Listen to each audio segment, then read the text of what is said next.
survived. He just put a shield up. He's fine. Oh, God. Yeah. No, please! He's mine! Give him to me! There's the Eagle Freedom. I just saw it. Number one has already made his way to Like, I know you guys are thinking, I can beat them. I can stop them. that one is close. Come on, baby. Bring it on. We're a live show.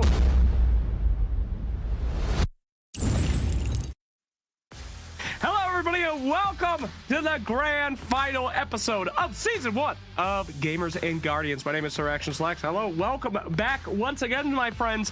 We are here to close out Season 1, and I am so excited for what we have for you today. Now, I know what you're thinking. Why are we here so early?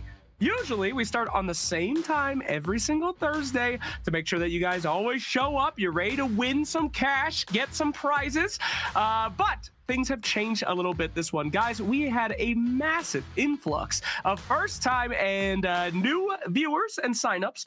Last night, we were blessed by having the VA send out an email about the show, and we had so many new members join us here at Gamers and Guardians that were so excited. But we're on our last episode. This was the episode where we had all of the champions, every single person that has won on Thursday for the last 12 weeks are all competing here today. So the question became, what do? We have so many people that want to play, but we are on our grand championship final episode for Season 1, where we're taking all the winners throughout the entire season and having them go head to head. Well, we started scrambling, last night about 8 p.m. We said, okay, is there anything we can do? And we decided to open it up. We have added 2 hours onto the show today. We have hired 4 new casters that we have never had before. We have gotten new partners that we have never had before, all to bring you a final spectacular where we can include some of these new community members. So, my friends, let's go ahead and talk about some of these partners that we have brought out here today. One of them, who has been with us since the beginning, episode 1, baby. This is Onward Ops, my friends. Onward Ops has been here the entire time, and they are also going to be here for you as well. One of our fantastic partners on this show. You guys are never on it alone in this world, especially with organizations like Onward Ops. These guys are an organization designed around that time period when you are in a service and then you're getting out of service. So what should you do in that civilian life? Finding a job, finding a place to live, finding all sorts of stuff. Well, that is what they're all about. OnwardOps.org. It is a transition service for leaving active duty and going to civilian life, and all the things that takes care of. So if you know someone that is currently leaving and could use help finding a job, finding a house, finding hobbies, anything, give them a shot. We also have facethefight.org. Guys, none of us are in this alone. If you know anybody that needs some help to face the fight against loneliness, depression, anything for being an active military member, you can send them over to facethefight.org. These guys are so incredible and have been with us the entire time that we have been doing this show. It's been over 3 months, and these fantastic partners have brought together so much for us. But at any rate, yes, we have put together in the last minute, the last overnight, some fantastic series for you. We're going to play Warzone today. Warzone, we've done it several times in the past, but we haven't ever had enough people for a massive Verdansk lobby. Today, we're going to give it a shot with all of our new members. We're going to see who wins that, boy. So we're going to play some Warzone with our fantastic casters. In fact, why talk about our fantastic casters without just seeing them? Let's bring them out. Ladies and gentlemen, please welcome our casters. You know them, you love them. It's Enigma, who's been here since the beginning, baby. Never missed an episode. Homie's been casting at 4 a.m. every single night. And then a new face to the show. We've got Mr. Corn. Hello, Mr. Corn. How's it going? Good to be here. Happy to be here. Hello. Yo, I love the background, Mr. Corn. What is going on back there? That is hype as hell. What a setup. I appreciate it. A bunch of posters and stuff like that, so it's fun. Hell yeah. All right. Well, Enigma, you've been here many times. You have been such a fantastic caster with us, but Corn doesn't know what's going on potentially, so let me explain. Is that all right? Sounds good to me. You're the man. You're the man. All right, Corn, what you're about to see here is either veterans or active duty military members that have been signed up, verified. Every single person that you see in this game is going to be either active duty or a vet.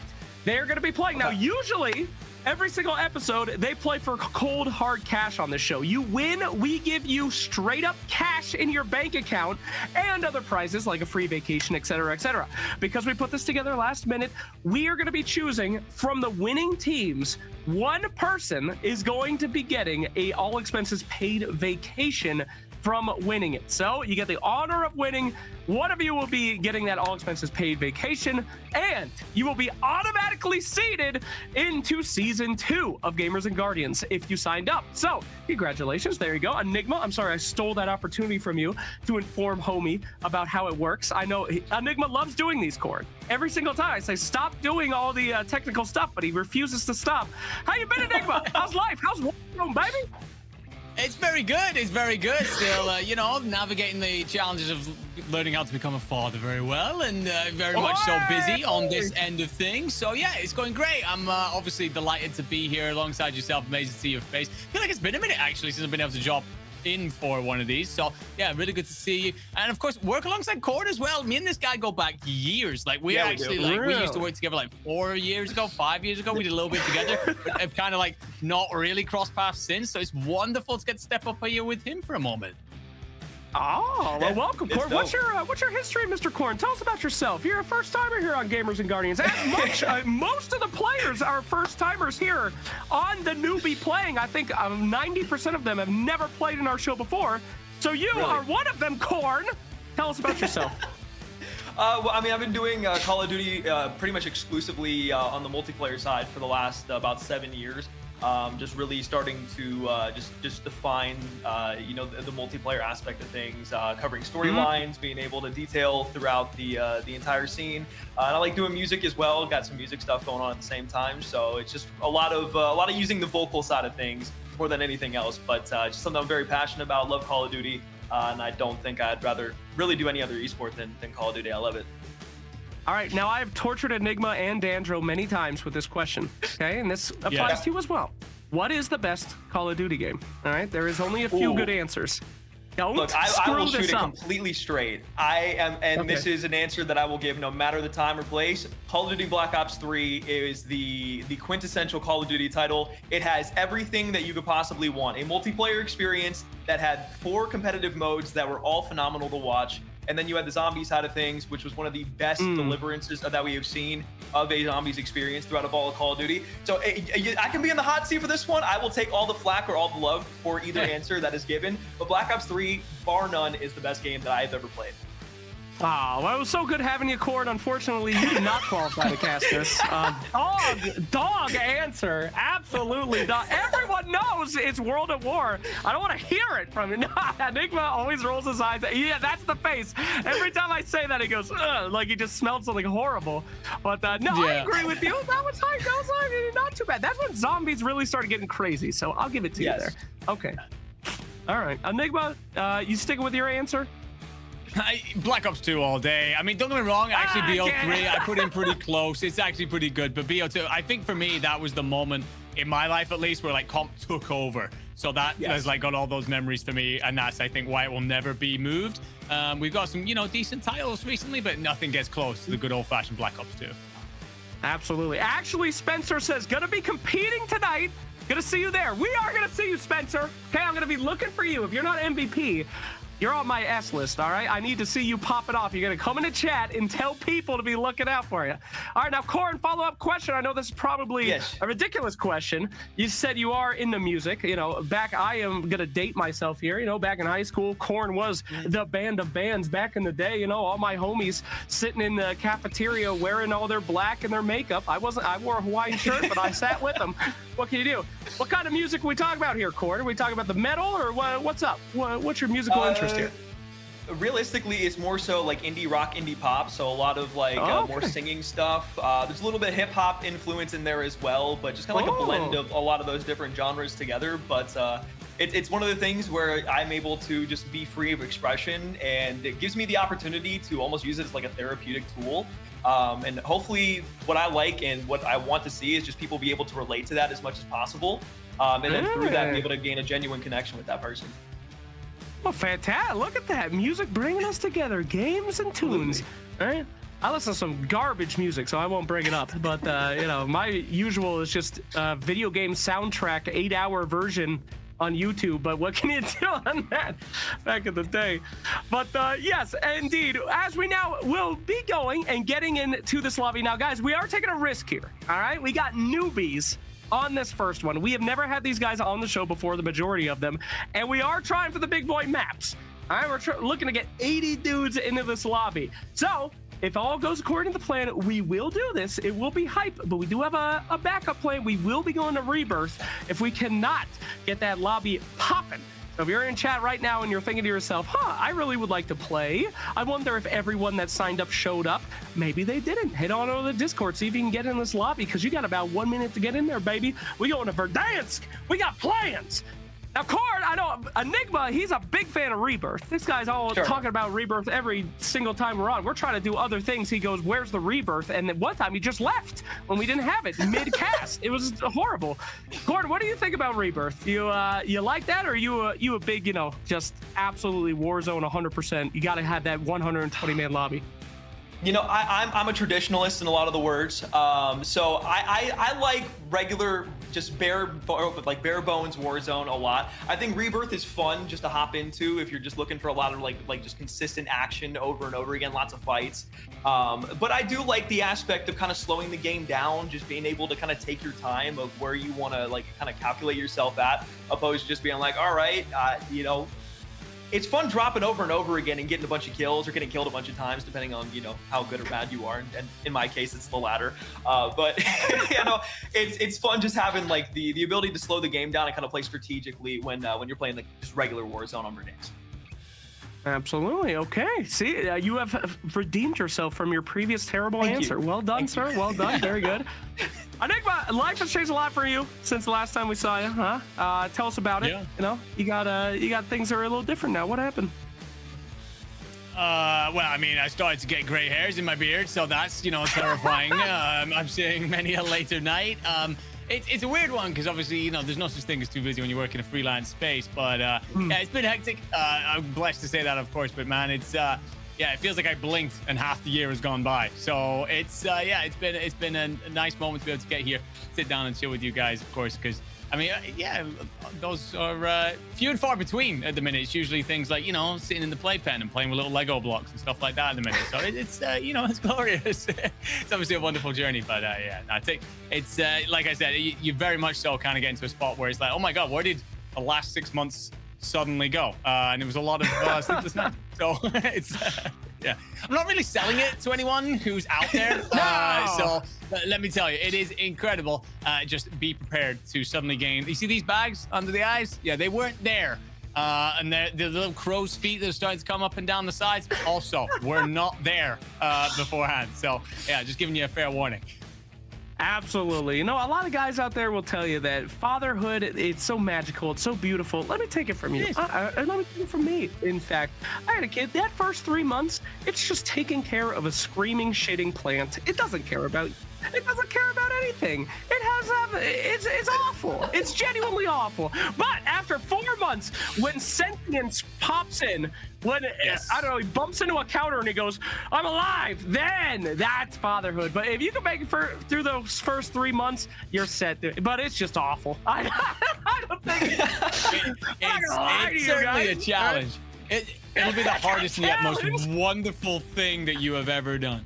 But yeah, no. Little dude's asleep next door, and now all I can picture is this screaming, shitting plant, as described. So that's what it is, baby. All right, guys. Well, we're getting that lobby in right now. We're still filling it up. Still seeing what we can do on that. But I did want to remind you guys that this was a very last-minute addition to the show. So we extended the show by 2 hours. We're putting it in there. And I did want to remind you that with Warzone, we're going to be playing 2 games. We're going to be picking just from the winners. So if you're watching the stream right now, it's not about kills. It's not about what you do. It's about last team standing. So play accordingly, okay? We've had a lot of guys come on this stream before. They get 20, 30 kills. they die right at the end, and they ask me, where's my $500,000? Like, bro, I don't know what to tell you. A, we don't give out that much. And B, that wasn't the rule. Last man standing is victor. It says victory for the last person. I don't know what to tell you. Do you agree with this? You guys come from the esports background, multiple games. Guys should have points. It should be based on that. Or are you just whoever has the skills to be the last man in the lobby? I mean, I understand both sides of the coin, but as a guy who like does like the World Series and Esports World Cup in Warzone, we very much so have like taken a rule set that stops people hiding in corners and bushes. So I've watched people, back in the old days of Warzone when there used to be these rule sets about just coming out on top. It got ratty. It got very bushwookie. So very much so. A fan of watching people having to go out and put up some kills. Always delivers the best entertainment. That being said, we've never really been let down by a couple of Warzone matches in the past when it has been the winners. So I'm looking forward to it all the same. Absolutely, yeah. It has been popping. You don't see a lot of guys from the military community hiding in the bushes waiting it out. I mean, they just don't. They're out there for the frags, and that's what I like to see. It's very, very intense.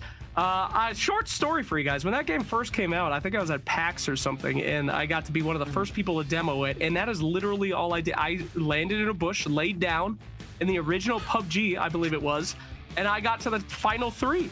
And the game devs were very upset. They came over and said, this is not what you were supposed, because it was one of the first premieres of the game. And they said the bush guy is going to win it, and they were very mad. And the guy came over and said, please move out of the bush. So yes, it is a little different, you know, in competitive. They don't want you doing that, even though it is pseudo official, and it's a good strat. But we won't be seeing it here today. I mean, we do technically have the solo YOLO, which is where like one guy will walk away with 100 grand or whatever, and everybody kind of splits. So like that's very much so, like if I'm playing for 100 grand, like I'm hiding anyway. You ain't finding me on that damn map. Like I'm doing the exact same thing as you. So yeah, I mean, I got plenty of respect for it. What I will say, what the hell was that? Piece of cheese just slapped me in the face? I mean, on a Thursday night?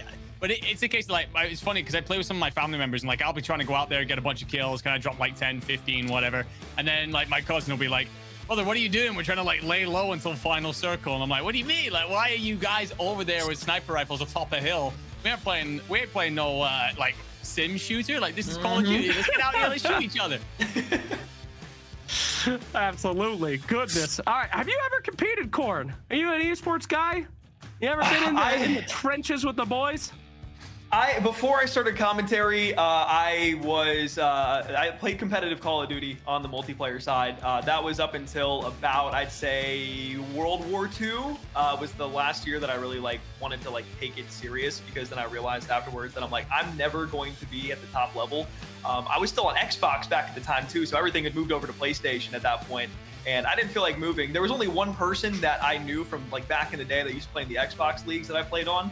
And that Enigma, you'll know exactly who this is. It was Fame, and he was the only one that moved over from all those old days into the new Call of Duty. And then he eventually made the league. So I used to, and I'll admit this, I used to be Fame. He used to be my son in a lot of capacities, and then I fell off and became an old man at 24. So here we are. As is the way in esports, yes. What a dark story. Thank you so much for sharing that. I like that. You did say that you started playing in World War II, so congratulations. Also a veteran coming out here for us. Back in the WW2's coming out there, so fantastic. Good for you. Well, all things doing quite well, honestly. But yes, I know what you're talking about. Uh-oh, is that the Eagle of Freedom starting the show? It appears.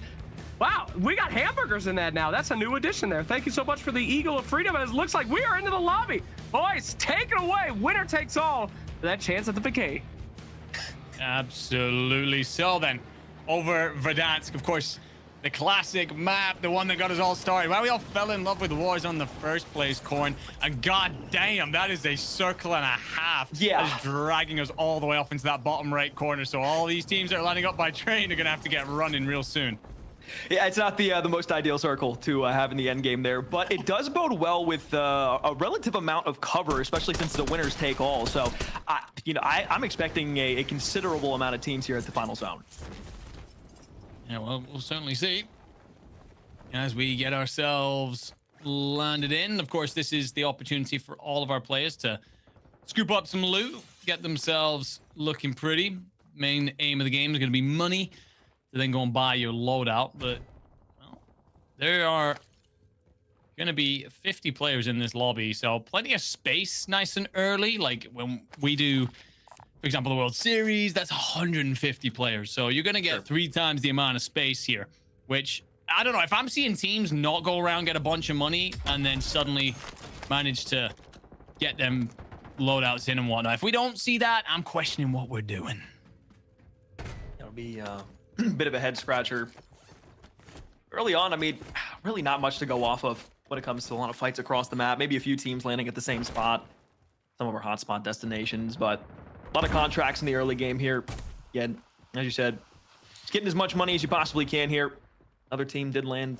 The team you're currently on screen with Duroc, but he looks around to the right-hand side. First gunfight goes his way. Nice shots. Gonna get one down. Not too shabby to start us off. No, not bad at all. You are still going to have more company, though. If we look at that bounty on the left-hand side, teammate, Duroc. Well, actually, it's Duroc himself who's actually going to be being hunted here. And, well, you've split off so far from your teammates. You're going to have no support. So what do you do? I mean, I understand the... Oh, you do actually have Matt rolling in to protect. For some reason, we've no longer got the UAV top left. I think we're working through a couple of kinks when it comes to our settings. We're tuned on to a different team, and Jumbo Relic, well, your teammates are all out of here. You desperately need to find time to let them recover through Gulag. But, well, move over to Boneyard, and it's back to the same stories we saw before. Very quiet. Taking time and moving around. Once again, not a lot of support from teammates here, as it seems relatively split up. Up in between a few. Over at the airport, looks like a team going to go ahead and grab some cash here. Looks like the first loadout's going to be underway. So if you're Mason in the gang, looking pretty comfortable at the moment. Going to grab some cover as the loadout drop comes down as well. So early setup here. And this is kind of the question, right, Enigma? It's like, you know, especially with the end goal being only the win in sight, not really having to revolve around the kills, getting this loadout and getting set up. Is this a moment where you want to just kind of hike across the map and just get a really good position set up in the zone, or do you kind of just want to chill here, maybe wait for a few teams and you know, just try to get aggressive early? That's a good question. I mean, I think personally, because we are playing around the last man standing kind of rules, I swear that was oh no, never mind. I thought it was an opponent, but it's because they're not on the mini map top left. But that is a teammate in front of you. Usually you would see the green arrow there. But yeah, for me, because we're playing this like last man standing, I'd just be looking for center zone for sure. I mean, I like the idea of the helicopter here. Gets pinged, use that, float on over, and get yourself like into the highest point center zone that you can. And considering we're pulling all the way off down to the right, potentially even prison, which is the outskirts of the map, and just keep yourself protected for as long as possible.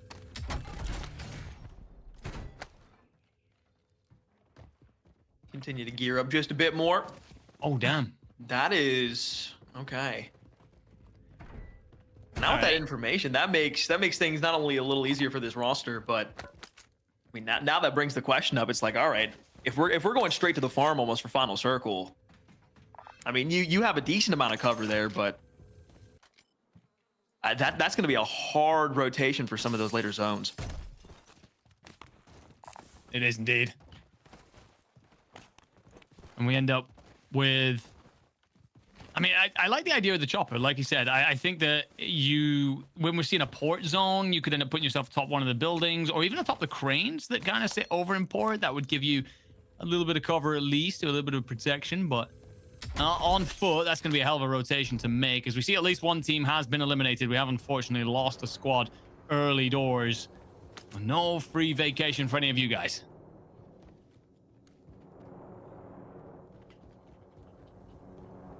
Sounds like some streaks over above. But the helicopter is here, and it looks like everybody is just going to be getting to the chopper at this point. Kind of just hovering it down low, waiting for everybody to go, and yeah, exactly what you described beforehand. Just making sure they can get to a proper spot, put themselves in the most advantageous position. I mean, we've only lost a couple players out of the 50 we've seen so far, but down from 14 to 13 on the squads left remaining here. We have at least lost one of the teams. Gonna grab this final player, maybe start making our way over towards that farm port area. And for right now, again, pretty much just gearing up as much as you can, making sure you got some gas masks, maybe a self-revive or two. They've got a lot of cash to work with. Don't mind this at all. A little bit more concerned about the ability of the pilot. Oh my God. Was a little bit worried you were coming in too hot there, but Soft landing, buttery. yeah, potentially looking to utilize that buy station for a moment, put this cash to work. As you said, a lot of it, a lot of util. I'm seeing a cluster strike. Honestly, I think you're probably looking for some UAVs at this point. Whether or not these gentlemen have the memo, I don't know. But information is the biggest thing that you can have when it comes to Warzone. I'm looking for a couple of people to start putting that together. I gotta say, respecting some of the names, Captain Stabbin, I'm not gonna lie, I'm a fan of that. I'm a fan. It's not exactly Captain Price, but well, I don't want to be in a fist fight, that's for sure. Yeah, probably not. Don't know what kind of shiv or utensil he uses to fillet his opponents up, but don't want to be on the opposite end of that for sure. No. Definitely not. I mean, that's why he might have thought, oh, all right, we can get ourselves over to prison, right? It just feels real good over there. But, well, for now, Mason's the guy trying to spot out a couple of targets. We are going to see gunfire and a most wanted down below at Stadium. So, I mean, the rotation here, you stick yourself sensor zone, you put yourself in a good spot. You're going to be ahead of all these other teams. They'll have to rotate. They'll die on the way. And whatever's left, you're just sitting pretty set up, ready to cut them down as they walk in. Yeah, I guess when it comes to at least grouping up these teams together, this isn't the worst zone possible because it does cut down a pretty sizable chunk of the map, even with just that first zone collapsing. Yeah. Opposed to it being more center fit towards the end. So at least you're going to be having some more pressure on you. It's not going to be the freest thing in the world. Just kind of rotate over and just keep yourself in a bunkered position. But another loadout drop down here. Maybe looking to gear themselves up just a touch further. And as that first zone is fully collapsed, about 11 minutes left on the gulag. So plenty of time for people to start moving in still. I mean, still tons of space on the map to work around. So realistically, you're not going to be looking at, for this team at least, maybe not a direct fight here for the next at least a couple minutes.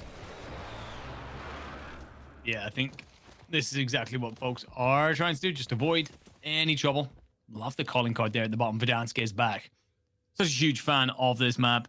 Anyone who has played Warzone over the last 5 years should have great memories rotating through Verdansk. We've, of course, got a couple of new additions. You can see one of those in the back, that behemoth of a building that is the Overlook. Took over my beloved downtown TV station building, so everyone had better put it to use. Make sure that sacrifice was for a good cause. Specialist's going to have company directly in front. One's going to cross over to the right. Shots aren't too bad. It's a little shaky towards the end. There's actually going to be a little bit of quick fix, I think, that gets you away if you're the opponent. But PA out over the top. Was that called? It was. So it'll come ricocheting across. Got to make sure you don't get tagged up by it yourself. And you get aggressive and great cleanup. So superb work. Unfortunately, you lose the teammate, though, as a different squad rolls in behind you.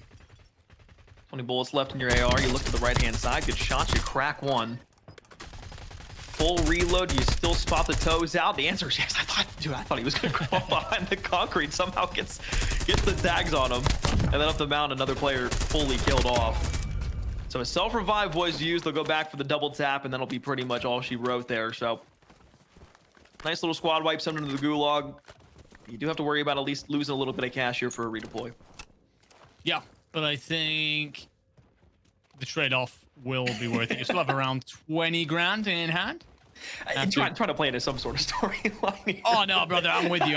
You're still going to hit that buyback, but honestly, if you get it wrong still somehow from here, I'd be very impressed. Looking good right now, this team. Specialist and his teammates will... I mean, they'll have a bunch of kills to boot as well. That was at least 3 that we got to see on screen. Did they buy a loadout exclusively for him? I hope not. I'm hoping that was a case of, all right, I'm going to pick up like my overkill class or my sniper to back me up or something. If not, I'm concerned. But it's all right. These guys doing good. I will say, though, that gas is quickly approaching. Yeah, I was just got a hint on that, too. Yeah, while it's moving slowly now, it won't be if you find yourself in a gunfight and being held. So I think an early rotation would be a better play. I love that they're chaining bounties together, though. This is consistently telling them where they need to head next. The one problem is going to be, it's going to be under the Overlook. So if anyone's above that, you're in trouble. Well, the chopper, that will provide you with the perfect counterpoint. Oh.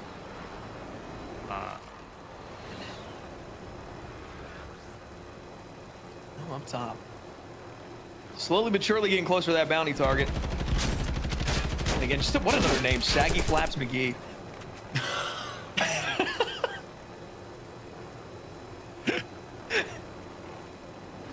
That's great stuff. Alrighty then. All right.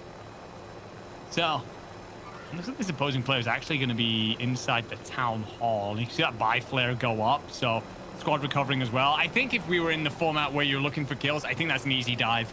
I think you recognize that that team is buying back in, so they're going to have a couple of wounded. You clean that up, catch anyone who's then coming back on down. But I prefer the safety play here, considering that we're just looking for last player standing. Not sure if the intention was to dive out there, and if it was, well, it might lead you into a little bit of trouble.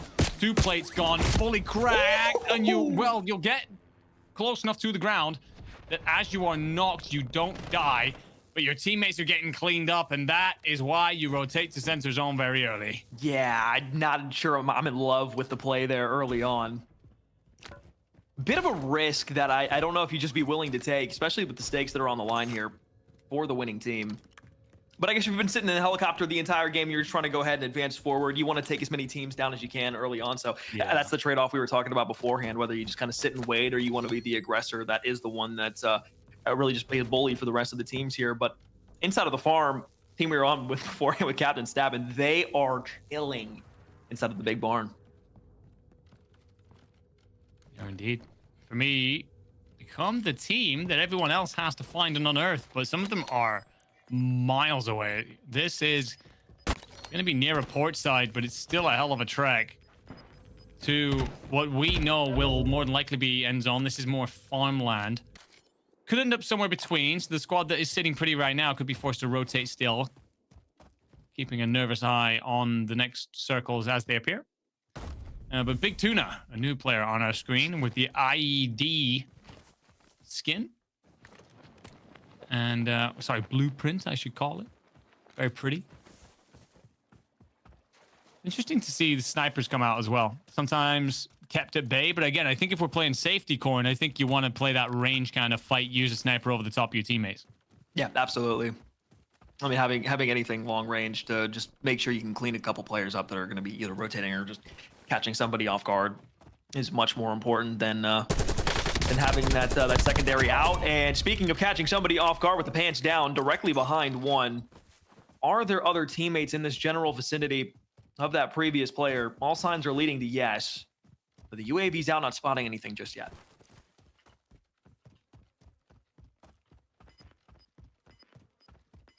I mean, I'm just a fan of having this UAV up. The one thing is, of course, if anyone's ghosted, it won't pick them up.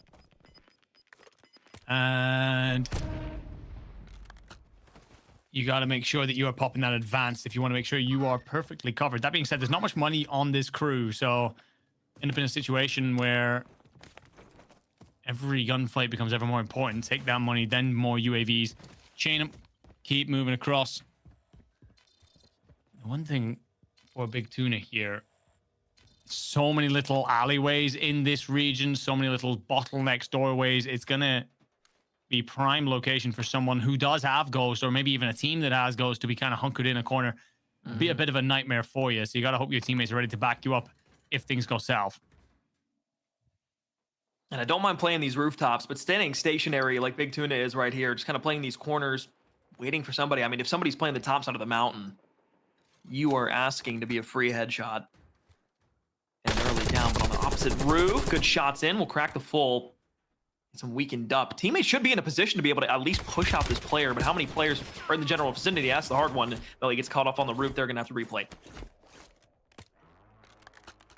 Takes the time. Squad? I did see a squad mate at one point rotating up through these hills north side, so wondering if that player's managed to position themselves to support this fight. I like the decision here to wrap this in a different direction. If you fight that head on, you're asking for trouble. You've taken the initial engagement. You're down to 2 plates as well, so you can't afford too many of those moments again. Finds another. Make that 3, but you hear the pings going out. There's definitely company nearby. And if you want to get inside this next zone before the gas gets to you, you're going to have to fight your way through. Onto a different team. This is Bead Poppy Gamer. Oh, no, Dead Poppy Gamer. Apologies. My VMix was giving me a lower than desired frames right there. But yeah, Dead Poppy Gamer and teammate are, well, down to a 2 right now. They do have the cash for 1 buy, and if they can get Zexy Ghost back in, they can pick up a buy then on Mercury.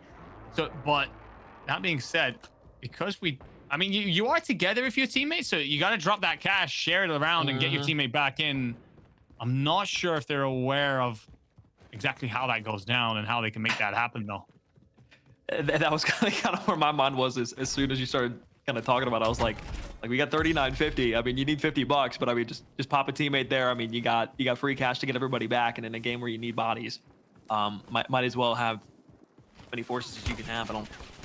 I would rather value 2 more lives than a couple plates or anything else along the lines. But hey, Big Tuna in some trouble now. Get shots in the back. Good movement to get away. Shakes off the fire that was coming in from behind. And this is such a weird position for them to be in. And this is what I was going to note earlier. They had 2-2 splits where like 2 teammates went up to the top side of the mountain. The other 2 just kind of stayed back behind.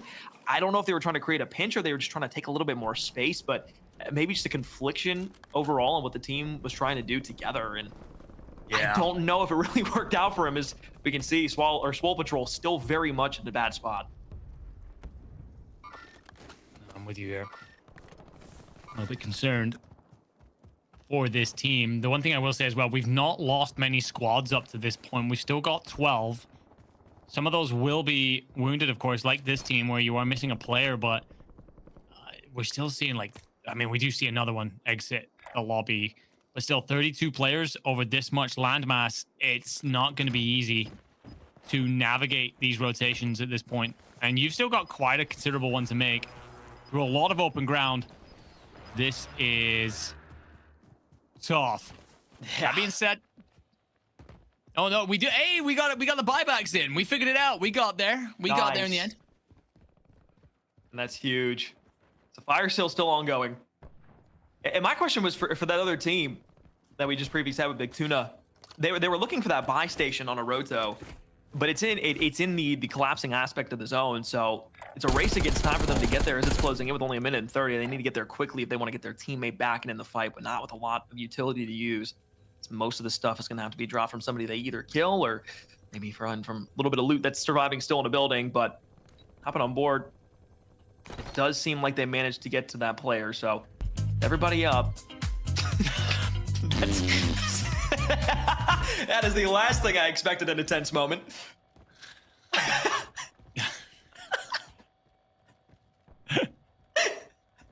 Just when you think you've seen everything in this business, Venom throwing it back was certainly not on my bingo card. Team here still stood on this buy station. I'm a little bit worried at this point. You've spent a long time in this fight. And the one thing is, ladies and gentlemen, if you are tuning into this, if you get in one of these situations where you're in a bit of a standoff, take the fight. If you make a lot of noise, so for example, this Ames doesn't have a silencer on it, you want to reposition for the next fight. Otherwise, you're risking getting collapsed on from the back, your screen licked, and getting held. All kind of going against you if you are Dead Poppy Gamer and the boys. But you will make it to the building at least before gas gets here. It's now about this fight that is coming your way. It's checking me so hard. I thought it was you making the noise at first. Brother, boy. You were looking at my ear. I'm like, I mean, according to I didn't know Jake, that's how you guys got down in the World Series of Warzone, but I like it. Oh, according to Slacks, that's the kind of noise my shitting, screaming platypus just made. Oh, what a callback.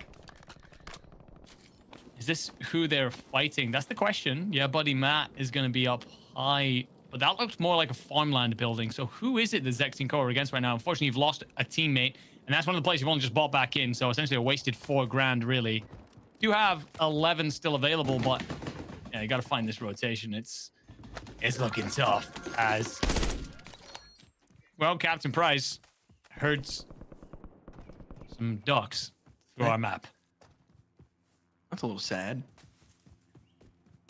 That was a duck, right? Yeah, I don't think those ducks were hurting anybody. Get a nice quick scope back on the liquor real quick. Swap on board to the OG real quick because he's got the thermal looking down over the car. Does he spot anybody on it? Doesn't look like it at the moment. This is where things get very tense. We're getting very small in terms of size that teams have and the ability to roam around. And as we get sturdy and break it down on our left side, we still got 11 teams trying to duke it out for the win here. Every time we tune into a team, though, at the minute, I feel like I'm seeing it down to 2 or 3 players. There cannot be many squads left that are feeling healthy at this point of the lobby. So 8 teams, 26 players, make that 25. But there won't be a good amount of them feeling comfortable right now. Then again, great shots out of Muscle Gunny. You do have Odysseus and FB Jelly Donuts, please. I don't know what that is, but I know what donuts are. I don't know what the rest of that stuff is. But I mean, I'll take them. I'm starving. Yeah, now that you mentioned, I don't think I've really ate food today, so probably something I should change at some point. Day? But you know what? Look, I had glass earlier today. Nice Good shot, though. Nice snipe. The zone is closing in, and you are just having to sprint away at this juncture. Out to the right-hand side of the zone. What a shot. Odysseus falls. Muscle Gunny and the Jelly Donut last alive here, and they are just playing as hard as they can around that outside cover. Yeah, you are going to try and get the res through here. The one thing I will say, you're hoping your opponent doesn't have a thermal. Odysseus did have a smoke. Surprised that you didn't use that to try and cross. Should now use one to try and get you and your teammate out of this position. Muscle Gunny's approach this through the lower side of this hill, out through the western side of this circle. A little bit concerned, though. There's going to be a lack of plates between the team. I can see just 4 between the 3 players in back pockets. There's a lack of smokes. It's a very open area. You're just going to have to rely on gun skill. And with 7 teams, you're going to attract a lot of attention. Then again, a lot of teams may just start to square up on the opposite side here and hand you some map presence for free. Slow peek here. Going to very, very easily open you up to a sniper line of sight. But you get good fire. Still have a streak to work with in an open area like that. Well, I say that. He uses the streak on the previous building behind. So that might work. All right. It does. He gets a no. That baited me. The Apex thing baited me. I'm not gonna lie. Yeah, I'm not gonna lie. Like, that was weird. That was incredible timing. Thought he just PA'd the entire lobby for the win. Which is weird because I have not seen that screen enough to think that of it naturally. But player crossing did actually get caught by that PA. Looking pretty good for some of these squads. And actually, Muscle Gunny and his trio are going to be in a great place. Everyone else just bleeds each other down. We're into our final 3. And every other team is wounded, and even more so now as you find kills. Odysseus is going to be weakened down to 1.5 plates. Nothing in the back pocket. Can you find some on this player here? The answer is no. So a good situation, but you're still holding on by a thread. Could all go wrong at any moment. I thought I grabbed the gas mask. But the smokes are going to be invested. Now you can start pushing your way forward. 7 players remaining. 3 versus 4 if you're Odysseus and co. But with a lack of plates here, it's all going to come down to if you can get that opening shot with the sniper. If you can get somebody down, fantastic. If you can crack them, that's not too shabby either. But on the opposite side of the hill, you have to be expecting every and anybody here. Long-range shots here from Muscle Gun. He finds the first.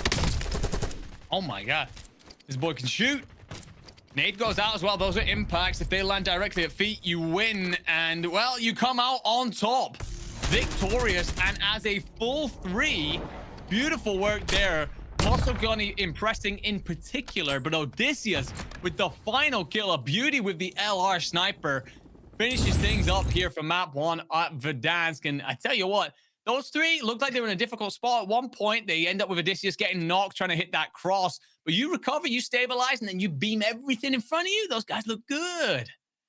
Oh, Muscle Gunny, Muscle Gunny. We got a newbie coming in, and that is a name that is going to go down in legend on the stream, I can imagine, for season 2. That guy looked lit.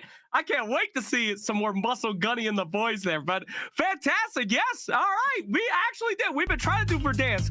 Thank you so much. I'm so glad this is working again. I really thought we turned this off for the grand finals, but we have turned it on. So fantastic. Good. But guys, yeah, we actually got to play Verdansk. Very nice. Congratulations. Let's go ahead and check out our highlights from ID Me as we're trying to ID the best players, all newbies here today. First timers on the show. What stuck out to you guys? Any favorite moments? I think I'm just gonna go with Muscle Gunny at the end there. Like I felt like very much so showing some superior gun skill, did a great job of controlling the situation. Like I said, I was very worried for them at one point. very much so quietened my doubts when he started shooting like that. It was a pleasure to watch and a big part of the victory, no doubt.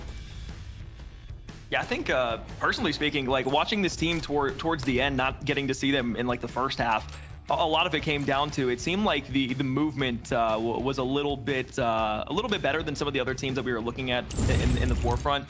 A little bit better when it came to the actual rotations from them as well. I think they played things relatively decent towards the end. They didn't get holed up in a building. They didn't have to try and force the way away from cover a lot of the way towards the end of the game. And I think having an open field at times it can be a disadvantage. But when they were playing it the way that they were, I think instead of having to fight out where most of the people were, they were just kind of able to play that straggler role, kind of come in third party, and I think it worked out for them. So I think their strategy ended up obviously being the winning one, but throughout the mid game, I think for the most part it was quite nice.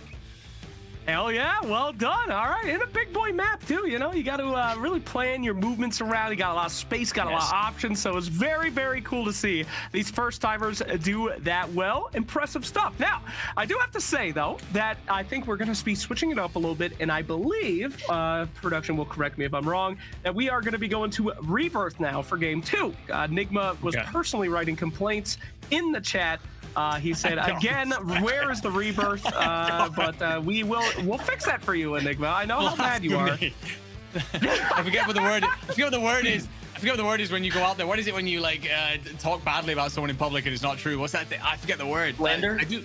That's the one. Slander. Yeah, I speak for a living, Slander. by the way. You wouldn't know. But slander coming in from Slacks here. I did not complain. I was asking I'm questions. kidding. I'm You are kidding. such a He's just diva. addicted to Rebirth. This whole season, this guy's loved Rebirth. But what can he do? All right, guys. So we are going to be heading to Rebirth for game 2. I believe we're getting those teams ready and getting you that action now. Oh, you got a cheese slap in the middle, dog. Okay. That is good. That's Okay. the complaints. That That's is a what that rare is. one. That is rare that I do not get the cheese slap. So well done there, Enigma. You really made some enemies here today, and I'm so happy for you. Yeah, that actually is perfect for your head this time. But guys, very, very well done. Now, I do want to remind you guys that this part of the show is brand new. This was a emergency part of the show that we put on for all of our new members that came in. And these two guys, Mr. Corn and Enigma, are going to be casting later tonight our Black Ops 6 Grand Finals. Now, this is a combination of all the players, all the teams that have won throughout the entire season, and the stakes later tonight are quite high. One of the guys that just won that last show is getting an all expenses paid vacation thanks to Westgate Resorts, who are doing fantastic promotions with us here today. We'll reveal which one of those players who won that vacation later. But the winner of the Black Ops 6 show match later tonight gets a free ticket to compete at the Military Esports League next February. They are going to LAN, baby, to fight against all of the other military esports teams. Free all expenses paid trip to the LAN to do battle here from Gamers and Guardians next February. So extremely excited to be putting those guys on LAN, whoever wins that show later. So pretty hype. Yeah, I mean, personally, like, there's nothing quite like LAN. And I know that you gentlemen will agree with that. There's nothing quite like being in a... What the hell is that? Oh, that's mine. I made that one. It's soap. What is that that's being graded? He's making soap, and he screams soap. Okay, all righty then. It's been a hot, muggy, That's the one sweaty I day made. here in the UK, so I could desperately do with that. But I liked it. yeah, anyway, going back to the rewards, yeah, nothing like LAN. Whether you're competing, casting, watching, nothing quite like when all the community comes together, that crossing of everyone from different backgrounds, cultures, all share that same thing. Have a wonderful time. You get slapped in the face with crackers or cheese, whatever the hell that was. And yeah, we are defaulted onto. That's an incredible surprise. That would be an amazing thing to get to go to. So yeah, kind of jealous, to be honest. Like, I'd love to be there. Damn, we'll get you to a LAN. Don't worry, baby. Gamers and Guardians Season 2, we'll get on LAN. Well, you'll be right there. Corn, Oh, yeah. you're going to have to come as well. I'm sorry, but you That's know, okay. you come to the finals, you're gonna have That's to come. cool to me. I love the LAN environment. It's one of my favorite places to be in all of gaming. There's nothing quite like it, especially for Call of Duty. I know other esports get pretty loud too, but for Call of Duty, especially with even like Chance going on right now, like they are going to be screaming across the stage at one another, and it is the best thing that you Absolutely. can possibly see. I've been to a lot of LANs, guys. I've been in esports for 14 years, okay? But I come from MOBA LANs, and they're very reduced It's just everyone's in the crowd. Like, oh, wonderful. Excellent picks. I have been to COD lands. I've been to Gears of War lands. Those things are terrifying. All the players, like the fans are jacked. They're like alpha males. They're coming in. They're like, let's go, bro. Yeah. It's terrifying from what I've seen. I've seen a lot. Dude, the Gears players and fans, they look like the characters from the game. The COD guys are also, they're just cool. Shooter guys are cool guys. MOBA guys, not so much. I've never been to a MOBA, so I don't actually know. But yeah, you're right about Gears of War crowds. They are nuts, in a good way, in a great way. But that energy is incredibly infectious. Reminds me of fighting games. Fighting games have the most epic crowds. Like I once went to a Counter-Strike LAN in Ireland, and I actually ended up spending more time watching the fighting games because the crowd was just so incredible. So yeah, nothing quite like it. But yeah, Call of Duty is cool. I always think back to my favorite had to have been Black Ops 4 in London. We sold out of beer by the end of the first day. It was supposed to be the beer for the entire weekend, and we sold out. It was like just an incredible event. The rise of Simp coming through as well, who's now arguably the greatest player ever to touch the game. Such an incredible time. So yeah. I mean, what about you, Corn? What's yours? You got to have gone to plenty. My favorite land that I went to for like the CWL era was 2019. It was the Miami event, and it was one of the final like events that was put on in like the CWL era. Yeah. And that was a blast. Now, personally speaking, I remember watching the exact event you're talking about, and that was one that lives in infamy for me because that's the first time I heard like European soccer chants. Or sorry, football chants, like actually make a full-on appearance at a Call of Duty event. Specifically thinking to the LG versus FaZe match because that was chef's kiss. A clip that lives in infamy for well something that we shouldn't have said, but we did because that's we go very far with our chanting here in Europe. It's in our culture. Yeah, you guys can go and find that one if you want. Trust me, it's out there. Oh, no. You'll know exactly which one I mean too. Yeah, no. Incredible event, incredible time. Nothing Is like it really that. Call of Duty without horrific memories of the terrible things that you've said in public? Oh no, here we go, ladies and gentlemen. It is time for game 2. Winner of this game, again, one of them will be randomly selected to win a free vacation from Westgate Resorts. Let's get into it with Rebirth, boys. Alrighty then, a little bit of action here straight away as we are gonna see Colby and his teammates in a little bit of trouble. Now, ladies and gentlemen, if you are new to Warzone or specifically Rebirth, what you're hoping to do if you're Colby is stay alive until that timer in the bottom left corner ticks down to 0. That's when your teammates get to come back in. If everybody dies before those players start to come back in, you lose. What I will say, the more you die and the deeper into the game you go, the more that timer goes up. So if you start getting these early deaths come through, that's a problem later on because your timer will be like 30 seconds instead of 10. So you want to be very careful at all times. But you also have got an opportunity to pick up a hell of a lot of kills along the way. I don't know if our previous winner is allowed to play here on Rebirth and potentially claim another first place slot, but if I'm the person that is walking away with the all paid expenses vacation, I'm at least trying to help out the rest of the boys and say, hey, oh yeah, let's get you guys one too. Now if they want to maybe like split a bet or something like that, and one person pays for an extra flight or whatever, cool. That's sort of provocative, but I mean, yeah, if I'm them, I'm like, hey, let's at least get somebody else one of these two. I'd pay extra to share a bed, so it's be nice. But also, if it was you, me, I don't know, let's say Seymour and Dan. Oh wow. 4 of us, like we'd be trying to win every map, get all the expensive paid vacation. That'd be insane. I'd share a bed with all of you. Yeah, that would be glorious. Tell you what isn't particularly glorious. I'm pretty sure we've already lost a team early on here, which is tough, really, in Rebirth. You desperately want to get into the thick of the action. Sometimes overheat a little bit, get cut down. But these, this squad that we are on board with right now, they are going to be getting intel. It is telling them this zone is pulling relatively central by the looks of things.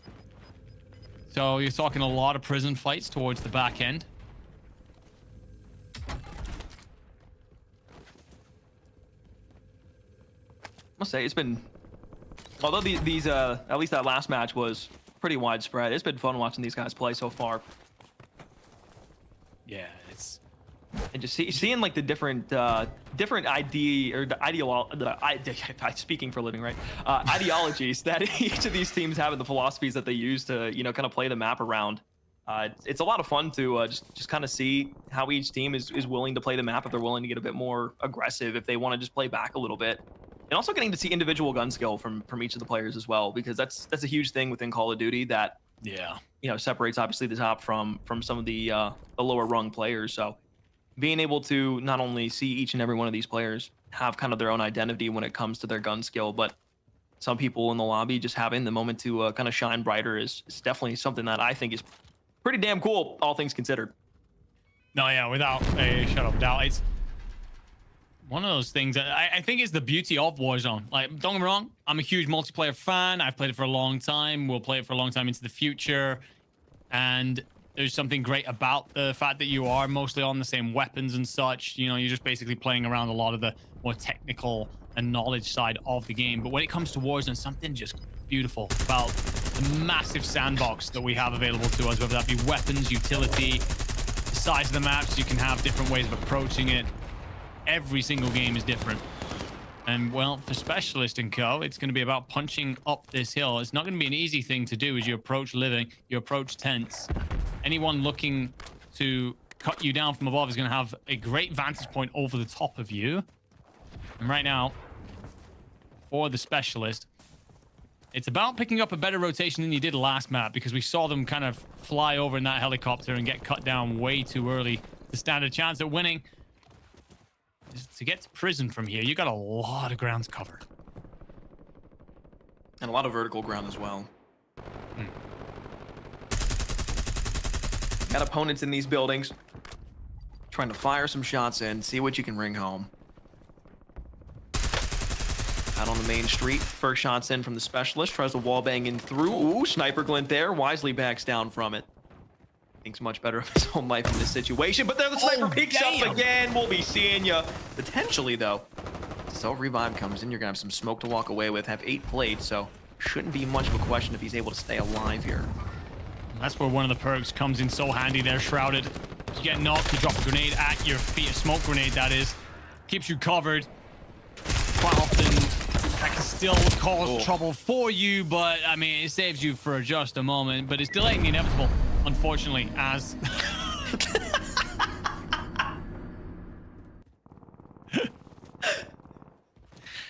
outrageously good timing by somebody.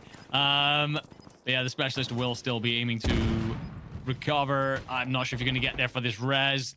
Jumbo's going to get picked back up, but yeah, this is going from bad to worse. And for McGee here, I think you just got to find a way to rotate out, live to see another day. Again, with Resurgence, while that window is still open, you can just start to get players back in. There is a point where it cuts off. There's a point where you can no longer start to bring your teammates back in without buying them at a station. But in this stage, you can get away with slow starts. We got to look on over, by the way. Muscle, Gunny, and Co, they are here. So they're 4th in this time as well. So suddenly, for me, very much so become the favorites. And on the hunt, find a couple of kills just south of tents. Doesn't need to over-aggress out either for the res. Start to take some position back. I mean, what a play here to be able to get in the water. Grab some loot on the redeployment back into the map. Nobody should be down here to give you any sort of trouble just yet. Zone fully closing in, though. Not too many squads dropping off the board. There's players here and there, tagging in and out on their own redeploys. Once again, a lot of these teams down low not having a great time when it comes to having a power position advantage. Gonna have to fight this verticality that Rebirth brings you. And this is the disadvantage when you're not the team that's playing top dog near prison.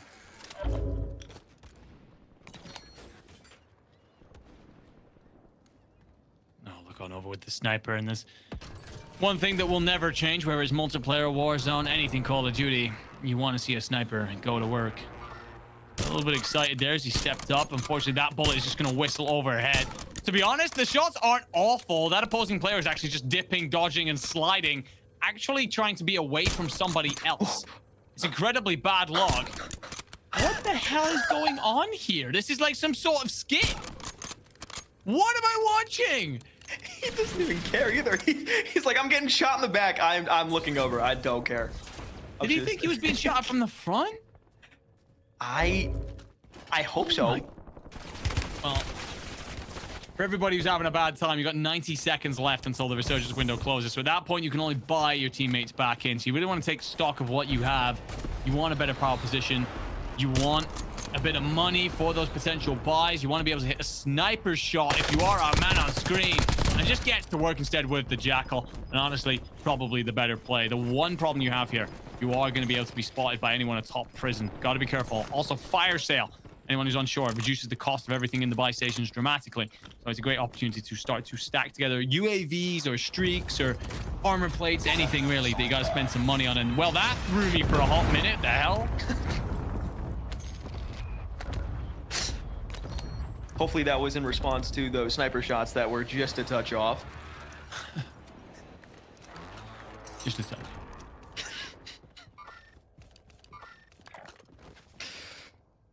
Weather conditions, maybe not the best here today on Rebirth. It's windy. As to be expected. It's a sea breeze, we'll call it. Yeah. We do get into prison, not onto the roof as well. Drop. Player knocked out of the sky. That's going to be a hard landing and likely a death. I'm seeing 15 kills on the board here. That's actually an incredible number to have picked up. And that'd be an incredible number in pubs, let alone against competition. Stepping up, playing for huge prizes here. And, well, there's number 16. These shots are glorious. I don't know where this team came from and why they weren't shooting like this in the first game if they even played inside of it. But getting back out here, I mean, this movement has been great. Shot's good, too. And this player on the top of the roof, yeah, you're just going to have to drop down. Oh, and gets the tag perfectly. Doesn't have to chase off the side of the roof either. And you are in a great position right now. Shots down below. Good reposition. We'll replay back up. They'll run away. Smoke's going to be invested as well. And they're just trying to get indoors.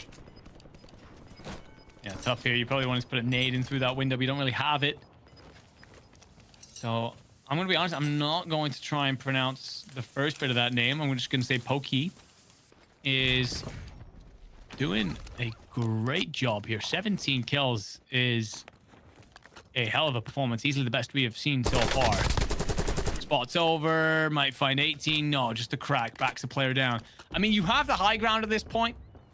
The one thing I will say, for anyone who's not played Warzone in a minute, we have something that happens at the start of every round. A piece of the land will be destroyed. This instance has actually been the tower. So that's provided you with a bit of a buffer because anyone in that tower would have been a nightmare for you on top of the roof. That player is already dead. Lomu right now. Just trying to work back around.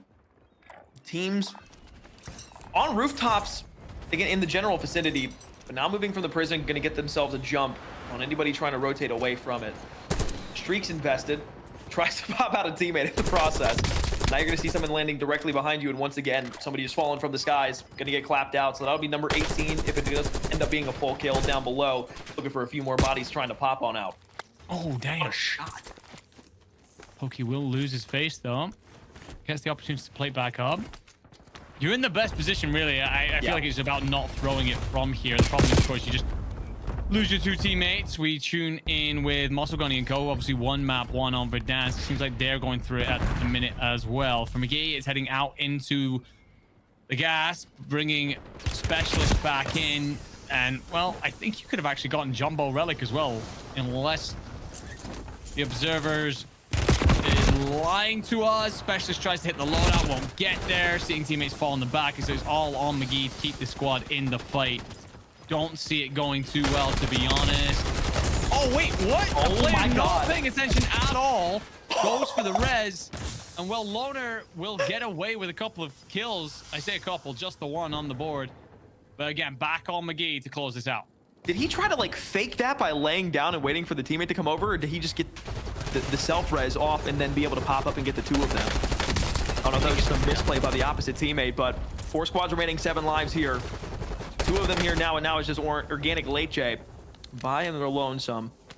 Wrapping all the way through the zone. Gas mask will be completely depleted at this point. Now you're just trying to get a good timing on the pop out. Still at a disadvantage when it comes to height. So with 4 other players up against organic here. No full teams remaining. Well.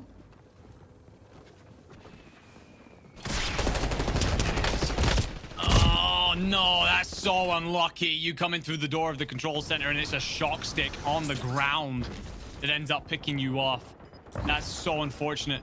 A lot of great plays on the route in, but you will not win this second map. So it's over then to this other team. You have the money here technically to get Pokey back in the fight. Yep. And honestly, I'd recommend it considering how damn good he's been. And even worse, Lomu loses that fight at close range. That's a huge one. Try to survive. Last remaining player. Snap back to the right. Can't get it. Has a self-res, but the close in is good enough. So they weren't there in game one, or at least I don't think. Maybe they dropped out early. But here in the second map, this team had one player who had almost 20 kills just by themselves. I'd love to see what the kill total is going to be, but congratulations to Wisley Co. What a performance there on Rebirth. Maybe they're just a bit more comfortable there. That was phenomenal gameplay. Movement, gunning, everything involved. Fantastic. Damn, there were so many moments from that game, guys. That was crazy. I'm actually so excited to see what production is gonna put for the highlights. You know, you got the sniping, which was unbelievable. The dead body snipe, one of my favorite moments. And then, mixed in with incredible plays. Yeah, kicking a guy while he's down. I guess the best time to kick him, but yeah, that's sniping a body for sure. Yeah, I mean, it's Pokey really stands out though. Absolutely going on a tear atop the prison. I think 18 kills we end up seeing him with in the end. That's a ridiculous performance. We will get to see those highlights, and yeah, this is where we really got to start to see a couple of our players pop off. That was Leche.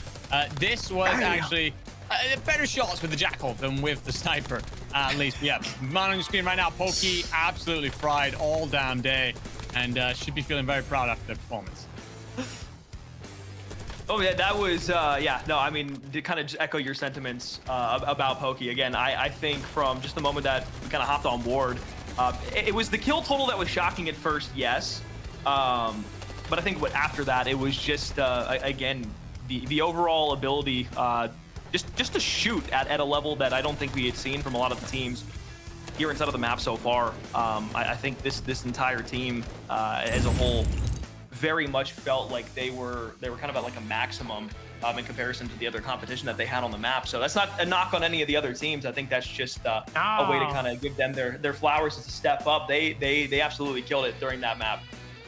And Wisley comes into the chat. He graces us after his game. Let's go. Well done. Well done. Very good to see there, my friend. Fantastic. That was sick. All right, guys, thank you so much. Just to put a little bit behind the curtain here, these guys signed up to do our Black Ops later today, and I begged them, like, an hour before the show if they would donate their time to us to come in and cast these newbie games with us, because it was very last minute, and they said anything for the vets and the service members here that were playing today. So guys, from the bottom of our hearts, thank you so much for coming in so last minute to cast these games. I'm sure I can say for the players, you made it feel like the badasses that they are. I really appreciate you coming. We are going to see you later though. Don't leave for the Black Ops 6 show match. Is that right? Thank you. Absolutely.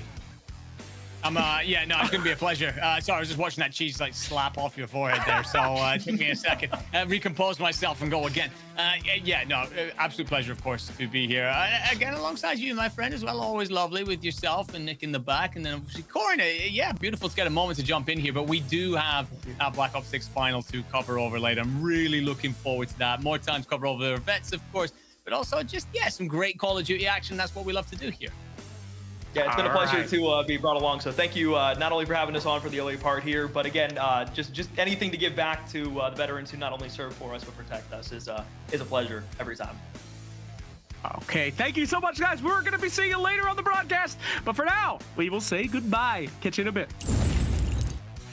All right, guys, fantastic. Now we have some house cleaning to do here. I know a lot of you guys that were playing, we're newbies, the first timers on the stream, and if you guys are watching the stream and you don't know what's going on here, this is Gamers and Guardians. Every single person that you're watching here today is either an active duty military member or a veteran. It is our goal to have you guys play every Thursday together, meet some new people, win some cash or some prizes for every single win that you do, and just have fun. That's what we're here for. We want to build you guys up to be the awesome peeps that you are. In fact, it is time for us to give away away those prizes. Now, usually in Gamers and Guardians, every single time that you win, you get a cash prize and you're put into a vacation. Because this was so last minute, we set up this extra 2 hours last night at like 9 p.m. We're going to be giving away one free, all expenses paid vacation from Westgate Resorts to one of the winners from these squads. We have randomly selected, and it looks like coming up from our first series of the day. Oh, yes, Westgate Resorts. Let's talk about them. They've been with us this whole time. Of course, you can go to Westgate Resorts website right now and check out their deals. They have a very special deal going on while we're live with Gamers and Guardians. It is a vacation on their calendar. You can pick any one of the days listed in green for $99. But if you are a military veteran, you get a $100 gift card at the front desk. They will pay you $1 to take a vacation for the duration of Gamers and Guardians while we're on. So you guys can visit their site, see what's up. If you want to go on vacation on not one of the green dates, it's like 80% off. But anyway, the winners of the free vacation brought to you by Westgate Resort is on game 1. That's Odysseus. Congratulations, Odysseus. You are the random winner from the first squad. And for the second squad, it looks like that's Las Vatos 684. Congratulations, guys. You both have won a all expenses paid vacation from Westgate Resorts. Now, before we get in there, there's some other stuff that I would like to talk about. Guys, we had amazing partners throughout all of Gamers and Guardians. So we're talking Onward Ops, Face the Fight, Angel Armor, of course, Gold Star Gamers, Westgate Resorts. But for the first time, guys, we have a new partner coming on with us today, and we are actually co-streaming them right now.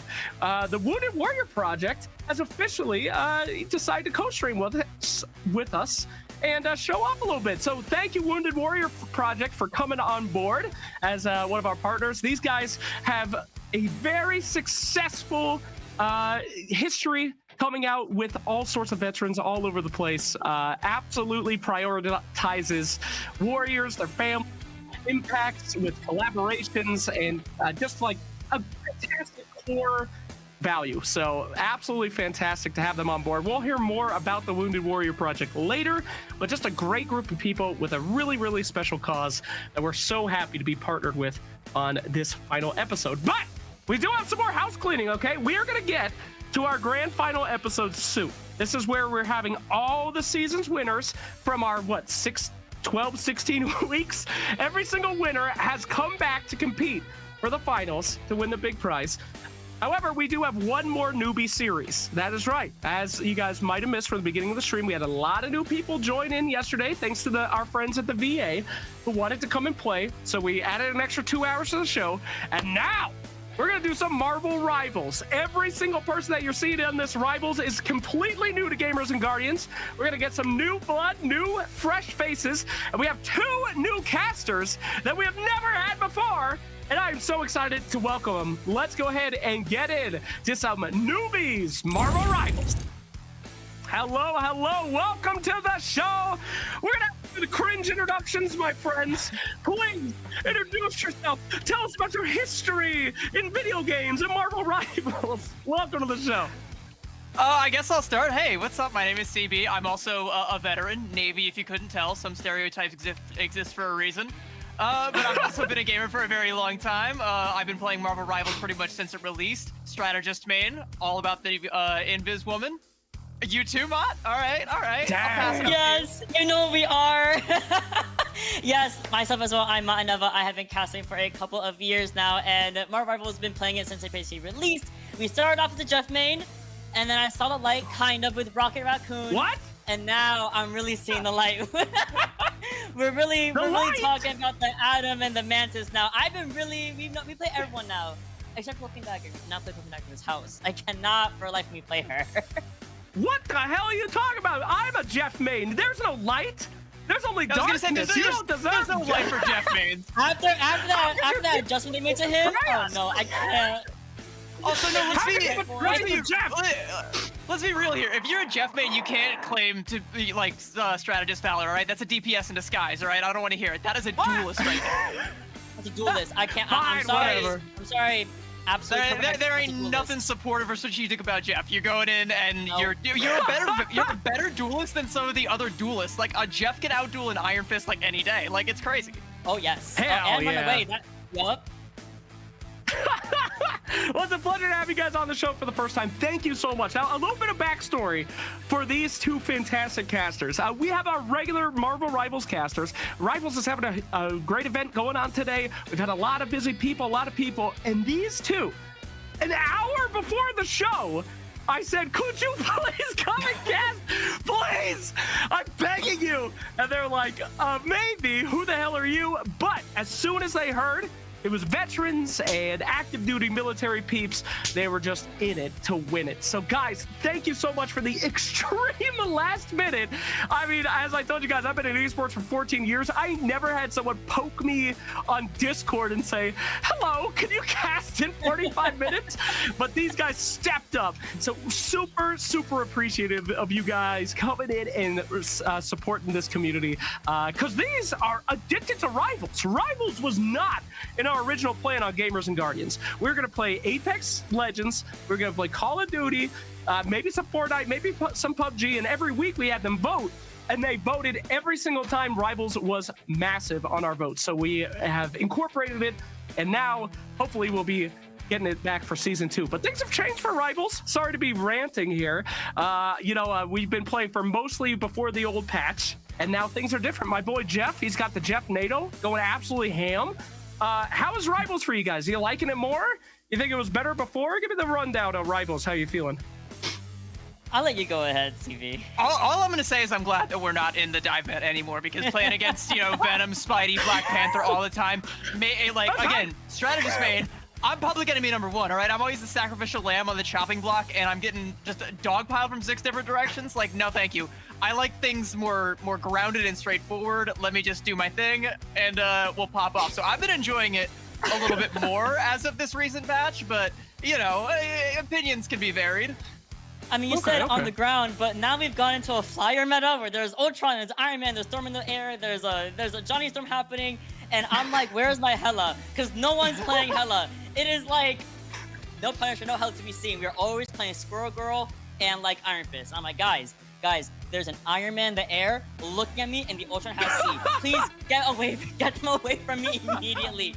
And I'm just trying to play a Rocket Raccoon. I'm just trying to live my life, amplify, everything like that, and it's just not working out, man. I'm tired of the flyers, but I do like the fact that it's not dive anymore. That is team up with Spider-Man. I'm so glad it's gone. I'm so glad we don't have that anymore. Yep, I'll say it. The times were good when we had, the Frost Jeff. I did like that, but not instantly dying every single game to Spider-Man has made me happy. As a man that only enjoys really my joy from video games comes from other people. Thank you. Yes, exactly. From other people's suffering. Seeing the Spider-Man things get sad, that definitely did make me very happy. So anyway, tell us about your history in Rivals. How long y'all been playing any other games? What other games brought you to Rivals? What made you choose to be Marvel Rivals casters? So my first passion in esports was Overwatch, which, has the most natural transition over to Marvel Rivals you could possibly ask for, because 6v6 hero shooter, like, that's what Overwatch used to be. It's not what it is now. Things have changed. We're in a different world.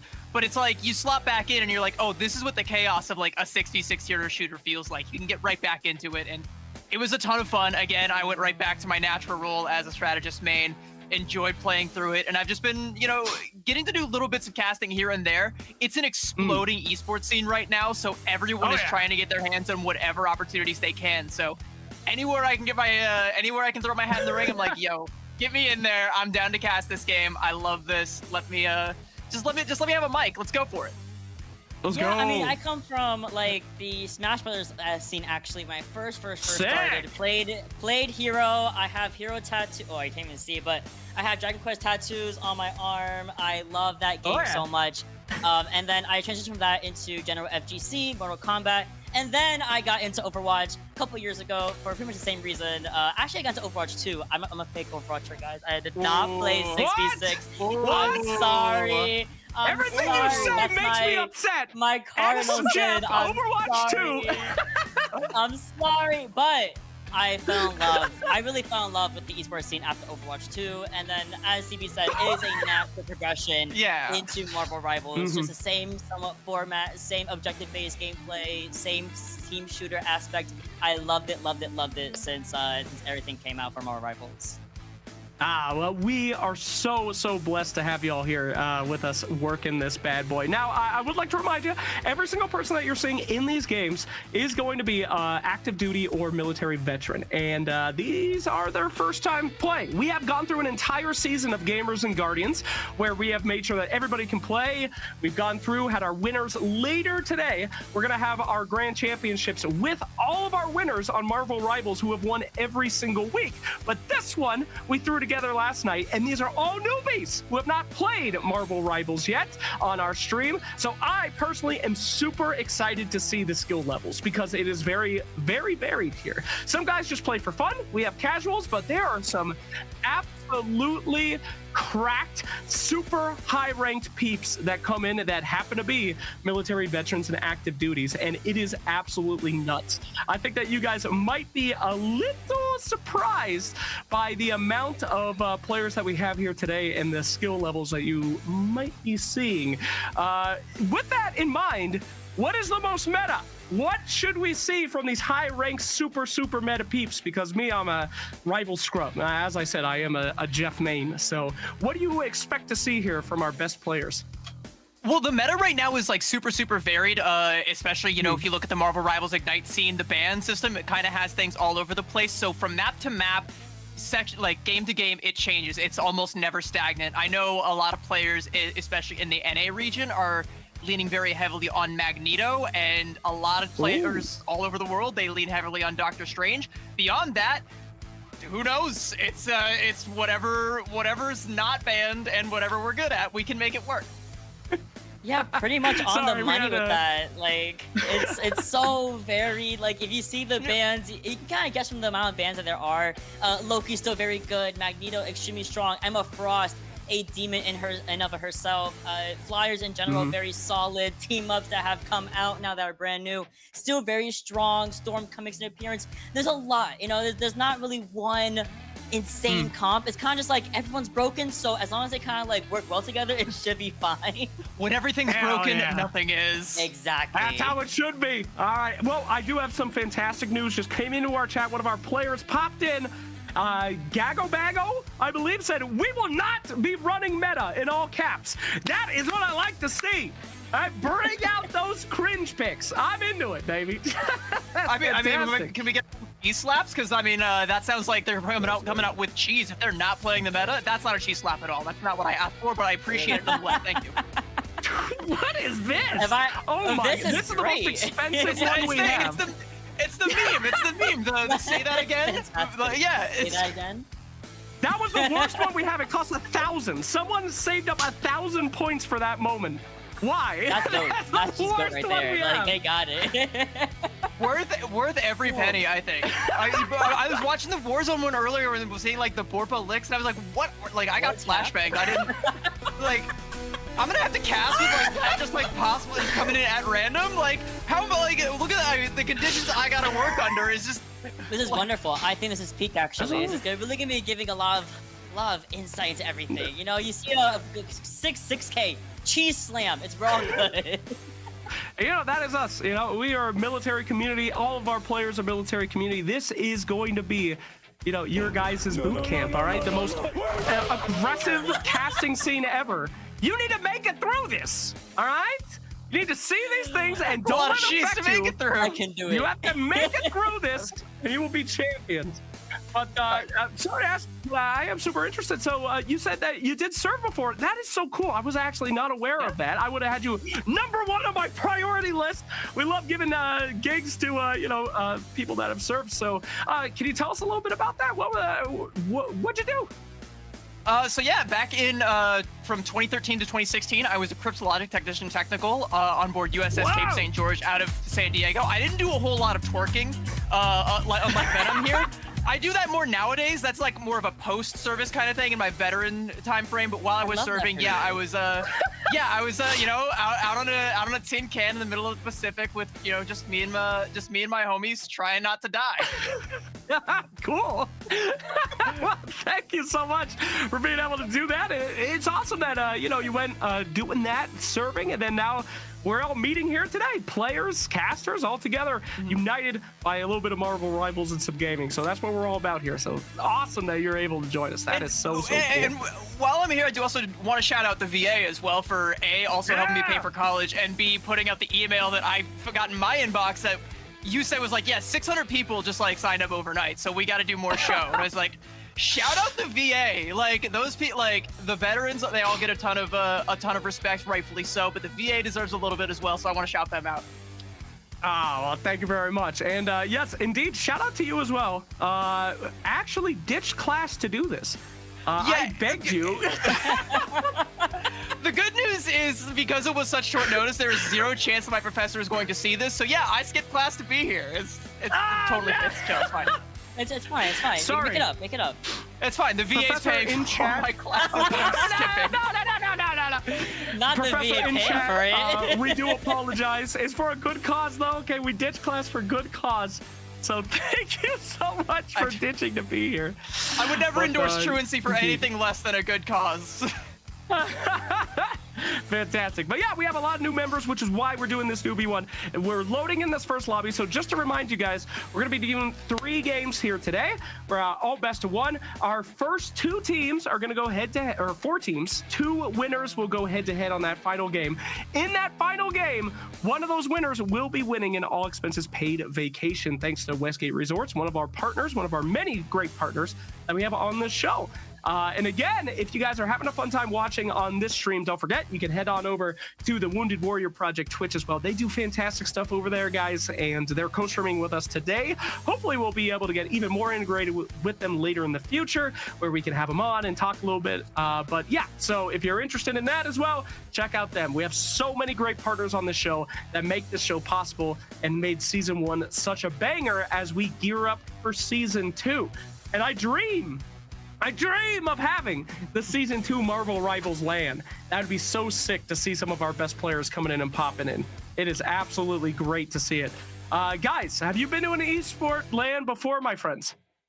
I was just at multiple fighting game majors actually.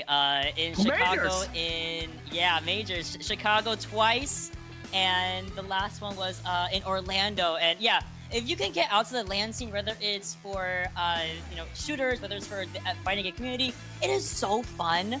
Having an artist alley, having everyone on the stage and watching. I mean, my boyfriend got top 8 at one of these events, and he was on a big screen and big stage. And listen, the LAN lifestyle is so cool, man. And I encourage everyone to go out and go to one at some point in their lives if you're super into the esports scene.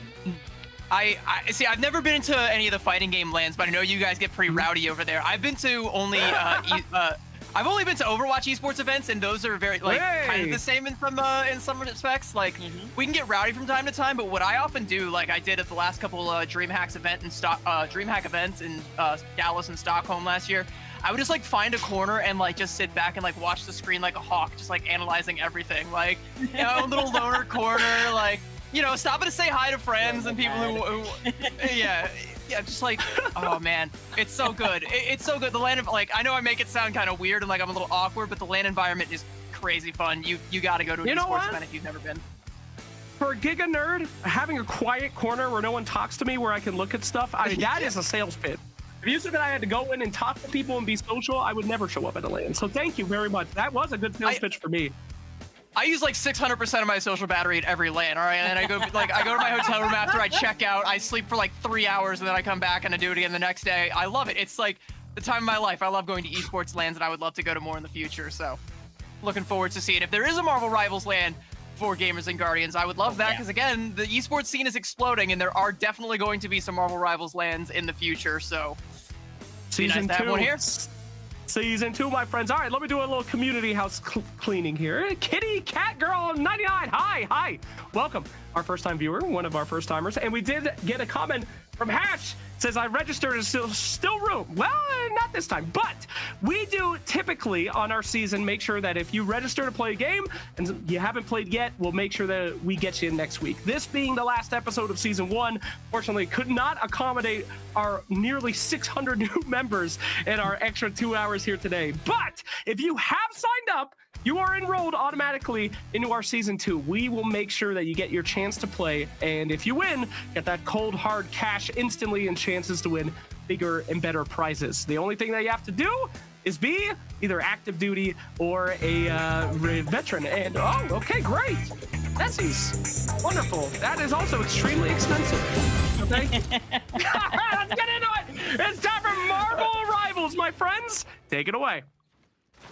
Wonderful. Well, we're starting things off on Yggdrasil's path here, CB. And as you can see, we have our teams locked and loaded. And they said they weren't going to play meta. But CB, I see 2 cloak and daggers, and I am mad. We were lied to. Doesn't get much more meta than that. Cloak and dagger on either side. I mean, the Eternal Bond being basically just that AoE immortality, as a lot of the strategist ults are. It's kind of a must pick regardless of what you're going to play. Something we don't see too often though these days is the Venom over on the attacking side. Absolutely, and you can already see Spider-Medic on this Captain America really putting in a lot of pressure on the backline, forcing them to be suffering so much when it comes into the field and has to come back to the team. Mind you, 3.5 minutes on the clock here. The car has only progressed slightly, but the first pick does go by the way of Godspoon, getting that beautiful headshot onto top notch. Follow Red goes right after the fact without that passive to sustain any longer. But then, of course, Rocket Raccoon himself is in the lobby with us, DB, and gets the res off. So defenders have another chance to keep this car progress stalled for our attackers. The Spider-Medic is just like finding anyone who dares try to take an angle, finds Flippy off on the side on that Hella there, trying to get some poke damage onto the back line. Just doesn't let it happen, just goes deep in, knows the support is going to be there, knows he's got the entire team at his back, and no one can stop him. And so far, the attacking team hasn't been able to deal with him alone, let alone the entirety of the defenders. Absolutely, and I'll talk about the Ultra and the Okami as well. This is really close to their very own Eye Flagger as well, really close to the Rage of Ultron. Just what I mentioned, triple support on the defender's side means that they're going to be sustaining for a lot longer, and also getting these beautiful picks, shutting down another attack from, of course, our attackers here, actually sending them all the way to their spawn room. Gagbag in the front line, making sure we keep this spawn mode as long as possible, and also has the Silent Seduction in the back pocket. Everyone else also coming up slowly. Rage of Ultron, the Carbon Yarn Amplifier from Rocket Raccoon also on deck here. Meat does have the Eternal Bond, however, though, CB. Yeah, and you're going to be looking at a lot of these fighters will start to come up. And by the way, not meta. I don't know what's more meta right now than the spawn hole, because I was watching this exact thing unfold on Rivals Ignite. So, I mean, clearly this team's also been studying up Gagbag, not letting anybody even touch the cart at this point. And Spider-Medic is, of course, there to assist with a little bit of cleanup as well. This front line from the defense is ironclad. And, I mean, we're seeing some swaps coming out from the attacking side. We're going to see the Scarlet Witch and the Jeff now. We've got that Jeff, like I said, that's a duelist. Don't be fooled by the strategist tag from, don't be fooled, all right? Gonna be looking for that cheeky little guy to go for a flank, but here comes the Eternal Bond from the attacking side. This is the go button. It absolutely is. Gonna be cutting it a little bit short, but that's gonna force all the defenders to back up. This Neymar from Koala Red also trying to go forward, goes and uses the whale here. Does find a really good open pick onto Godspoon, but unfortunately, not gonna get too much out of it as the Rocket Red Beam comes through and the Silent Seduction forces everyone back one more time. About 2.5 minutes already shaved off the clock here from the initial attack, and now less than a minute remains for our attackers to get even a little bit more progression on this card. I mean, if it's not Spider-Medic, it's Gagbag, and they're just alternating, going in, coming back out, and just being that entire front line that just cannot be dislodged. Gagbag is getting so much damage, getting so much work done, and all the while, no one is looking at Godspoon, who has been a force on this Hella, still holding on to that Hella ultimate. Here comes It's Jeff from the attacking side, did manage to, that's your ally. That's your friend. That's your friend. That's wrong way. Okay, I'm so glad Strange can just fly, guys. That was just strange. But here comes the Eternal Bomb from the defenders from Thowdy. Now that is again going to be sending everyone back to their spawn room. I mean, Grand Legend a little bit further, a little bit faster, may I say. Odysseus again following right after the fact. Here comes the Goddess of Death. Now, good shield usage, but they used earlier. And couldn't even get the end of the ult line before getting shut down eternally. Overtime has been activated, but CB, I'm pretty sure that might be the end of the line for our attackers as they try their best to touch, but to no avail. Cannot get past this Emma Frost. If that wasn't the most Scarlet Witch moment of all time, anyone who's ever tried playing Scarlet Witch knows that it is an actual achievement to be able to get that ultimate off. Even getting as far as pure, I mean, that's also an achievement, all right? You didn't get the chaos part out. Very unfortunate. I do want to highlight one good thing that came up from the attackers, though, in Koala Red switching over to that Doctor Strange. I think that was a very wise pick. Try and build up to that Eye of Agamotto. That's one of those ultimates that can completely shut down a fight, especially if you can catch one of the strategists with the AoE Immor ultimates. Okay. When you only have like 20 meters to go, speaking of strategists, why not 6 of them, I guess, you know? I mean, Jeff's a DPS, so I mean, we don't gotta worry too much about that one. I mean, Adam Warlock also very DPS-y, so that, you know what, that's your front line there. That's all you need.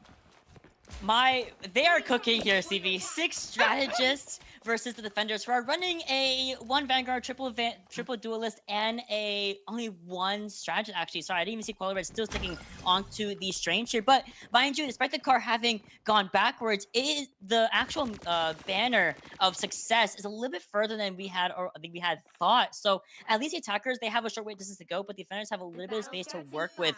We're starting in about 5 seconds, and I gotta see how this 6 strategist lineup works. You know what's funny? The Rocket Raccoon BRB is essentially useless, because like, where are you gonna put it that it's not gonna be just like the same distance from the spawn? Like, you've done so well for yourself that one of your characters is now essentially null and void. We'll see if the attackers can void out a few more. Gagbag getting really low there. If they keep the pressure up, I mean, we might see this 6 support line crumble. Yeah, and I should be seeing Gagbag, the first one to go down on the Adam Warlock. But of course, you can always self-res, cocoon yourself, and you're right back in that fight. Now, this is absolutely crazy. We have 6 strategists coming in. They are all going to be healed up. We're getting Licha in the backline somehow on the Emma Frost, and does get a trade-off between themselves and iFlagger on the Ultron. This progression, by the way, has not left the hold of the defenders until right here, right now. Could be just able to get a res on the top-notch again, and also expand the Covering Yard Empire on the field alongside Tippy and all of her friends in the field, putting in a lot of that stand damage, but otherwise, Koala Red keeping this defense really strong with this newly found Strange. That early pickup onto Organic was pretty consequential as well, by the way. You didn't get the res off from Flippy, so you had to bring back top-notch Nerd with it. Now you've lost Koala Red. Organic is going to be back in the fight, but that is your only Vanguard left, and there is not enough damage being soaked up. Odysseus Man going to fall, Licha going to fall as well, and this looks like it might be it. It absolutely will be a really solid, like, 2-minute hold from our defenders, though. But this, I've had these games before where we're like, hey, let's just go 6 strategists for fun, and they were able to do it. Constant healing, constant self-resing, and or being rezzed, and that's gonna be the victory going over to, of course, I mean, Gagbag MVP, without a doubt. That Emma, very talented. The Adam Warlock, as you can see, clearly did his job.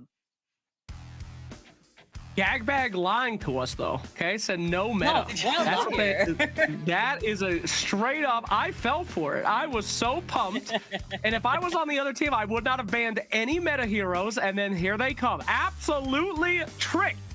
Well done though. That is, you know what? That's strategy. What can you do? See, the art of deception. All right, that's a very important military concept. You know, we learn all about that in the intel field.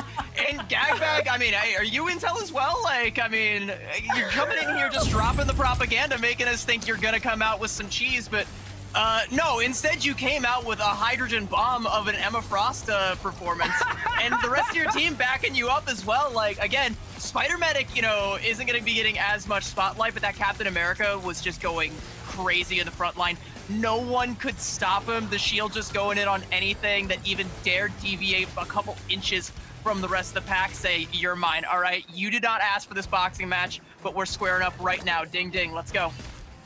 Yo, that's your friend. That was a really beautiful moment. It happens. It happens. I remember when I first started playing Jeff on controller, my controls, they were swapped. Like, Alex was on the right side, but it was my left button. So I've been there, bestie. There have been times where I put my Luna in the God in like the void, and I'm like, sorry, girl. I really thought that you were my enemy. I'm so sorry.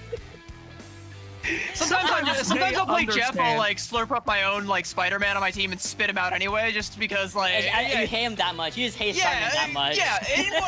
He can get back. He's Spider-Man. He's fine. Nothing of value was lost, and if he dies, he dies. It's, you know. Well, chat is absolutely bumping with everybody that played the game. Guys, that was so fun to watch. Thank you for coming into the chat after your game. So sick to see. And I have to agree with you. You know, sometimes it's Jeff. Thank you for. I hate Borba. Borba is the #1. That is the most disgusting thing ever. But I hate that one. But anyway, yes.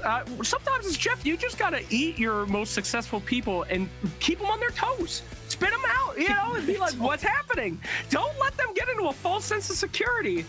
Get them cooking. So well done, guys. That was very fun. I don't think they felt secure at any point in time in that. They're coming in saying they got cooked. I don't think anybody on that team felt secure. I think they were living in constant fear of Gagbag and Spider-Medic. No, low-key facts. That Emma was crazy. Great talent seduction. Great just taking over space. You had Spider-Man just kind of doing whatever he wanted in the backline. Well, absolutely fantastic. But that's not the last that we're going to see of that team. Congratulations for winning that one. And again, to our team that did not get victory, don't worry. You guys put on a hell of a show, and we hope to see you on Season 2. But we're going to be seeing that team again as we get ready for our next Best of 1. And then the winner of that will go to that Best of 1 at the end between the winners. And the winner of that, one of those people will randomly get a free all-expenses-paid vacation. So very, very exciting. So we have talked about Overwatch. We've talked about fighting games. We've talked a lot about Marvel Rivals. I asked this for all of our Rivals casters. In your opinion, what is the most try-hard character and what is the most grief character right now? When you see someone pick one of those two characters, which is which? I think honestly it could be either way. Like I could say Black Panther and it could be for either of them. It could be because like no, so okay, so hear me out. If you pick Black Panther, I know for a fact you're going to be going in super deep and you're going to be sweating, you're going to be trying really, really hard. And it's kind of one of those like feast or famine sort of things where it's like you are either eating the entire enemy team alive and there's nothing they could ever pray to do to stop you, or you're just wasting time griefing. Like you could be, it could be either one. It's entirely, it's like a roll a d20 and see what happens, and that's just gonna be your performance for the whole game. I fear her opinion is correct because I literally cannot like. I think my general is just every flanker ever fits both those categories, except for Psylocke. Psylocke that I play with are typically like pretty solid on her. But Spider-Man, Black Panthers, sometimes Magics. I'm like, girly, what are we doing? Your keyboard and mouse is disconnected and your monitor is turned off. What's going on? Or they will literally be God's greatest gift to Earth, and they played an MR Ignite, and they are a pro player. There's no in between these guys in terms of flanker. All right, well, let's get to our second game, and the winner of this will face off against the winner of the last series. Take it away, my friends. You are slaying it. Well, we actually do get to see the pick and ban process this time around, and a protect onto the Storm. That is an interesting one, especially considering the early Hela ban that came out from the other side. So, not really a great way to deal with the Storm. We are almost guaranteed to see the flyer meta, just as you said. Yeah, but at the very least, you still have Punisher open, at least until he inevitably might get banned by our flyer team here. I mean, they did ban Iron Man, to be fair, so that Ultron team up will be inactive, unless, of course, you want to go Ultron at the end of the day. But otherwise, as we look at this next ban, it's gonna be the group ban. So Baze, I'm sorry, Baze, you're just not gonna be able to play your character today. Yeah, unlucky there. I mean, I know a lot of people have been like Groot's been pretty strong lately, if I haven't been mistaken. I know there's a lot of people out there that Groot is like the one tree that can make them, you know, empathetic towards the Onceler. So I kind of get it. I kind of see that. It's also one of those things where it's like, if you just get sectioned off by one of those Groot walls and there's nothing you can do, you know, if your strategist can't get to you, if you don't have an MO ult, if you don't have anything like that, you're just kind of cooked. And there is going to be a lot of MO ults on the field because we got Cloak and Dagger protected on one side, Luna Snow protected on the other side. So between Eternal Bond and Fate of Both Worlds, there's okay, all right, we got Invis Woman protected as well. Nothing ever dies. Just a bunch of big circles that do a lot of healing. That's all we're gonna be seeing today. A lot of Venn diagrams might be happening. It's gonna be a really fun time. But the Hawkeye will be banned here, eliminating that nefarious team up that he has with Luna Snow. Of which I don't know why they did that, but they might be cooking something. I don't know. I don't want any part of it personally. However, last ban coming up on deck here. I mean, like you said, the Luna ban.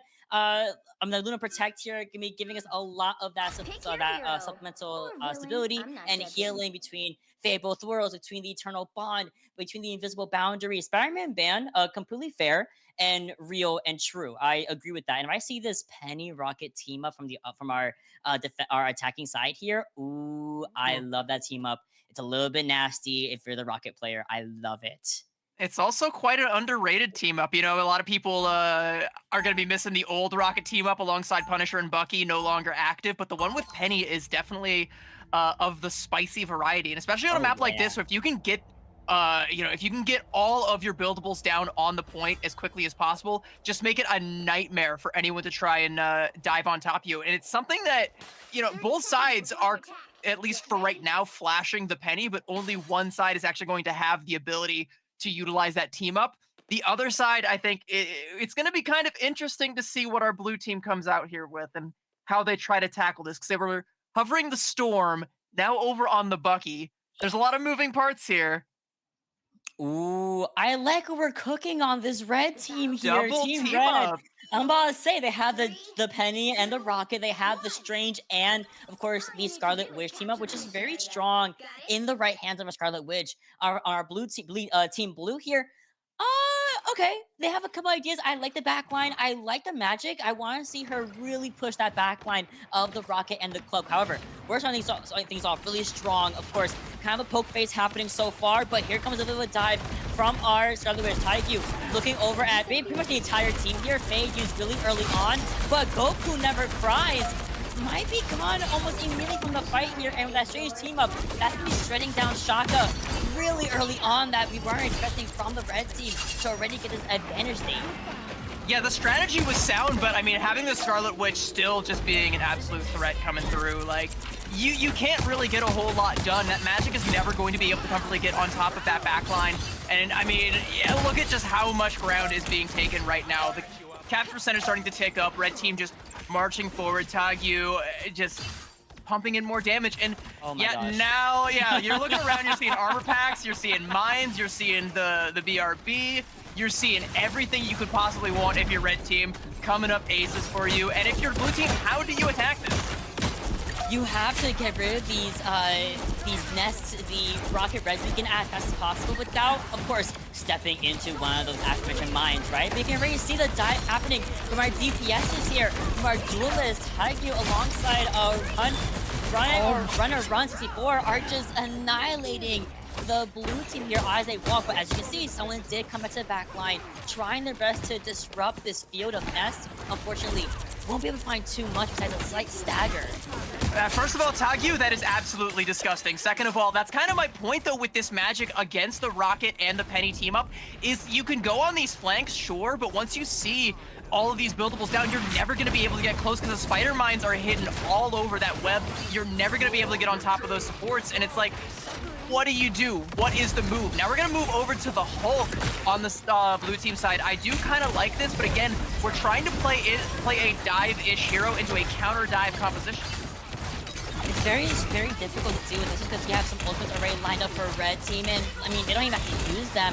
They're covering your Empire on deck. You also have Spire Time on deck as well. Base sticking out though, staying out as long as possible, can absolutely tank the ultimate from Scarlet Witch, but unfortunately, Goku never fires, will not find that benefit, gets shrunk down to the Bruce Banner form, and ticking up to 95%. We're going over to a round 2 in given right for teams up in favor right now, and we can't even touch, unfortunately, with the newly found Namor. But I like the Namor so far.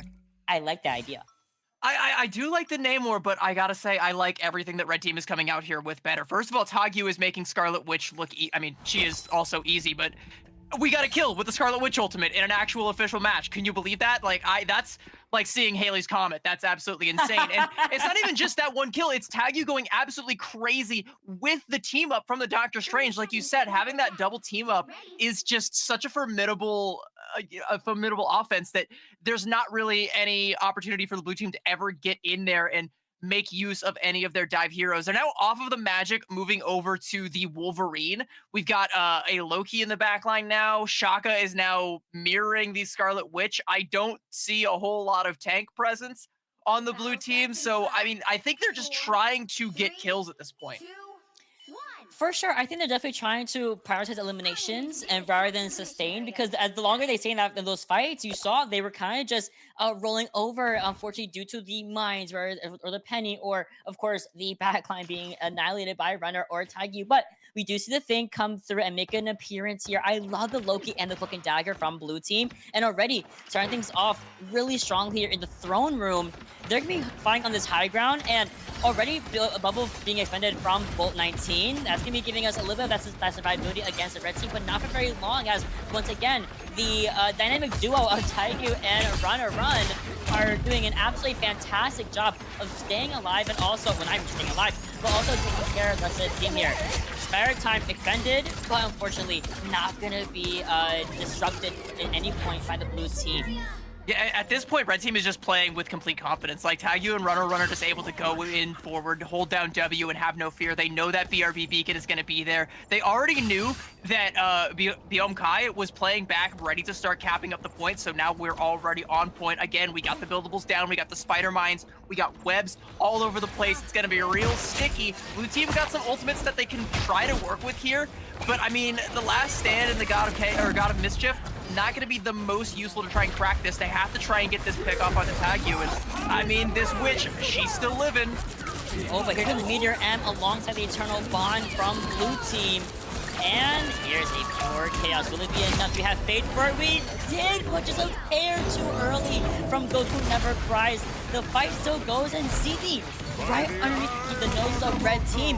Blue team have capped the point. It's slowly going in favor of them percentage-wise. Clobber time can be used here, but absolute Shaka gonna be stunned out by the penny webs here. And thankfully, red team's gonna recast it over in their favor, and they start taking a lot of space into the spawn room of the blue team. Yeah, that 50% for blue team is going to be real annoying if you're red team, and even more annoying is in order to recapture that, Bobobo had to invest the Eye of Agamotto. Again, that is your major fight closer ultimate, but who needs ultimates when you just have Tagyu again playing with confidence, going in deep, finding a pick here. Taz out in no man's land, and it's just going to get melted down by Run, and 60% now. All right, that 50% blue team, that is a drop in the bucket, my friend. We also see the Eternal Bond having been used really early in that fight here, so that at least that fight can happen, or was happening in this main area, does see that the Eternal Bond has now been depleted, and the rest of the fight is still ongoing. 75% mind you on the red team, and here comes the opposing of Eternal Bond from our defenders here. Oh my goodness, another chaos is online here, and we are just gonna go rip it right on, go into their spawn where everyone's trying to hide, and we still find one, that being CP Dire on the Invisible Woman. Red team stalling as much as they possibly can to get this to a nice clean 100%, which is a couple seconds to spare. Tagyu struggling to get this last pick off there onto Bolt. It does come through, looking for, yeah, gets the Cloak and Dagger, and yeah, that's it. That is the end right there. Tagyu on this Scarlet Witch, putting on an absolute show. What a performance, and with both the Hela and the Hawkeye band, if you get that Scarlet Witch up in the sky, there is nothing that can bring her down, and it damn sure ain't gonna be a Squirrel Girl bringing her crashing back down to Earth. So we're able to see, we're actually able to see pure chaos. We're able to see that ultimate getting value. We're able to see even just in the neutral, all of the damage that comes out from the primary fires and from the Doctor Strange team up, making that team up look absolutely busted. If Tagyu keeps this up, we're gonna see that one going the same way as the the Venom Spider-Man, the symbiote team up. That was gonna have to be shelved as well at this rate. Absolutely, that was super cool. Absolutely. Oh, sorry to cut you off. I'm a first-time viewer of these very intricate, intelligent play styles. I usually just put on some YouTube videos and play Jeff. So being able to see that for the first time was very interesting to me. you think you'll ever get sick of stuff like that? You think that that's gonna be boring to watch? No. Come on, come on. Never. The No. longest I've cast Survivals was 7 hours, and I was entertained all 7 hours. It is the Hell yeah. chaos in this game is so fun to watch, to play, to commentate over. I'll never get tired of it. Even if it's one-sided, I don't care. I love it. Both teams did absolutely fantastic. Very, very well done.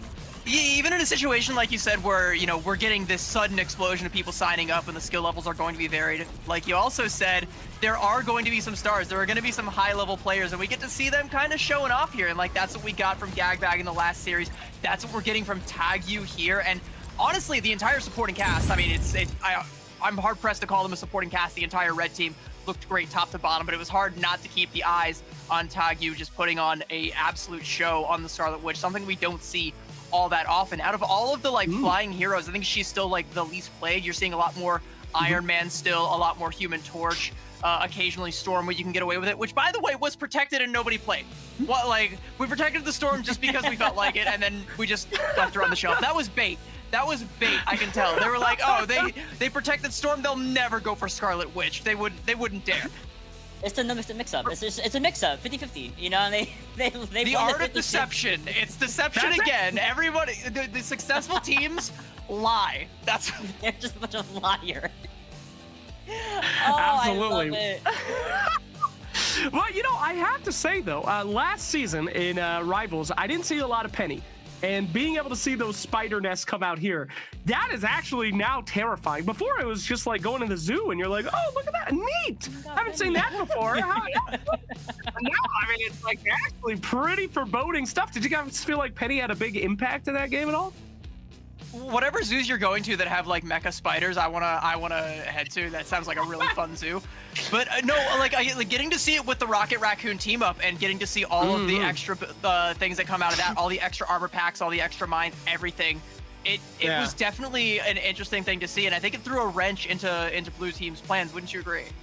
Those are just my average comp games, guys. I might be the Rocket Raccoon doing all that. I'm really sorry. That I quite literally place my penny beacon in people's way. I break it, and the mines stay in place, so they explode, and they have no idea it's there. It's a beautiful team up if you're me, and if you also play Penny. For everyone else, it's completely miserable, and it's so strong on games on map types like Domination, like Convergence.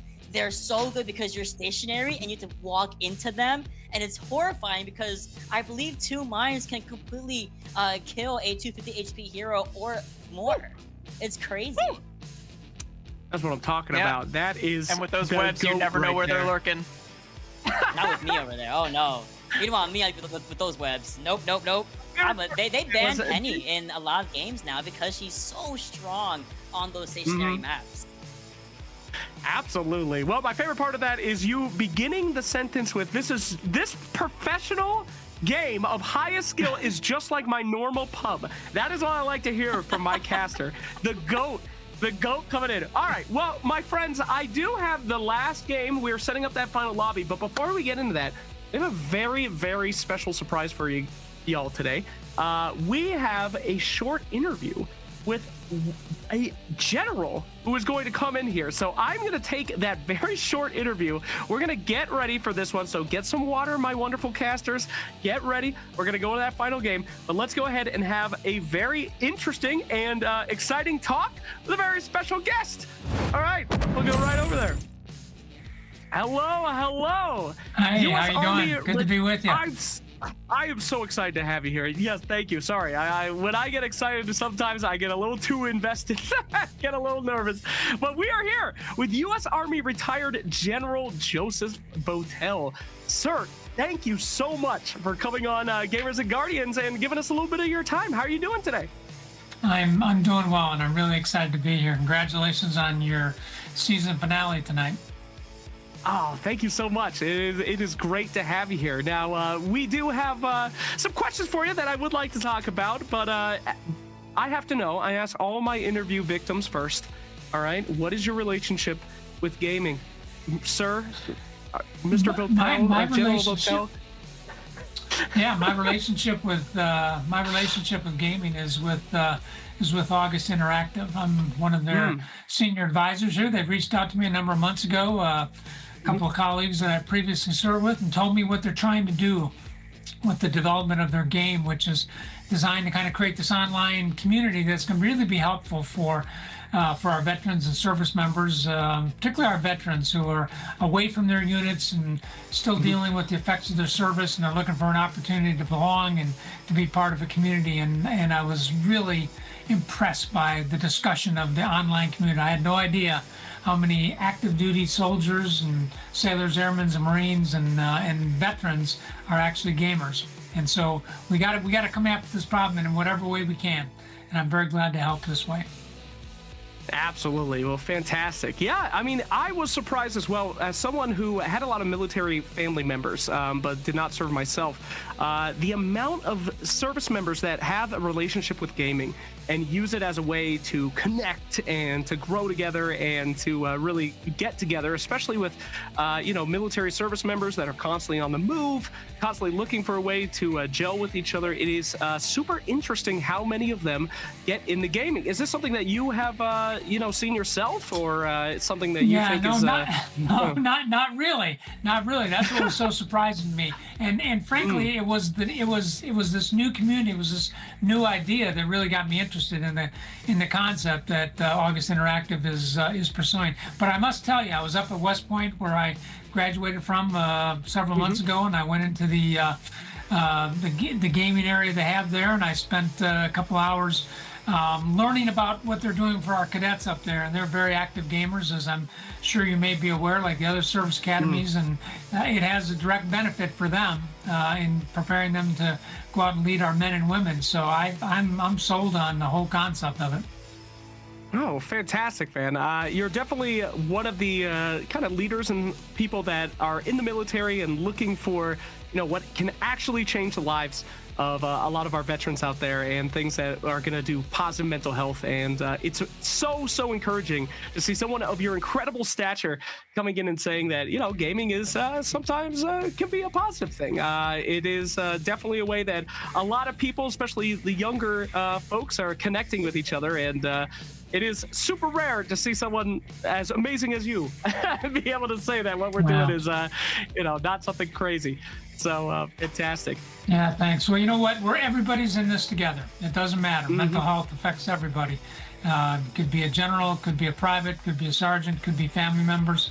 And so, anything we can do to raise awareness, to provide a sense of belonging, to provide a platform for people to be supported as they kind of make their journey through life here, I'm all about here. And I think this is a really untapped resource right here, and I'm really glad to be supportive of it. Wow, you're amazing. Thank you so much. And you have quite a commitment to mental health, especially with the community here. Can you talk about past projects that you've done with mental health and how you think that the right ways to do it with this specific community?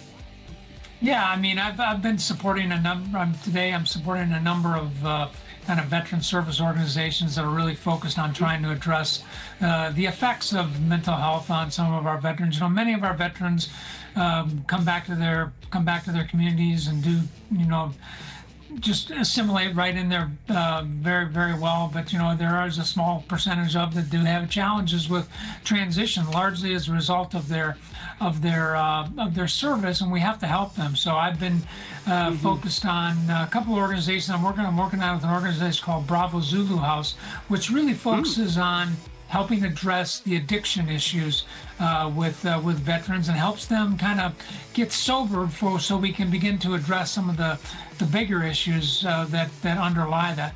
I'm also working with an organization called the Veterans Defense Project, which really focuses on veterans who have interactions with the justice system here, and they need a little help getting through this. And it's a really underserved population, but we're supporting legislation across the country that helps create veteran courts, that makes sure that veteran resources are available to veterans as they go through the legal process.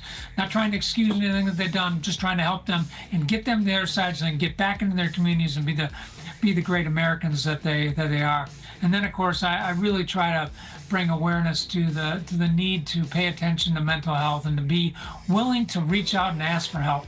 The challenge of stigma is so great out there, and people are so reluctant to ask for help when they need it, and we have to do everything we can to bat that down. And if you were sick, you would go to the doctor. If you hurt yourself, exercising, you would get some help. And it's the same way with mental health. If you're having some challenges, you're having some trouble with this, you got to ask, and that's all it is. You should be able to count on your family. You should be able to count on your organization. You should be able to count on your community for that kind of help. So those are the areas that I'm really focused in here, and I'm really, really satisfied to be giving back to my fellow veterans and in that manner. So thank you for asking. Well, thank you for doing all that for him. And I mean, it is incredible to hear all that coming from you specifically, and recognizing that the good that gaming can do, bringing us together and allowing us to just be relaxed, form a community. That's what we're all about on Gamers and Guardians, is getting these guys doing what they enjoy doing, meeting new people and having a great time, and giving them some cash to make sure that they show up. So awesome that you're here and supporting that. Fantastic. Now, I do have to say, though, as a man who has really downplayed his gaming ability here, we do actually have an announcement. I believe that you will be taking, you're going to be facing off against another general at the Military Esports League coming up here in a 1v1. Are you excited? The Generals and Admirals show match in February at the Military Esports League. I'm looking forward to it. All right. Are you going to be doing any practicing here in the gaming? Oh, you bet. You bet. Okay. Yeah, absolutely. I got to make a good show of it. Absolutely fantastic. Well, that is so cool that we have the world's first pro gamer general here with us today, shouting out our stream and shouting out our community. So, guys, everything that General Votella said is completely accurate. We are always here to try to get any kind of mental support or anything out there. You guys are never alone. And one final question, maybe not final question, but is there anything that you think the general public should know about, veteran suicide, or just anything else that is resources for them, or things that they should really look forward to just for their own mental well-being, since you're so passionate about the cause?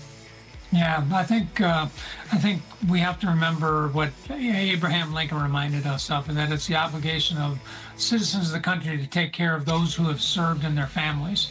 And now, out of that is how we actually formed the Veterans Administration. And the Veterans Administration, which provides so much care for our veterans, does such a fantastic job. I use the one near me here in Minneapolis, but they do a great job. But they can't do everything. It's a big organization. It's a big bureaucracy, and so we have to. Small groups, like I described for you out there, nonprofit organizations that are out there helping our veterans, are really critical to the process, and that's how the community gives back.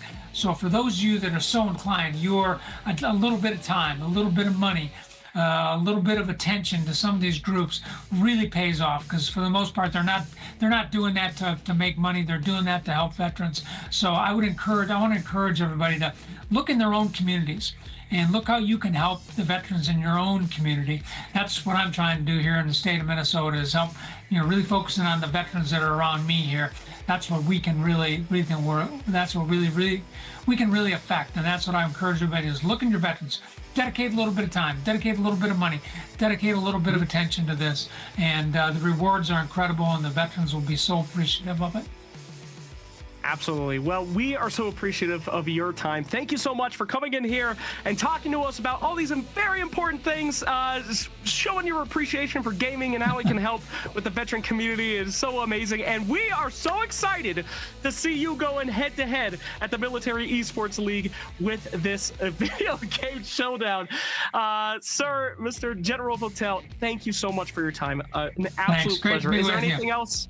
All right, great. No, anything else you'd like to say? All right, great. Well, thank you so much. Have a wonderful day. Thanks. And we will see you more here. Have a good one.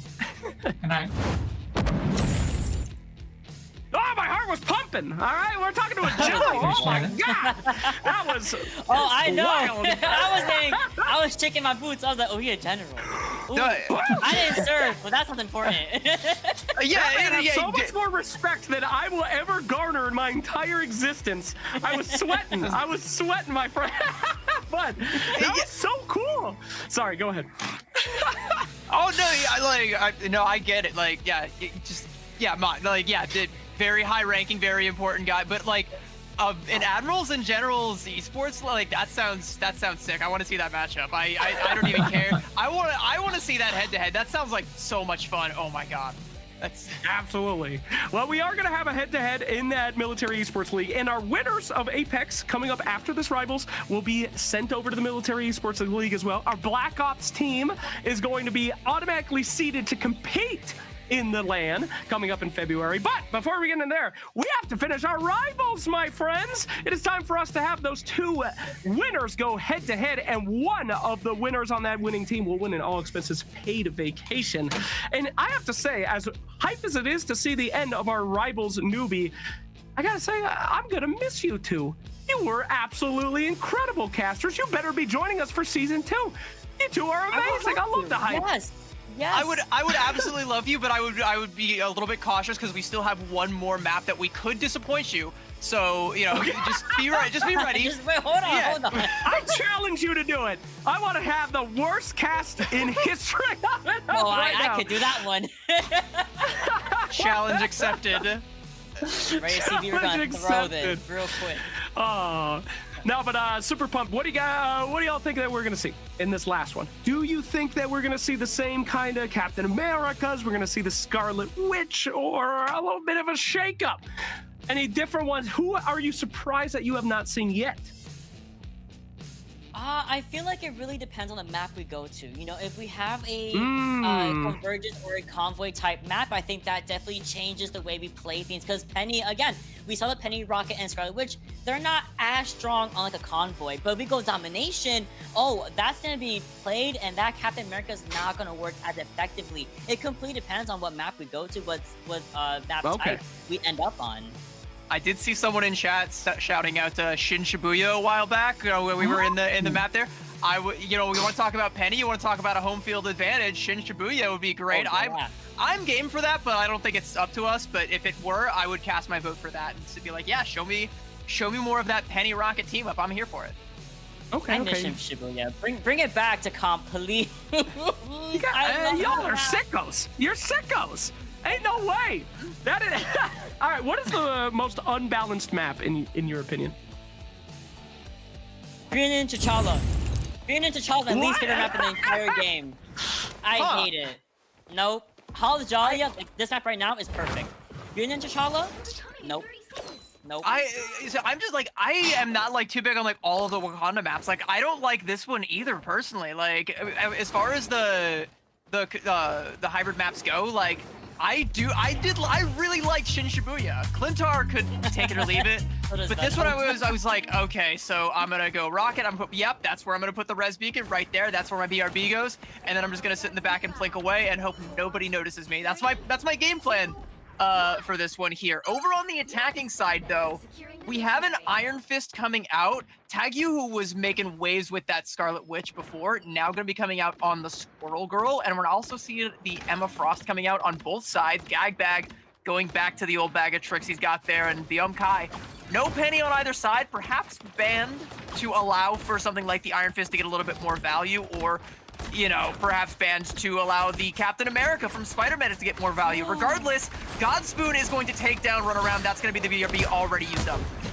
Thankfully the 6v6 still is alive. The dream is alive for our attackers. But now you've also lost Bobo, unfortunately, to the Magic. So you're down one of your Vanguards. You're only relying on your Emma, whom, yeah, she's super strong, but she can't do everything. She can't protect Run from the wrath of Godspoon. This Magic coming out with a statement.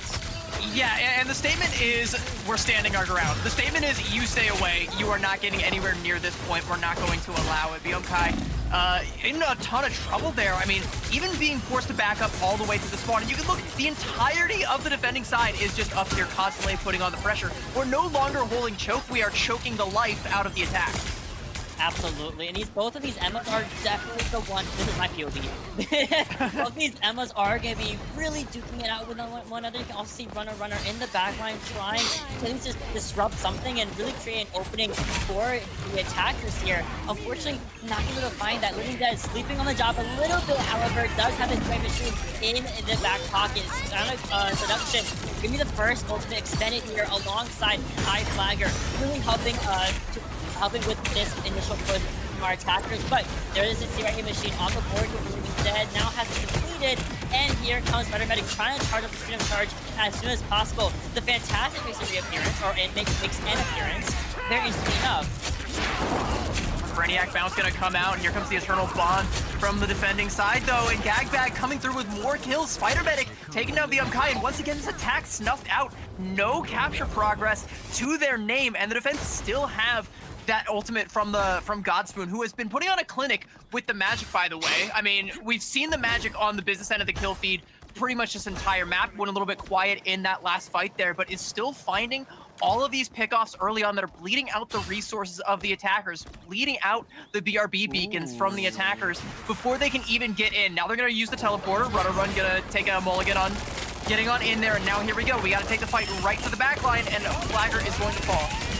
Not for very long though. BRB machine again expended relatively early on in this initial fight, but now here comes the demon, the Dark Child, being expended from Godspoon. Now you do have an Eternal Bond that was on the floor, does go away, and now Godspoon swinging, slicing, and dicing onto Nuki, who is no longer in this fight here. Gagbag helping assist defending the defense side to continue onward in the Silent Seduction, but suddenly everyone's gone down for the count, going trade-off for trade-off.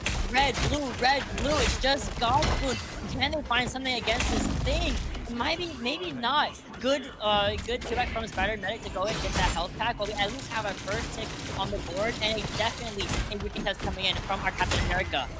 Kill feed was looking like a checkerboard there, but with another portal coming in, the attackers coming on out. We got the Galactic Legend, and iFlagger is going to fall. By the way, made the swap over onto the Ultron. Not going to be able to stay alive much longer. The kills coming through, and the attackers halfway to getting the capture here. They just got to get a couple more stragglers off of the point here. There goes Gagbag, and yeah, I think Rocket Raccoon is going to live to fight another day. Head on out the back door, do a little Irish goodbye, and give the point up.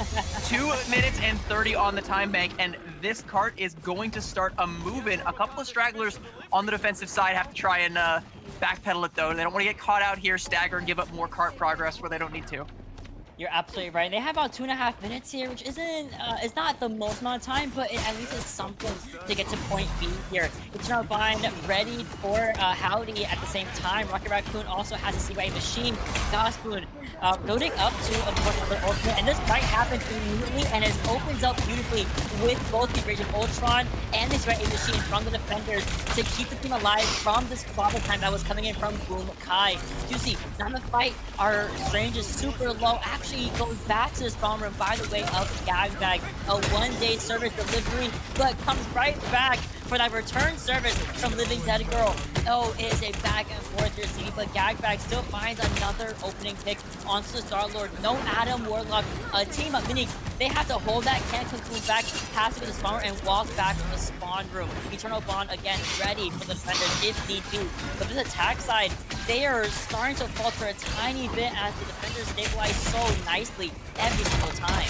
Yeah, and it's not even just stabilizing, it's being constantly aggressive. You have Godspoon going in super aggressively alongside Spider Medic, and while all that's happening, no one is ever looking at Gagbag, so Gagbag can get all of that damage here. We've got the Psionic Seduction coming out, got 2 traps in it inside the Sia coming out from the attacking side, but they've lost Living Dead Girl already, and they don't have a whole lot of say in this fight right now. The defender's still holding on to the Dark Child as well, and that kill on the Tag U means this is going to be a dead attack. We're going to have to take another crack at this.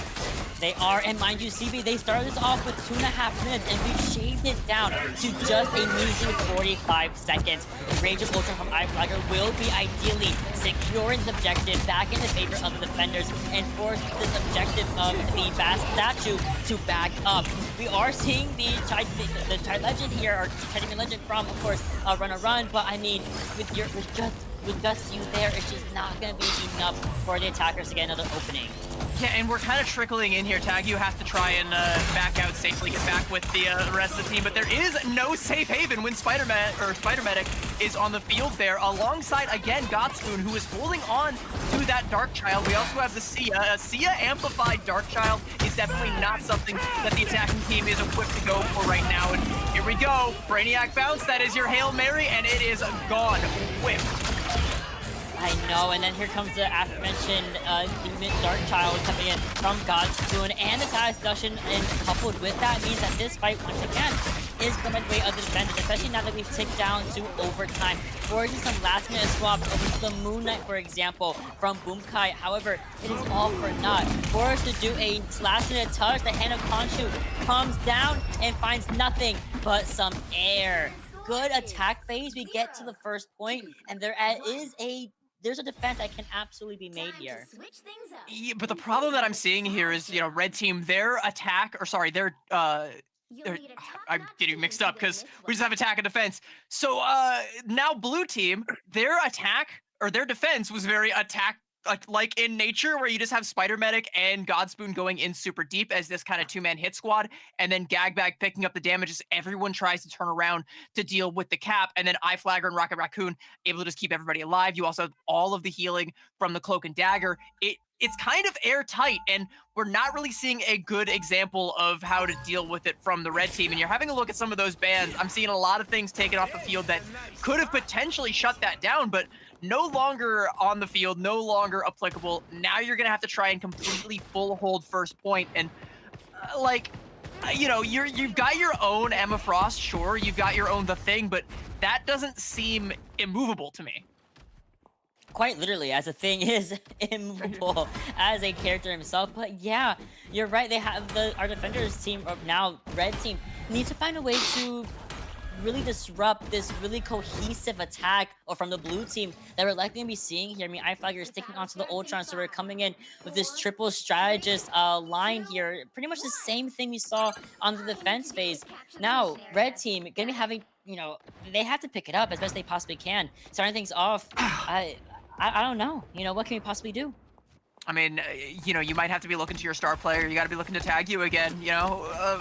The performance that we saw with that Scarlet Witch, maybe we can emulate that to some extent on the Bucky, get an early kill here, and try and snowball that into more and more early kills, try and wear out the resources of the attacking side. But as you can see, the blue team has already got their toes on the point, and they're looking to kick the door in completely. And with Runner Run dead, that's the BRB already used to the defending side. Again, that resource off the field means it is now time to go. Yeah, the go button is being pressed by the blue team here, and they're going to be continuing it on in their favor, getting rid of at least one Vanguard and one Strategist. That means that, again, defenders, they have to back up now, get a quick regroup, and they should have time here to at least get a Strange Portal out if need be, or they might just be able to, they might have to hold second here. Living Dead Girl just barely able to stabilize, a little bit of Houdini action, able to get out alive, and that is going to mean that the defenders will have the opportunity to try and get a retake here. Oh no, Runner Run is caught out. That is not where you want your Mantis to be. 65%, you needed Runner Run to try and build up to that Soul Resurgence, but with that now off the field, you're nowhere near the Eternal Bond, no Immortality ultimates on the field. If you're the attacking team, if you're blue team, you just hit Q as much as you possibly can. Rage of Ultron already looking for that early kill and to tag you, and if it finds it, it does not, but it damn near did. If that had found it, that would have been it, and look at how close the card is. Oh, look at this, but they get a trade-off. Emma for the magic, tag you. Oh, I was gonna say trade-off, but then I forget about the BRB beacon that have been so consistent with both these Rocket Raccoons. Here comes the call, however, it does not find much besides the ground, besides the Statue of Bast. And the Statue of Bast, no need to go any further as the blue team reigns supreme and take this 2-1. I heard our host let out a loud woo as iFlagger hit like a 3K there at the end. Yeah, I don't know if they heard that or if that was live, but like that's how I knew that it was done. And even the people who were off camera were like celebrating. We're like, oh, yep, that's it. Big plays. Let's go. We got it. Yeah, like the strategy from the blue team there, from Gagbag and Spider-Medic, like I kept saying, that front line completely ironclad. There was nothing that the attacking side or the red team could do. I mean, Tagu was a phenomenal player on our second map and still did have some signs of brilliance in this one, but you just had too many players in the red team getting caught out. You had too many she slaps coming across the bow. You couldn't really do a whole lot about it. You had Godspoon on the Magic. Why was Godspoon not on the Magic before, by the way? Because that was also impressive. Remember, it's all about lying. Yeah, it's all about lying. Yeah. That would have been too Exactly. meta, of course. Yeah, that would have been too Have a meta. So we conversation. played show Tilly your instead. cards. You can't show your cards to the enemy quite yet. You gotta inch it out. You know, you gotta pull it out slowly. And we got the magic at the end. Which Yeah, you was gotta fantastic. slow roll them. They love it when you do that in cards. A Yeah. little slow burn, if you will. I'm so sorry. I did not know you guys could hear me for the the pogging out there. But that was hype. That was sick. Yeah. Awesome showing from our third game with our two winners. Absolutely what we expected. But thank you so much. My friends team won. Congratulations. You have a great friend, a very high skill friend. May they carry your elo many times above where it should be, my friend. But absolutely fantastic game 3. They showed up. It was great. That was a live rendition of Spider Medic on the Captain America right there, by the way. That might have been yeah. Spider-Man. Yeah, that was Spider Medic on the cap there. Poetic metaphor, yes, indeed.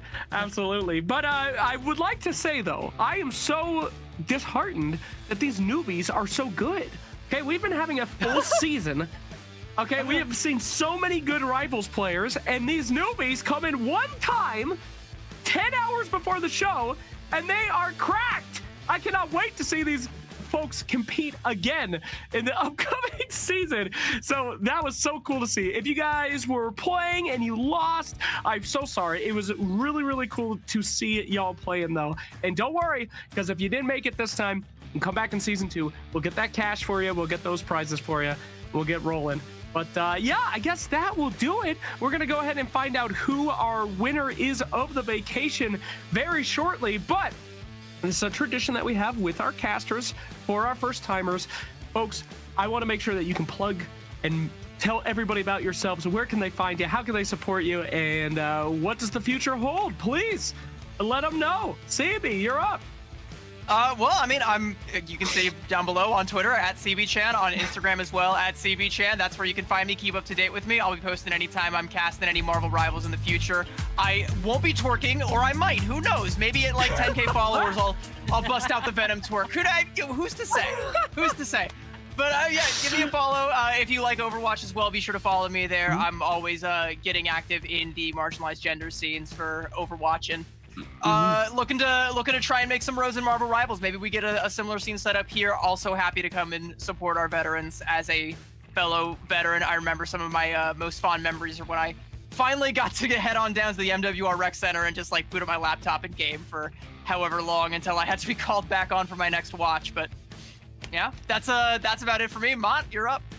Yeah, for sure. So you can see my tag right here is Mine with an extra A because the other one is taken by the other Mine. But it's okay. I also catch and watch. I've been dabbling a lot in Mortal Kombat as well. I occasionally go back to Smash Brothers for my friends and fellow players that I started out with. But otherwise, all my activity is always on Twitter. It might be a little too much. Not too much on me, though. Otherwise, that's where you can find me, all my casting, all of my appearances at other big LAN events or majors. But otherwise, sitting at CB, I am very much involved in the Overwatch marginalized gender space. We both have very much both competed and commentated both of those type of events. And it is just a massive, massive W for especially us, for us in our community. But otherwise, I am so happy to come back whenever you guys ever need any casters that have 1 hour to cast and prepare. I am always ready. You know, I work from home. This is my work computer, so you're available. I got you. As long as my professors don't take attendance, I can make something work. I can be here. Let's go! Shout out to the professor in the chat right now. Anyway, what fantastic causes you guys support as well. That's so cool to hear, and it is so amazing to have you guys on this show. Thank you so much again for coming so last minute, and absolutely phenomenal Rivals casting. So we really hope to have you all again on season 2. Have a wonderful, wonderful day, and thank you both so much for coming. Of course. Thank you. Goodbye. Goodbye. Oh man, they were great. That was so fun. That was awesome. But marking that is the end of our impromptu newbie segment. Again, We never planned to have those games and that extra 2.5 hours on our show, but we had such a huge outpouring from new community members. Thank you to our friends over at the VA for sharing out that email and shouting us out here for our grand finals. We felt like we had to include them somehow. So we will get the winner of that vacation from our Marvel Rivals team. Thanks you to Westgate Resorts for coming in and providing that. But that will do it for our newbie section. However, the show has only begun, my friends. We are in for about 4.5 more hours of Gamers and Guardians, and this is our grand finals. We have taken every single winner from our entire season. I believe, thank you for the cheese. It's been about 16 weeks or something. Every single person that has won one of our games every Thursday night, starting at 4 p.m. PST, has been gathered back here for this moment to compete for the big prize. Now, we have many prizes. Everyone from here on out, they win, they're getting all that cash, baby. But the Apex winner will be going to the Military Esports League next February as a special guest and going to be doing some cool stuff with us there. The winner of Black Ops head-to-head will be seeded into the Military Esports League to play against the other military branches officially in the show on LAN. And the winner of Marvel Rivals are going to be getting that cold hard cash and that vacation chance, my friends. So we have a heck of a show coming in with a bunch of the old favorites that you guys have seen throughout the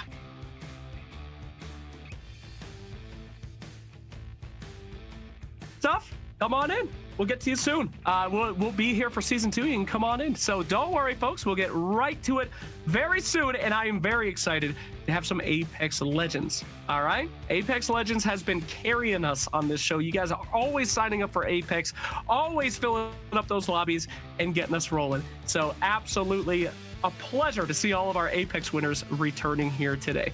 We're going to be heading in to our official start of that. Thank you so much, Doc Squirtle. It was good games indeed. We hope to see you all coming back for us for season 2. Now, let's go ahead and talk about what we have in store for us for Apex. All right, we've had some very, very strong competition throughout this entire season. These guys have all come back, and we've also opened it up to Gamers and Guardians participants throughout the entire season as well. Now, I'm not gonna lie to you. Thank you, Nessie. There we go. That's what I'm talking about, baby. The wide dance. Oh, I guess I have a moment here. Let me talk again about our partners. Guys, we have so many partners that make this show possible. All right? ID me with our ID replays. Fantastic. We've got the Call of Duty Endowment that, oh, thank you so much. We got the Endowment. We've got so many different partners that make this thing happen. But I would like to mention, though, that we have a new partner here today. For the first time, we are currently co-streaming with the wonderful folks over at the Wounded Warrior Project. If you want, you can head on over to their Twitch channel, check them out, go see what they're all about. They do some absolutely fantastic stuff over there, and super pumped to tell you a little bit more about them and the things that they do. So yeah, they're just a lot of wellness projects, a huge slew of projects that you can see over on their website, and you know, all the things that they do to make sure that veterans, wounded and otherwise, are taken care of.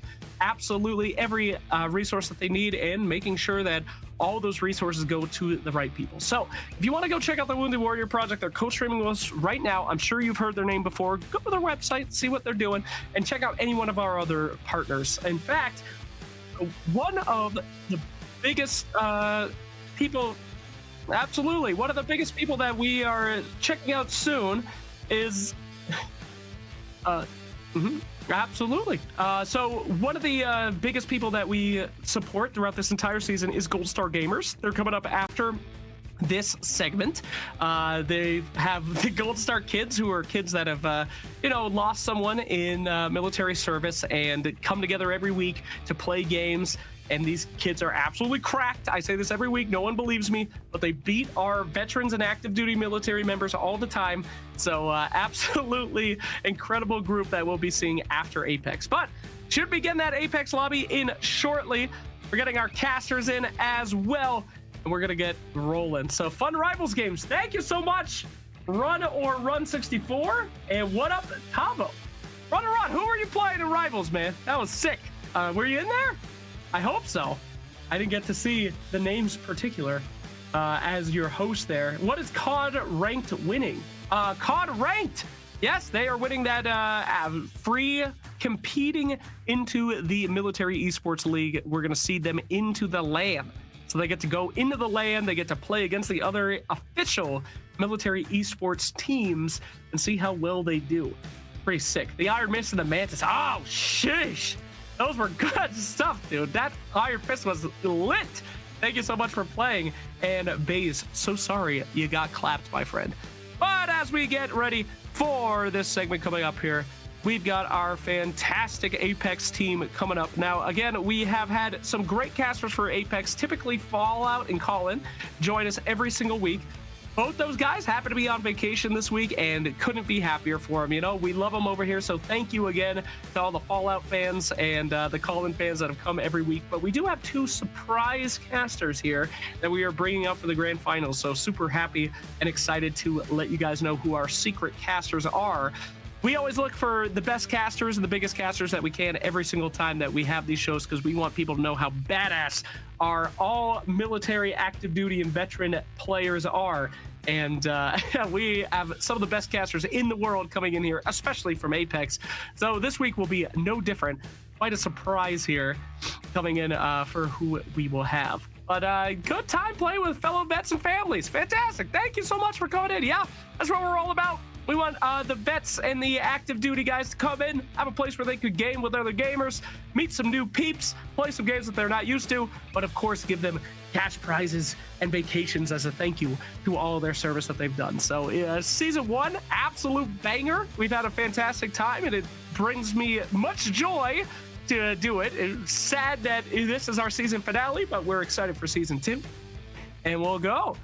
Bamoosh! Bamoosh winning. You probably are not wrong. Bamoosh is cracked. Absolutely cracked.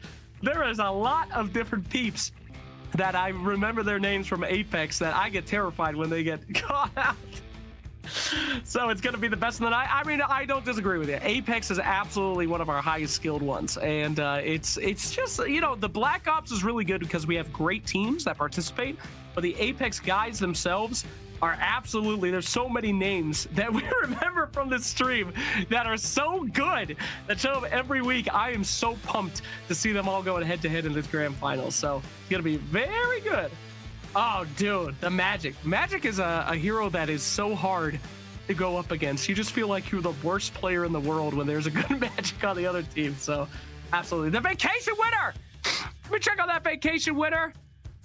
Okay, we got it. Thank you for reminding me. Who reminded me? That was Trippy number 3. Thank you. The vacation winner from Marvel Rivals is iFlagger. iFlagger, congratulations. You have won an all expenses paid vacation from Westgate Resorts, my friend. That's you.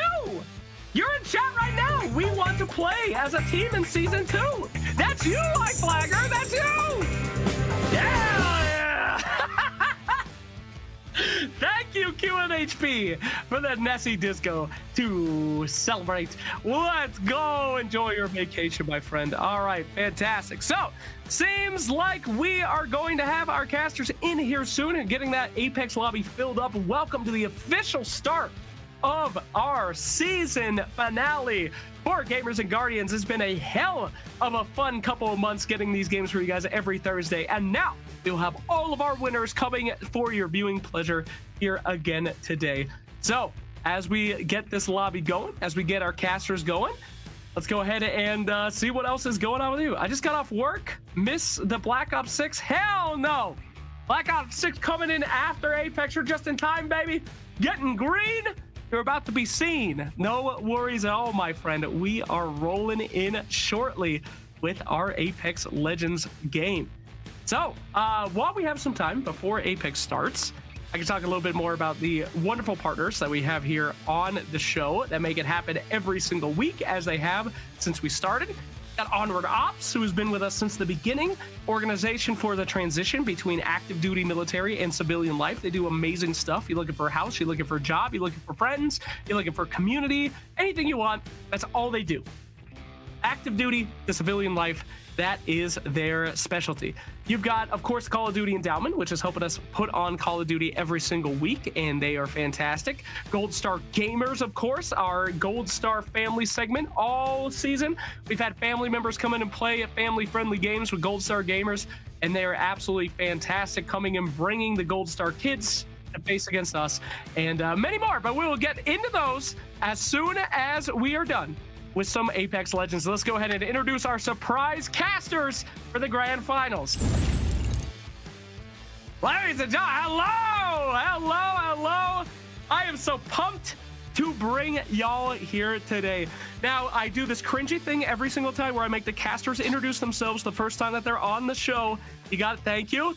That is a quality of a good talent. Bends down to make sure that they do get the pets.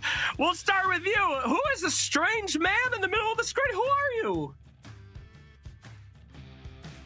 That's you, Weeds. Yeah. That's me. Yeah. I can't see it on the ninja here. Sorry about that. I'm trying to figure it out, man. My name's We the People. I'm an Apex player. I've been playing for 6.5 years since the start, and one of the first few times I've casted, but we're in good hands here because we have Dia, who is an absolute legend, and I just introduced him, and I should know. Dia, take it away, brother. Hold on, Dia. Hold on a sec. That was the worst introduction I have ever heard for somebody on his own accord. This is the greatest Apex Legends host of all time. Former #1 player in Apex Legends. This guy is not a player. He was once the GOAT. Still is the GOAT. Not only a good player, the GOAT host. The best of the best, baby. And he is here doing not his casting debut, but definitely a casting venture for one of the rare times. And he is here supporting, and this guy has supported this community so much, talking to vets, coaching them throughout the series, being there on his personal stream. We have the GOAT, ladies and gentlemen. We the People, welcome. That is your intro. How dare you undersell yourself on this show? And yes, welcome. That was cool, man. That was great, honestly. Yeah, that was good. I'm feeling amped now. All right. Where I amped up. And please, who is this other strange man on my screen? The game has started. Be honest. Introduce yourself. Yeah. It's good that I don't get an intro, Weaves, because I was worried about messing it up. I was worried about underselling somehow. You still got to do it right now, Dia. You got to do it. Do it. All right. Well. I will say, hi, I'm Dia. I'm very fortunate to be casting with you for the first time with people. Is very nice, and I mean, I've cast Apex before. You said it yourself. It's kind of what I do. Come on, let's go over here. Go. I don't know where you're at, but go. All right. Seriously. You guys are in for a treat. This is the time that I'm finding out that we're on E-District. I was wondering where we were starting the day off, and the fact that we're starting off on E-District is actually going to be really interesting because I haven't played that much on this map in the new season. A lot of it's been World's Edge, a lot of it's been Storm Point. I haven't had that much opportunity to look at E-District in the new meta and in a tournament setting. I mean, in my opinion, it is the best, competitive map. Hands down. I think the way people are able to play their lives and just a lot of stacked teams in the end game, it just makes it for the best map. I will say I would love to see it more in ranked, right? Because I want a little E-District in my life, Yeah, this map, I mean, it really does benefit the Wattson changes as well, which is going to be really interesting to watch, because what Wattson does do so well with buildings now makes doors that much more difficult to solve. There's one thing to say about E-District is that there are a lot of doors. Nice shots out of Kadester.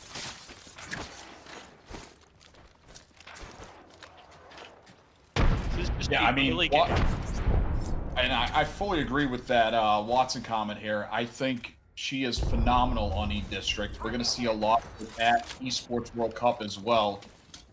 Give me 1 second. I'll be right back, Dia. Dia, take it away.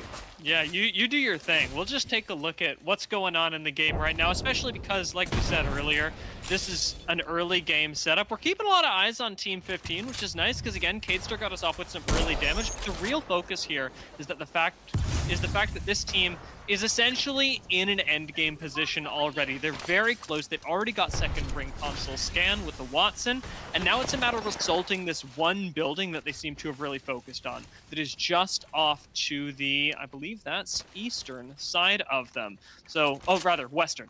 So Kadestar just going to be positioning a little further back, trying to get picks with the Vantage ult, which you can do with two nicely placed shots. That's going to be one. I'm not going to see a second placed here just yet. Vantage does two-shot people at this stage in the game. Staggerbolt makes things a little bit more difficult, and I gotta be honest, the siege could go south. You're spending a lot of time out in the open.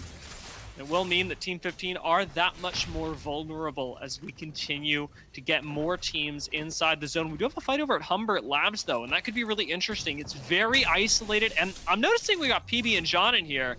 Very familiar with PB and John. He's done a lot of good for Leave No Witnesses in the Apex community, so we'll see whether he comes out on top of this particular fight, but, you know, I'm excited to see. I've actually seen him play, I think, once before in a very similar tournament. Team 16 from the low ground on the ballistic. So no Wattson for this squad. PB and John does have a nice angle here.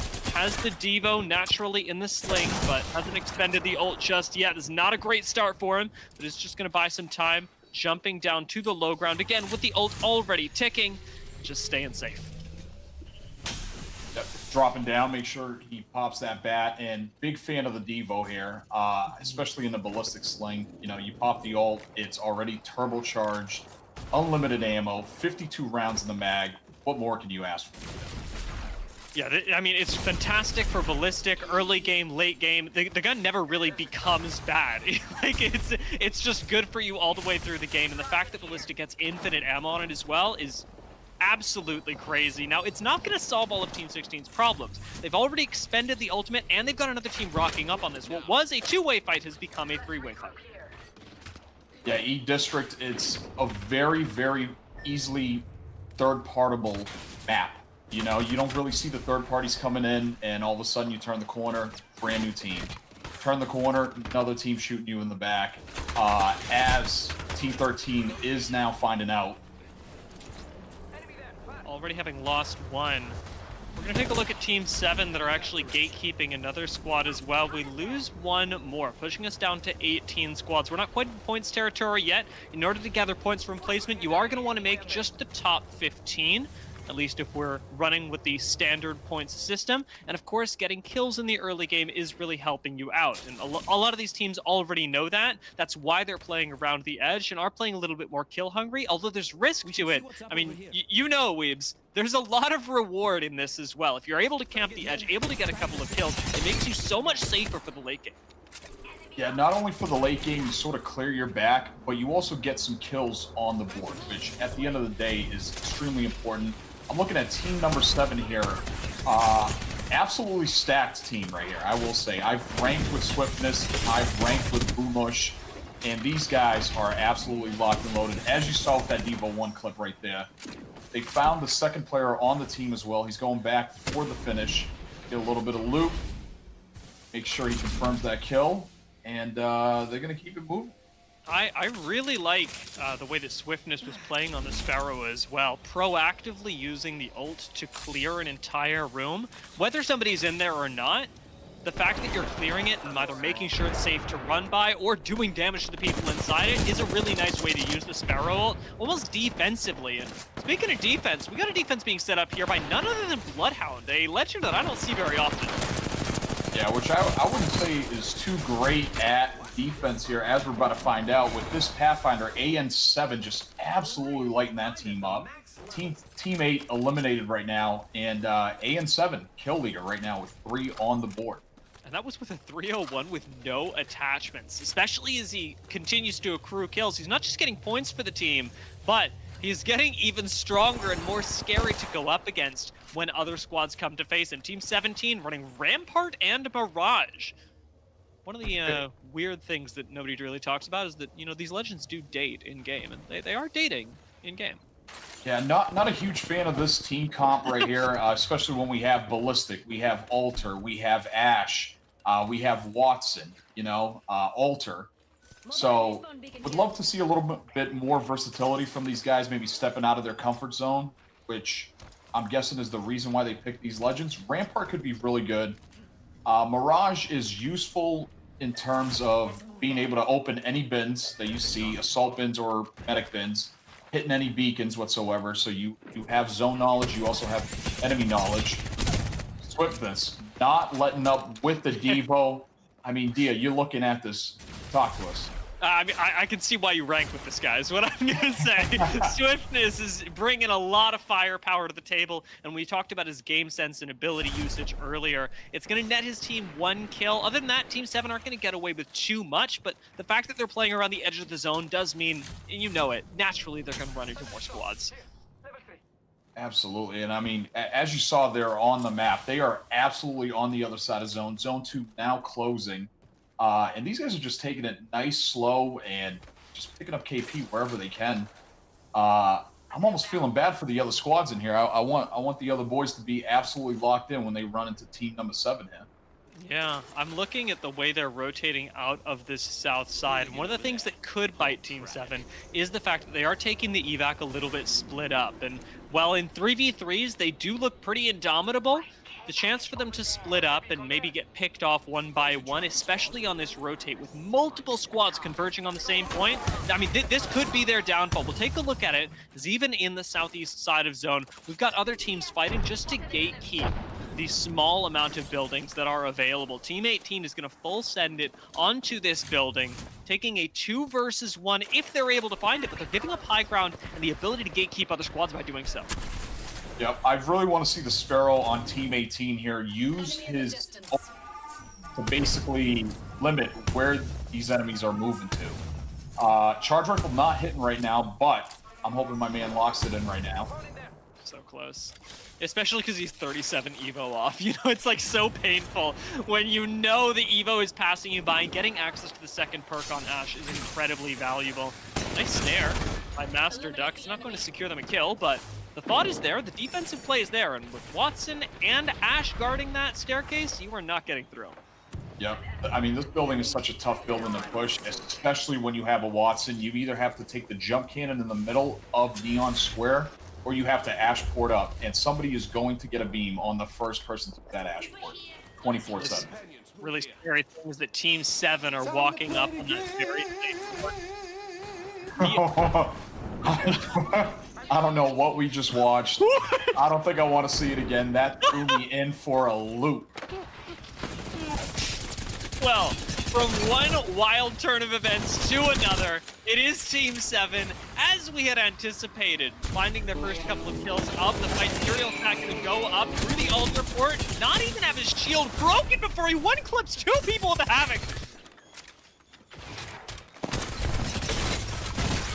Got this in the bag. Oh my god. I mean, Serial Cat sets him up. Swiftness knocks him down, baby. That was a clean fight from Team 7. They've got height, and that was a 2-squad engagement, if I'm not mistaken. I mean, these guys are wiping left and right, calling Mr. Miyagi, but I will say this too. I want to give some props to Serial Cat as well. He's a rank grinder. Run into him pretty often. That guy is locked and loaded. The fact that this zone continues to pull over towards the western side, we aren't seeing a lot of teams that are actually stacked inside of real end game positioning. A lot of teams are playing around the edge of this, not wanting to commit, even in a Watson meta. Team 20 got an easy reset if they're able to pull it off with things like the lifeline. The altar making this a little bit more difficult, and Stinger Bolt, even still. Mozambique here. Giant knows him. Some of the craziest. I don't even know where they got all these things from, but I need to talk to Captain Slacks here because that was insane. Now we're seeing a lifeline on here. Good R9 beam here from R-Typical. Moving in to get another knock. And that kill just got stolen by Not a Hero on Doc with the Glock. Typical, unfortunately, doesn't have time to mourn it. Is going to Ash Portal away. So used to seeing the Void being used. Team 5 now have this high ground and a good place to disengage. They haven't made top 12. Top 12 means points just by being alive, whether the kills come in or not. Yeah, and I mean, any sort of placement point that you can get, it's really going to help in the long term. I mean, we've seen teams lose in the ALGS because of a tiebreaker or because of 1 point. You know, they don't want to lose right here in the finals for Gamers and Guardians, week 10. Especially when you have such a small sample size of games with which to do it. We are only playing 2 or 3 games today, and that's going to mean that each individual one matters so much more. You can't afford to have 0-point games, and those teams that do are really going to need to dial it up to 11 as we continue to go through the lobby. We do have in the northwestern side of this zone, Professor, who's one of the teams running Rampart, a very interesting squad to keep your eyes on as the zone continues to converge on them. And then, of course, we've got Team 7 coming in from the south. Team 7, who has mopped up every squad they've encountered so far. Yeah, I'm not sure if Team 7 hears this team in this building here, but I would have loved to see them queue in through the wall and really make use of that altar. But they might not even need it. They just nade spamming, R9 beams. I'm sitting here watching this going, I mean, I know we got a Watson in here. Where is the pylon? Because these nades are cooking on the inside. Team 7 barely fire a bullet, and that is all of Team 6 eliminated. Where is the pylon, my brother? I think they need to do a little bit of a VOD review here, come back locked and loaded. And that was actually a 2v3 by Serial Cat and Boomush. So pretty impressive there.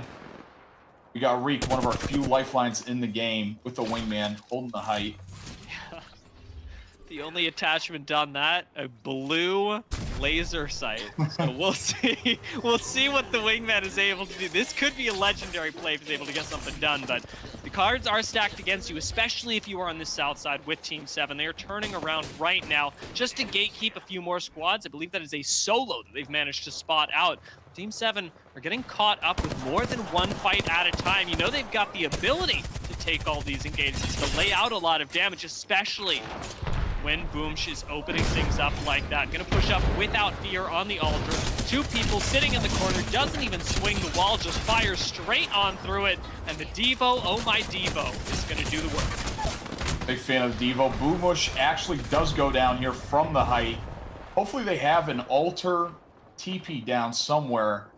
And now Serial Cat is going down as well. Swift being the solo here, seeing what he can do. And no altar TP anywhere to be seen on the map here. Very unfortunate for the fellas here. But if I know one guy that could get his team back on the ground, it's Swiftness. That's getting pushed.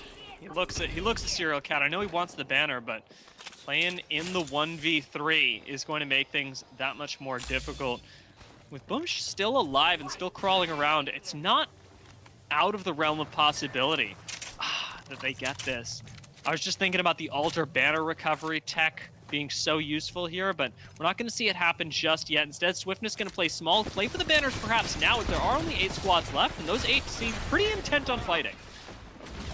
Yeah, I mean, as we saw by the map, the teams were actually leaving the vicinity. I think he's going to be able to grab the banners, possibly look for a Moby. Oh, wow, sneak peek over there. P20's going to town. And now you got the Rampart Sheila. Wow. You just finish off those kills with extreme prejudice. Team 2 resetting on the inside. R99 from Triple Threat does almost find a full 1 clip. Goes for the shield swap as Sheila comes out once again just to defend the corner. Make sure that nobody pushes up these stairs. Team 2 stabilized. Now they've got to make their way to the top of this building. Team 7 not nearly so lucky, but look at that. Serial Cat and Boomsh got respawned before Swiftness went down. They could make this recovery. Serial Cat drops down, finds 1. Boomsh looking for a second. No attachments on this Hemlock, but he's going to find a second. Team 15 go down, and Boomsh still alive. Looks for a shield swap, looks for a way out on altar. Serial Cat did make his way into zone here. So if he could join Boomush right now, this is going to be great. This might be a 2v3 win here. Oh, and they're actually getting their third up whole team is up now, and they are approaching a team that is holding the second floor of that building. Archetypical getting the knock on swiftness. We're still finding points of weakness for Team 7. They have been the main characters in this game, running through the lobby. But recently, they have been on a downward spiral in terms of their momentum. Did you find the resets? It's good. Team 7, I'm looking at them right now. Health bar is pretty darn full, and only one squad in front of them. This is the win condition, but we gotta remember, there's a rampart in here. Yeah, they just have to be careful of that Sheila or any walls that they place down, but they do have, I believe, triple gold Devos, basically, with the turbocharger. I don't think anything can outbeat that. As long as they hit their shots and work as a team, I think this is a clear win for Team 7. Well-placed Stinger bolts and the threat of a Mozambique. I like the Ultra Portals on the inside, but Boomsh feels pressured to take it after having taken some shots from a distance. Is going to come back, pop a shield battery, but Swiftness takes the bait a little bit too early, leaving just Serial Cat on the ground assault.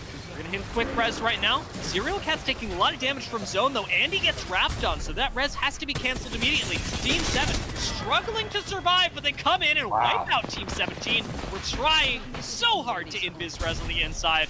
Boomsh, of course, is going to get the res with the extra support perks on the altar, and that puts them in the top 5 with an absurd amount of kills. I will say this. The other two teams are in a building by themselves. There is a there's a two-man right below them, and then a rat, archetypical, on the edge here. I mean, this is looking pretty good for team number 7, Dia. It really is. Boomsh going to go on this wide swing. I think they can do this. They can just double swing Cryptics if they want. They don't even have to. They wait for the zone to push him out of the building, and they've made it up to top 3. 10 kills for Boomsh alone, kill leader in the lobby, and with high ground to fire down on all these squads, Rapture is going to go down. We're still in the top 3 as there are only a couple of squads left. Boomsh looks for a little bit more ammo, a few more attachments. He got a little time. Yeah, syringing a little bit. I would have loved to see him grab some nades and just make this win even easier than it already is, but you know what? No need. You have the Devo. That is it. You have the Devo, you have the high ground, and nobody's looking at Team 7. They're all we can watch on stream. I mean, that was just clear cut some of the easiest Apex I've seen played by these guys. Very slow, very methodical. And they played super, super well as a team, which is absolutely amazing. And 3 of the best gunnies I've seen in the lobby right there. We'll see if game number 2, somebody gives them a run for their money, but what are you thinking, Dia? I'm not sure what to make of that. Help me out here, Slacks. I can tell you what to make of that, okay? All right, these guys, I was so worried because we have all of our champions throughout the entire season coming in. ID me, let's see if we can find a ID the best squad. It'll be very hard after that game. But I was so nervous because we had our champions coming in from all season and then just anybody that wanted to sign up to fill the lobby. I was so worried that the randoms that came in to fill the lobby might be winning. Ain't no way! Ain't no chance, bro. They came out swinging. This was a beat down, in my opinion. And that is so comforting to see, guys. I loved it. Yeah, it was definitely it. So can you explain this to us? What did we watch there? Well, okay, so the chat has the ability to turn in their points, to put stuff on the screen, to screw with our casters on the show. And that is their only goal, is to torture our casters. They found you were weak. After that first one, it distracted you, so then the flood came. You must persevere, gentlemen. All right? They are able to turn their channel points into something to grief you. This is the part of the stream, all right? We only take the toughest casters here. You guys did well after they started assaulting you with memes, so well done. First time in 4 years of casting this game that I've ever been teleported to Olympus mid-match. Definitely threw me for a loop. Well. You did well, my friends. But yeah, an absolute banger of a series there, or a game there, and so excited to see these champions coming back out. Now, what'd you think here, guys? This is, I know you've had experience with some of these players, but was this the quality you were expecting from a community of only sorry about that, of only veterans and active duty service members? I want to see a little bit more. It happens. Sometimes it happens on the stream, but it's not a big deal. You gotta keep moving. What is going on, man? I love it. They smell the weakness, guys. Just keep moving past it. That's what I do. Just keep moving past it. So was that the experience levels that you were hoping to see? Were you impressed? Were you surprised? Or was it all just, according to plan for you? Yep. I want to see a little bit more from our vets here, all right? I want to see somebody take down team number 7 because I know one team has it in them, all right? We're just going to need a little bit of luck, possibly a Devo, and some team effort, and we can make it happen. There we go. There we go.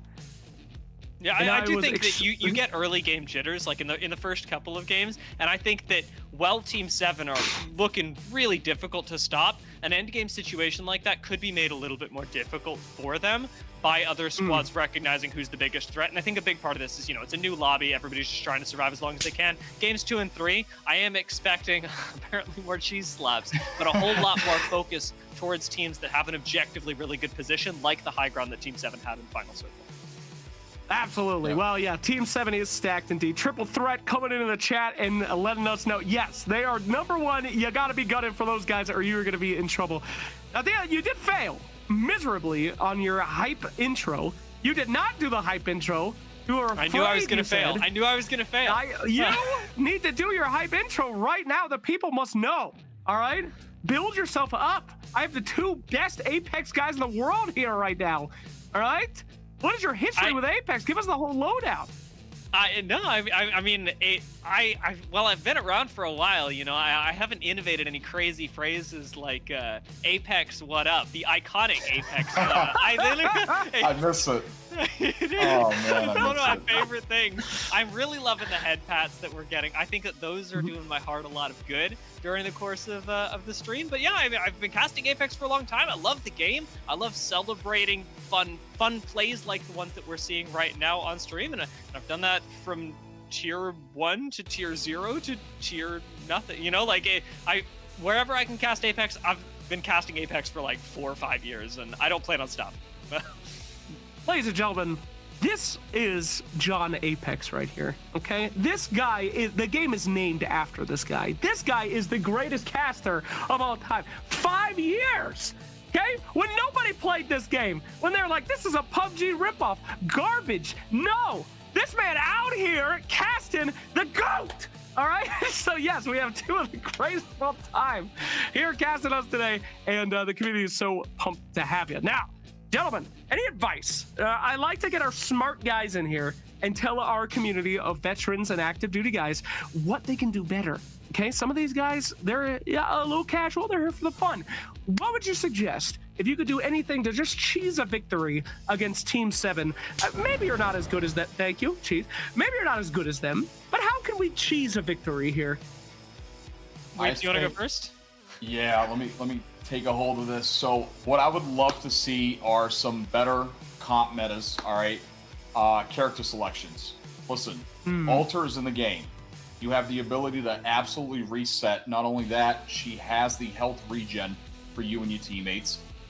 You have Ashe, the ability to get really aggressive, take angles, and just bring the fight to somebody.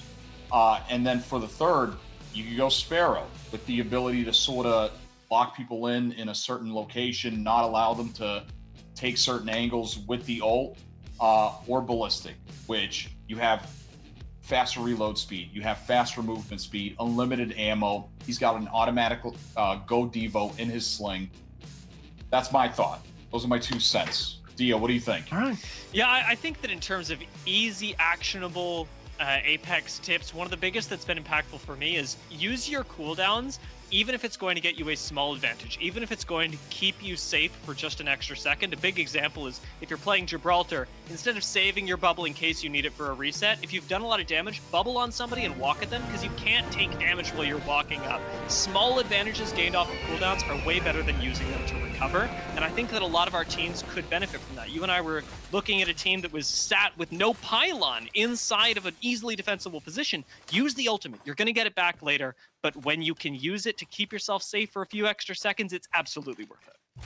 Yeah, really, all right, really gang, big take it away. play from them. Enjoy the game. Hey, Slacks. Go! game number 2, we now have World's Edge. Personal unfavorite map of mine. I feel like we've just played so much of this. I would love to see the devs mix it up a little bit, do something to the map. And something's catching my eye right now. It is team number 7 landing at Tree. They have a team in Thermal. They have a team in Siphon. They have a team in Harv and a team in Launch Site. I'm wondering which direction they're going to go to start the hunt.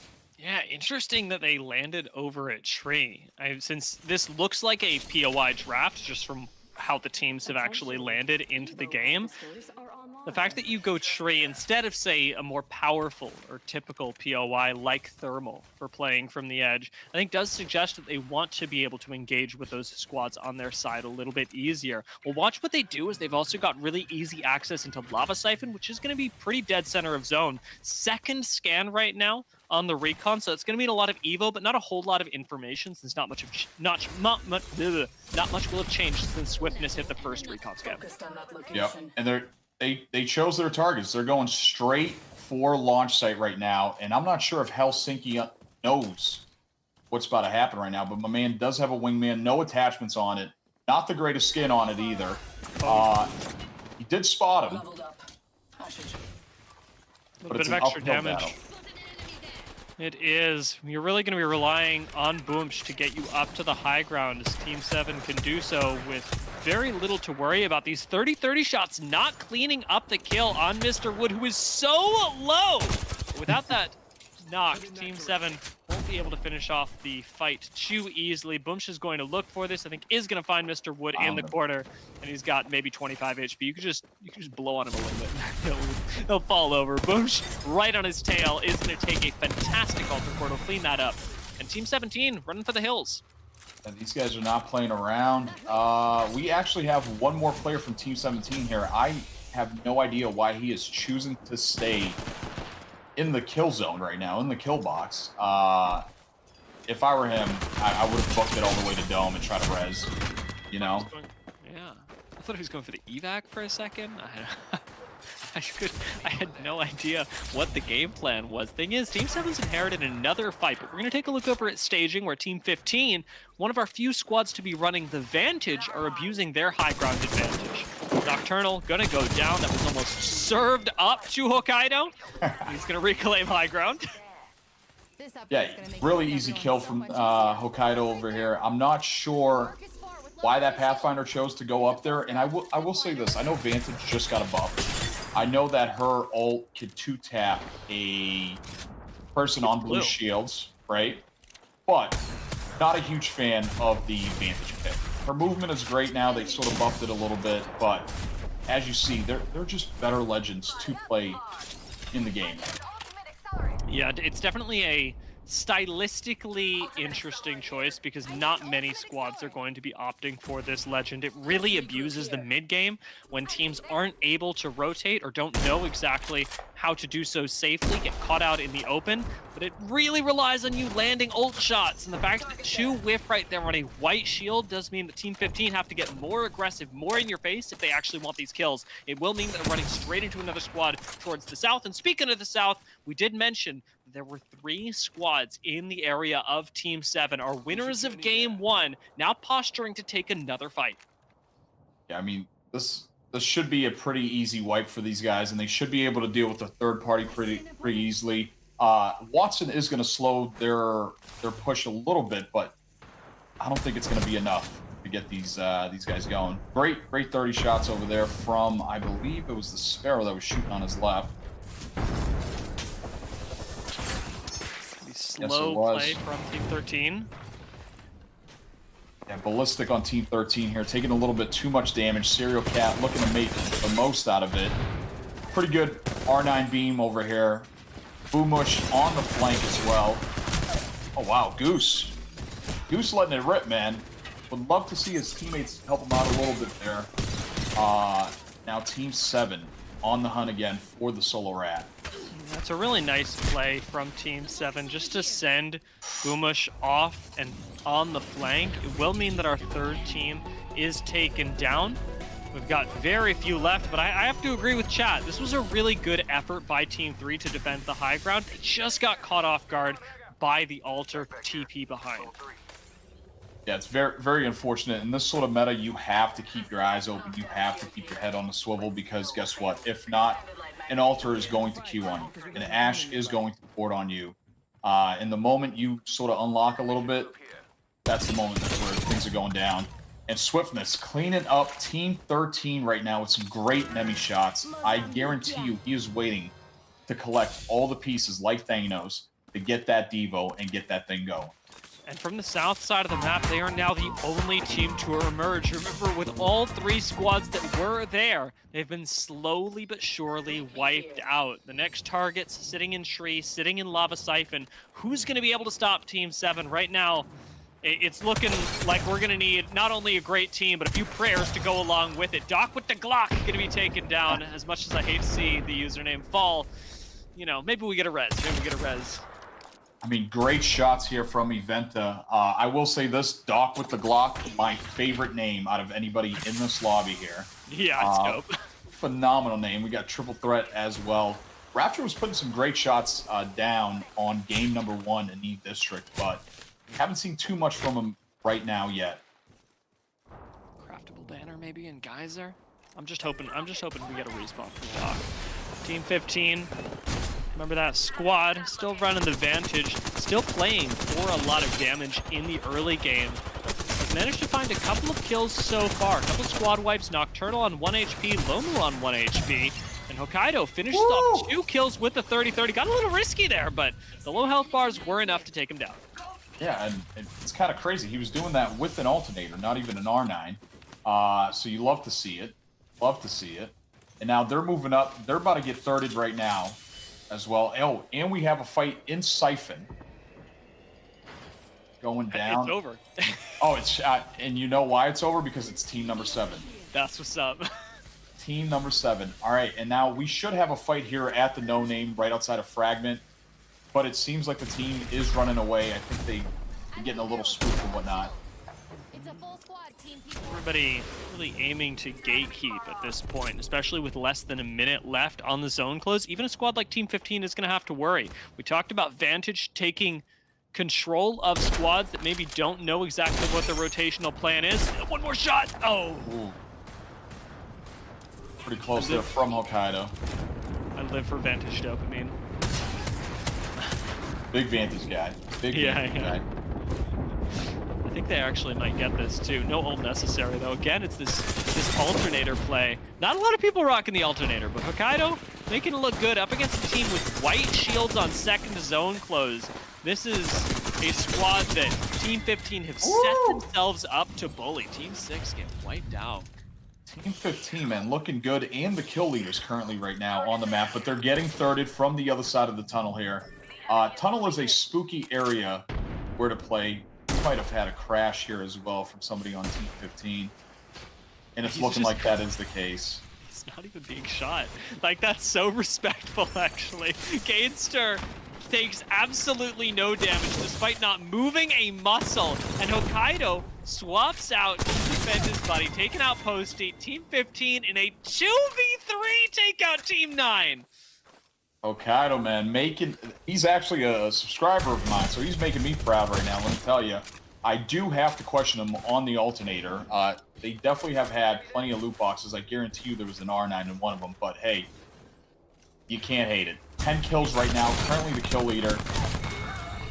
Swift is just cleaning up another team. Team number 2 now eliminated. Another rotate back into Lava Siphon. Does look like it's incoming for Team 7. Team 16 playing from the south side. One of the few squads, I think the only squad from last game to be running Revenant. So they've swapped things up. They've joined this. It is going to be 2 squads that are running Rev. PB and John was on the Ballistic last game, has chosen to get a little bit more aggressive with this now. 30-30 whipped out. Recon's Ego, likely the last person standing from the team, but Team 16, 3 men strong, are going to take their time finding this kill. And they're pushing, and that was a great heady held by Recon's Ego.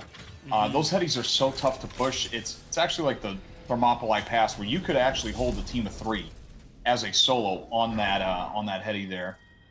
Swiftness now getting recalled by the Alter TP into the middle of Siphon. They see a team is in command.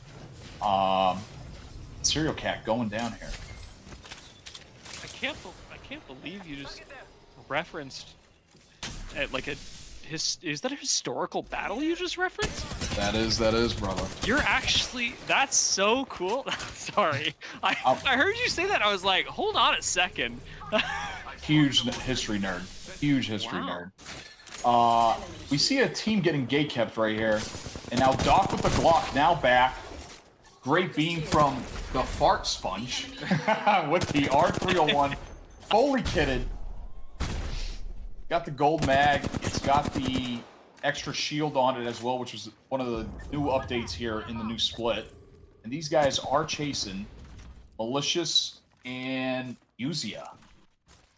See if Seems like they've pushed him completely out of launch site. Not much that you can do, especially in a 2v3 once PB and John was taken down. Rez not going to be available in tree. I'm not seeing a crafter there. And Team 12 going to be hurting for a res as well. It's sat inside this tunnel. They've got a lot of recovery to do. Cryptics ratting things away on the low ground. And especially when you are on the north side of zone, you got to be worried because sitting dead center of Lava Siphon, you know him, you love him. Team 7 are going to be coming for any squad positioned up to the north.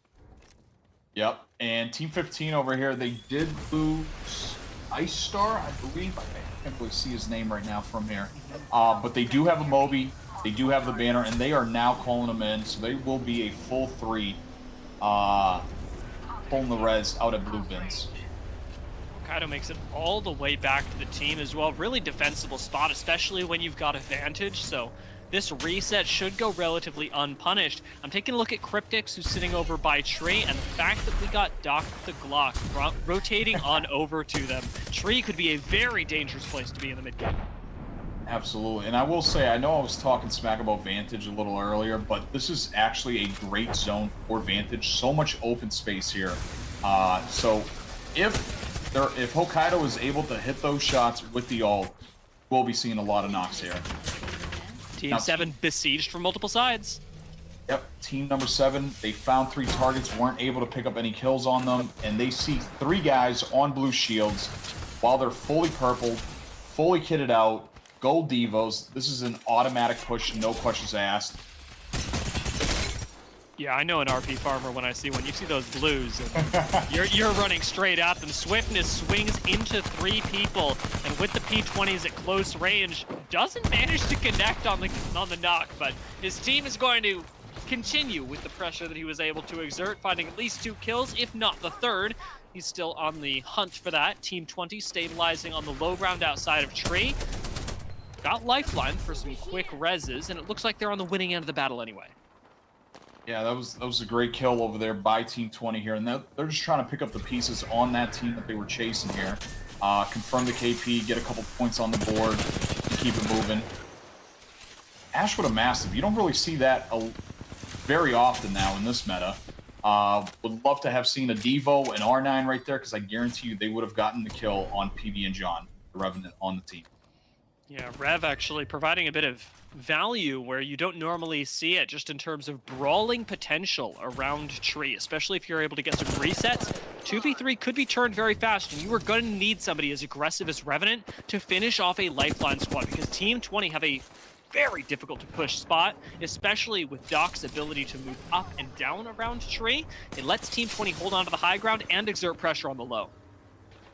I will say this. I do love the position from team number 7. I know I've been saying a lot from them. Oh, they've actually moved up from their position over here. They want to get some kills. They are kill hungry right now. And why wouldn't they be? Pick up a little Evo along the way. Why don't we? Team 7 have got another squad right on top of them. We're in here just finishing off a few kills. These aren't going to count as kill points, but it will count as a nice bit of loot if Team 7 choose to take advantage of it. Right now, they want to take advantage of the remaining ballistic ult. They've got Zero Cast, swings out of the high ground, trades just about even damage with Fart Sponge, but Boomsh is going to be forced back down onto the low. And I'm looking at Team 20, who have the only remaining high ground in Tree, all theirs. Yeah, they're able to just sort of hold the height. They fought back, team number 7, but I will say this. They're a 2-man. They're a 3-man. They have to stay healthy. They have to put some shots down. And that's a great kidnap from team number 7 with the alter. Oh! with the sky nade. Wow. Easy peasy lemon squeegee here. 14, number 7. Kidnap into Skynade, that is just too nasty, actually. You can't do anything against that. Team 15 down to just Hokkaido, who has been killing it on the Vantage all game. We'll see what he can do from here. Yeah, and again, I can't stress this enough. Listen, the only team I see with Devos, all right, are team number 7. And there's a reason why these guys are in first place right now. All right, you have 52 rounds in the mag, some of the fastest fire rate in the game. Guys, we need to start picking up these demons, man. Let's go. Gotta do it. Swiftness right now trying to climb height. There is a guy right on top of him. No audioed, and that is Sayonara. You're just not coming back from that, especially with tracking like Swiftness was able to throw out. 3 squads left. Team 16 still in this, and Team 15 still in it as well. Hokkaido ratting things out to a second place is a huge boon to the squad. Nice shots from Bush. And that's going to very quickly turn into Team 7 taking control of the high ground. Now, second place secured for Team 15. And it's just Hokkaido left in a 1 versus 3. I'll be honest, it's not going his way, but he's done enough. He has done enough. I mean, he's secured 11 kills for his team and a second place here. Put some shots down with the Vantage sniper. Manages to hit one of them once. Swiftness now has to heal. But this might be all she wrote, Dia. I mean, this is the point where, in a ranked game, I'm taking off all my weapons and I'm challenging him to a boxing match, but that's not the way the game goes here. This time, Team 7, they strike with ruthless efficiency, and it's not just once, it's not just twice. It's their second win now, Slacks, and they're looking pretty unstoppable. Absolutely. That was absolutely fantastic. Guys, I was so worried. Well, can we zoom out the camera, please, production? Why are you doing this right now? Thank you so much. I was so worried about... no, not zoom in! Zoom out! Zoom out! Get out of here! Sorry about that. I was so worried that... Great. We would not be able to do the math on the official Aggles mathematics of Apex winners that you guys do officially, but lucky for us, they just won. We got Team 7 again. Hell yeah, that's what I'm talking about. Now, these guys have been dumpstering all season. They come back, and they dumpster once more. And yes, indeed, as we ID me, the best squad of the game. Any highlights that you guys had from our Apex series here today? I think we've had a few. Hokkaido had a lot of great kills there. I am mind blown that he was using an alternator till the end game. Managed to get a second place here. Great shots from Hokkaido here, as I was saying. But, you know, team number 7, Boomush, Serial Killer, and Swiftness, those guys are phenomenal players. Dia, what do you think? Yeah, I can't help but agree with you. They dominated today's games. I do want to give a lot of love to Team 15, especially with what they were able to do in this second game. It was a real highlight for me to see a squad that was running a Vantage, something that, yeah, well, it was buffed, is not meta at all, still do as well as they did, take as many team fights as they did, and even against incredible odds like having a disconnect, the fact that they were able to come back, rat it out to second, they played the macro pretty well, they played the micro very well. This was a really good news story for Team 15.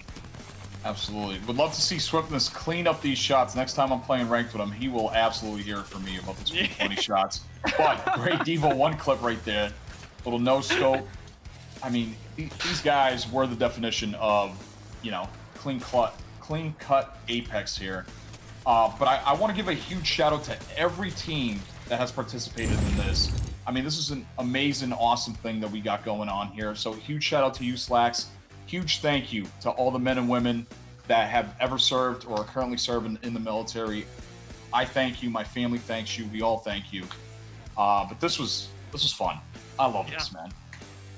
Well, great. Thank you so much for coming. You guys are amazing talent and donating your time. The best of the best coming in and making these guys feel like superstars is fantastic. With that, there is no need for any more. We have the 2 out of 3s there. The same team has won twice. They have won the cash, and they have won a free trip to the Military Esports League in February. These guys are going to LAN. Congratulations to our 3 winners there. And they're in the drawing. One of our winners tonight will get another free vacation from Westgate Resort. So congratulations to our esports guys, especially Bamoosh. He's been rocking this every single week, and I'm so glad that a great Apex player like him gets to take it away. But gentlemen, as I always do on this show, it is time for your second dose of cringe. I made you cringe introduce yourselves, and now you must cringe outro yourselves. I have to let you sell yourselves. Go out there, plug anything you want to plug. Where can people find you? What can they do? How do they support you? Please thank you so much, Nessie. And I have to say, before we do this, you guys did not trip up. They tried to get you with the victory screen at the end, and you kept going. You guys grew as casters. You were not griefed by the chat. Well done, well done. But we'll start with you, Mr. People. What would you like to say? Any shout-outs, call-outs? Where can people support you? I stream on Twitch every single day. I'm on every social media, but more importantly, again, guys, I want to give a huge shout out to Gamers and Guardians. I want to give a huge shout out to all the sponsors for Gamers and Guardians. But the biggest thank you, again, I want to hammer this down to all our vets, all our active duty. Thank you guys for everything you guys do and the sacrifices you guys make. It's not forgotten. I gotta echo Weebs here. Like, this has been such an incredible honor because it is about bringing a lot of fun in games to a job that is not always fun in games. It's very, very difficult. And again, thank you and massive respect to all men and women who serve and continue to serve. Now, for me, I think the best way that you can support us, is by going and watching We the People, because I don't stream. You can check him out on Twitch, and you can also check out really anybody who's playing Apex, because the best way we can do this is to support the community that surrounds this game and keep it growing, keep it positive. So check out We the People, any Apex streamers that you love, because if we can continue to foster a positive community, we're all gonna have a good time. Okay, well, great, thank you. Now that was good. You guys, you know, the intro, the gassing up, I had to help, but that was perfect. You guys are amazing. Guys, it was such an honor to have you. Thank you so much for donating your time here today and helping us out. Thank you from our community to you guys for doing an amazing job in Apex and keeping it so hype. And we are sure that we will see you guys again, hopefully for season 2, maybe at the Military Esports League. So a pleasure, gentlemen. Have a wonderful day. See you. Thank you, guys.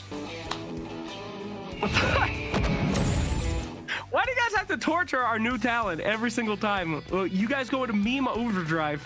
All right, anyway, that was our Apex. Yeah. Those are Apex champions. Guys, again, what a fantastic season from Apex. I know Fallout and Colin were on vacation this week, so unfortunate timing from our end, but they really wanted to be here and support you guys and talk about the incredible Apex that we have seen all season. We've had a lot of different games. So we feature Fortnite, we feature, you know, Call of Duty, Warzone, all this stuff. We always have some trouble getting sign-ups sometimes, like filling up some lobbies, making sure people show up. The Apex community has always come out so strong in Gamers and Guardians. You guys love playing this game. There's so many fantastic service members and veterans from Apex that show up every week. And I am so, so happy to see Bamoosh and the boys take it away and get that invite to the Military Esports League land. So thank you from me to you guys over in the Apex community and all those fans. We love having you here on Gamers and Guardians, and we cannot wait to feature you again next season. But it has been one hell of a ride with you guys for season 1. You even got me playing, which is apologies to all my teammates in the game. Anyway, with Apex put aside and our champions have been crowned, we're going to be moving right along to more of our Gamers and Guardians show. Very, very exciting stuff here coming in, as we will soon be getting into our next game. Got some more interviews for you. In case you missed it, we interviewed a literal general a while ago, so that was crazy. But yeah, we got some more interviews coming, some more games coming. We still have Black Ops coming in soon. Gold Star Gamers for our family segment. It's time for Thank You for the Cheese. Try to get them a champion of the Gold Star Kids with some sick Fall Guys action coming your way. And of course, we're going to end the night with our competitive Marvel Rivals with some returning faces there as well, to see who's going to get that cold hard cash. So still lots of Gamers and Guardians coming your way soon as we will get that rolling. But while I have a moment, might as well talk about some of our fantastic partners that have made this show possible. Of course, IDB has been with us since the beginning. Thank you for the Dancing Garage. They've been fantastic and showing us the best plays every single time. We could not do this show without them. They make sure that we verify every single one of our service members to make sure that we're giving our cash and prizes to authentic veterans and service members every single time. So thank you to ID Me. Angel Armor, one of our newer partners that are coming in, offering their fantastic stuff on their website and making sure that we have the Angel Armor play of the days. Those are the protective play, excuse me. Great sponsors. Doing a hat as well. And now we have a very, very special guest, my friends. As earlier, we had General Votel come in. We have another special guest with a very interesting thing coming up. Let's go ahead and take it over. We're going to talk to our friends from the Independence Fund. Let's take a peek. Hello! How's it going? Hey, how's it going? Good to see you again. Great to see you again as well. Well, my friends, yes, we are here with, you know what, I'll allow you to introduce yourself, please. You did it last time, it was beautiful, so please, if you would. Absolutely. Who are you? What are you doing here? I'm good. So my name's Clark Pennington. I'm the Chief Operating Officer for the Independence Fund. Prior Army veteran, also a retired police officer, and lead the programs here at the Independence Fund that provide resources and allocations to our veterans and make sure that they are receiving the gaps in service that they may need and honoring their service every day. So we appreciate what you guys are doing at Gaming Gamers. So absolutely awesome opportunity. Absolutely. It's great to see you again, my friend. And yes, we are here not only just because the Independence Fund is a great organization that helps out with PTSD, mobility issues, lack of care, anything else. It is also very exciting that you guys have a very special event coming up tomorrow. Our stars have aligned and we're able to tell people about it. So can you tell us a little bit about this event that is coming up tomorrow, June 27th?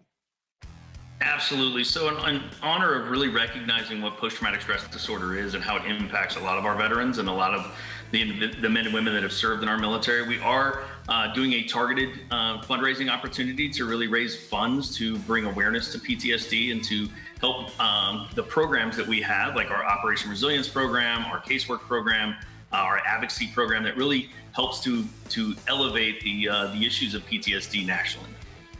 Mm-hmm.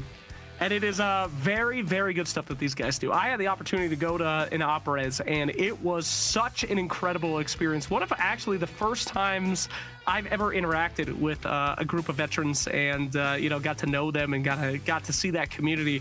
As you guys might know, my family served. I did not serve myself. And just being able to see the camaraderie that you guys are able to build, the way that you guys are able to fight these issues together, having a great time, and very similar to us. I'd like to call it the non-nerd version of what we do here.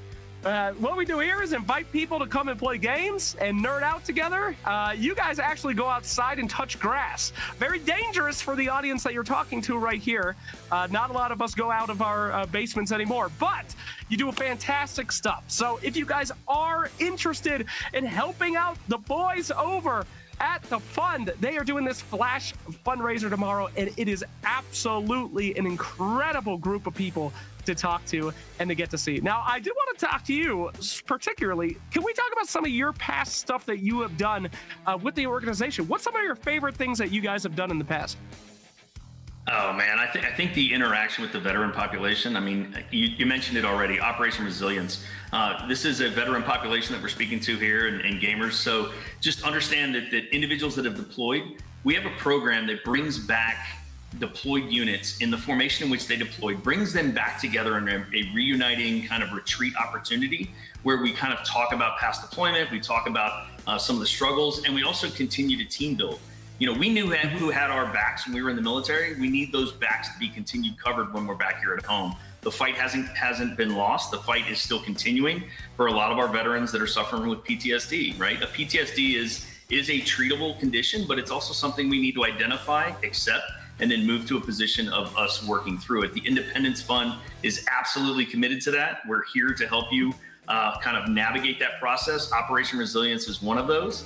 Our flash fundraiser that we're hosting tomorrow is a big part of that, to host bringing back up to 100 men in combat with units, men and women that have deployed, bring them back into the formation which they deployed, continue to build those brotherhood and those sisterhood bonds, and continue to fight the good battle. Absolutely. Well, that is so awesome to hear, man. And again, the one time that I got to attend one of your events, it literally was a life changer. I know some people say that, you know, kind of offhandedly, but I mean, just being able to see those guys get back with the unit, you know, get to gel with each other and just get those good vibes coming in. It's such a game changer. So what you guys do over there is absolutely fantastic. What you guys are doing tomorrow is super cool. I do wish you the best of luck. If you guys are interested, well, I'll let you do it. So if people are interested in what you guys are doing and they want to maybe tell their friends and their family about your Flash fundraiser, what should we do? Lead them, my friend. Yeah, please do share. We are on all social media platforms, Instagram, Facebook, Twitter. You can go right to our website, independencefund.org. Takes you right to our programs, takes you to the opportunity to donate in this very important opportunity for PTSD awareness. So please visit our website. If you're a combat member, somebody who deployed with a unit and has seen significant combat or saw significant combat and is continuing to see that fight back here at home, battling members of your unit with suicide, please give us a call. Let us reach out. Let us do a lot of the work for you to bring you in and to bring back some level of healing. So we're excited about this Flash fundraiser. Go to independencefund.org. All right, fantastic. And you guys really should. If you or know anyone that could use that, just going to the website and checking things out, these guys will absolutely take care of you or somebody that you know. So let them know. Sir, it is an absolute honor to be able to talk to you every single time that we do. It is so great for you to come in. Before I let you go, though, I have to attack you as I do with most of my interview targets here.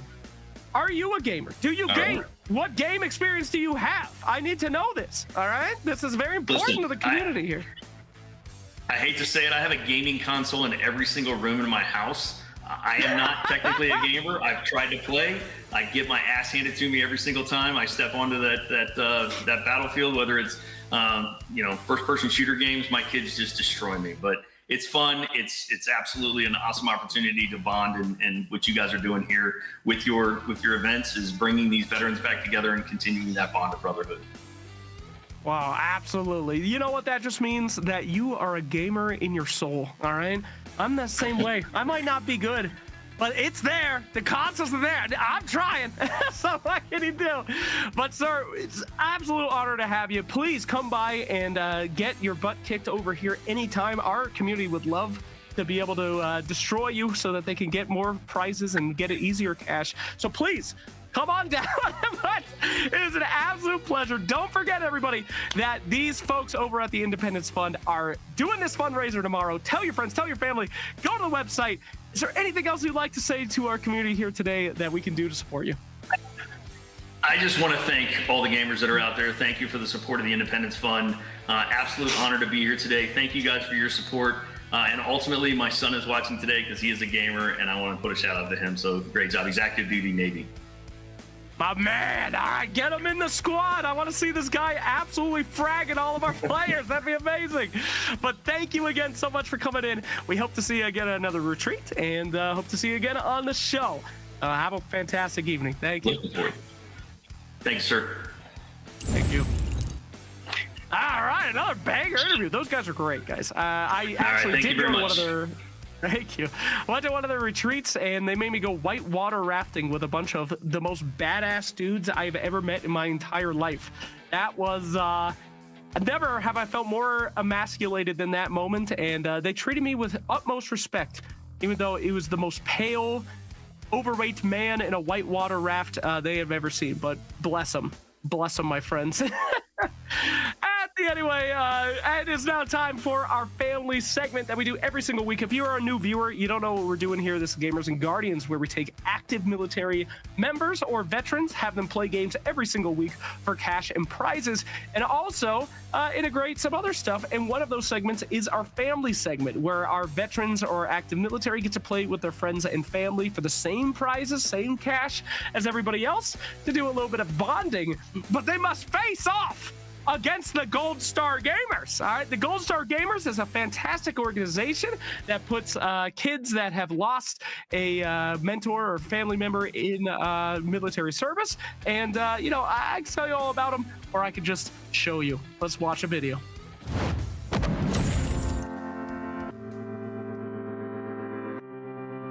If I were to describe Gold Star Gamers to someone who didn't know what it was, I'd say it's like an organization that helps people who have lost their parent to the military and help them cope with that through video games. Gold Star Gamers means I have a place to connect with other kids that have gone through the same thing, and we all get to have fun.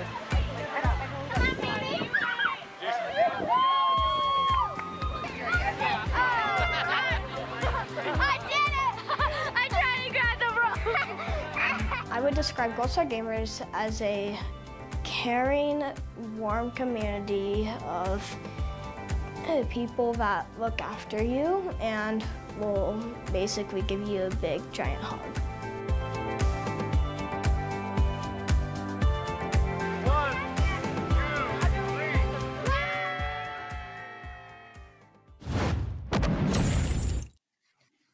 A beautiful video, but they don't describe how brutal the Gold Star Gamer kids are. They will trash you in any one of these games. It's so lighthearted. There's happy music. You ain't seen these guys play Fall Guys before. They are brutal, these kids. They have no mercy. And here we have two of the most merciless casters in all of the world. It is Trent and Lyrical.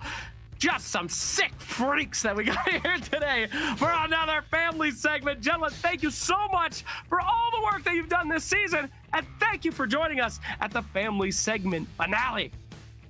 Oh, I can't wait. I'm so ready. You talk about people getting in there just trying to battle it out in Fall Guys, whatever the game is that we've been playing throughout each of these family segments. There's like an extra little bit of viciousness that comes in when it's family. Like when you're playing around a Monopoly board or something like that, it comes out then too. Comes out in video games too. You save your best for the people you really love. We gave them knives. We let them play Among Us. we saw it come out. Don't bring it back. All right. Again. Oh God. The Among Us. Oh, no. That was a rough one. Not the Among Lord of Us. Flies. It's real. I mean, we've had a lot of great memories with the Gold Star Kids in the family segment. So Among Us, you guys griefing is probably one of my favorites, but Party Animals have been some of the funniest things that I've ever seen with you two casting it. Absolutely goated. I do love the Fall Guys, though. What's your favorite memory out of the entire time, guys? You've been here every single week. Oh, God.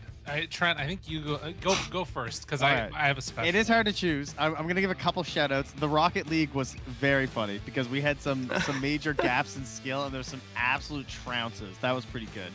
Probably the most memorable was the first couple times we did Party Animals and seeing the various weapons pop up on screen and the strategies developing as they attempted to stay on the airplane or then stay on the submarine. We saw some pretty elite gamer moves to get the wins. So to me, the submarine was the one that really stands out. I remember at one point, like the monkey character holding on with one hand, and the thing was spinning around and around, just like throwing it off the. It was unbelievable.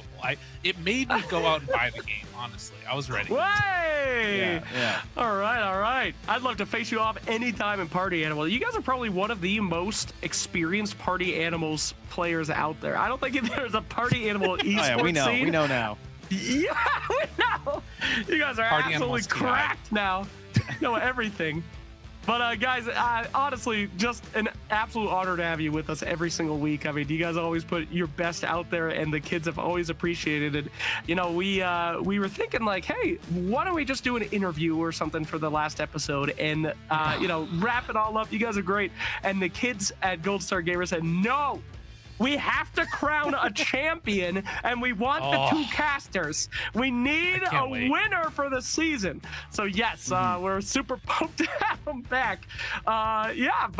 Guys, any thoughts about Season 2? What should we do for the Gold Star Gamers in the family segment? Should we switch it up? Any official recommendations out there? I mean, I think that personally, at least, it comes down to somewhat what the players want each week. Like, getting in on games that they feel good about can be really good, but like, you kind of just go back to the classics a little bit, I think. Whatever it is, just not Among Us. Don't make me play at least whatever happens. That's my favorite one. I felt so bad. I want a window into their world. I want them to show us all the Roblox games they play. Oh, I want to know what they're doing. Like I go through the library, I take my kids, I see what they're all doing on those computers. It's all some Roblox remake of some game that we all loved when we were kids. They're just playing our games in Roblox. We need to ask them, like, guys, what are you doing in Roblox? Teach me how Roblox works. You know? Yeah. We can get them. I could use that. Find the games that they're all playing. It truly is their addictinggames.com or their newgrounds.com, man. Roblox, that is, they got it all in there. And the parents, they just don't know what's going on. All right, we'll do what we can. We'll see if we can infiltrate Roblox as the old boomers and get us some Roblox games. I kind of don't want to see into that. Let's just not. Yeah, take it easy, Lyrical. I told you every time. Fellow kids. Hello, children. I'm here to play Roblox. That sounds awful. Maybe you're right. Maybe we should not do that. Thank you, Lyrical. We have prizes for you to win. We don't have a vacation. Stop every week we gotta stop you guys. And I am so proud because every week I ask you a question kind of like that and both of you say Mario Kart, and this time finally in the grand finals you did not suggest that the show gets shut down by Nintendo. Shout out to you guys. Well, the update came out and they safe. took away the randoming to get yourself the actual good tracks. You don't play the intermissions anymore in Mario Kart World, so it's actually really frustrating. So everyone's off Mario Kart right now. So that's why. It's Roblox now. I'm in touch, dude. Okay. I would be so pumped to have a Nintendo Switch for all of our kids, and then they all get bricked within 5 minutes of us doing the show. Oh, no. That'd be so incredible. That'd be so incredible. That took a turn. It was really sad. It was awesome. Just wishing harm upon them. I don't know. This is not a fun surprise. There will not be switches. I did not agree with what Nintendo was doing. Hey, bricking those consoles. Shame on them. Shame on them. All right, ladies and gentlemen, it's time. Trent and Lyrical, let's get it started with the Gold Star Gamer family fun time. Don't forget, the first person that is going to go down is our observer. Don't make fun of the observer. There he goes. Take it away, guys. Is he going down? It looks like he's staying in for right now. Oh, nope. There it is. Okay. Easy peasy. Make fun of them. Love that one. We're back. We're back here, folks. Very familiar names here.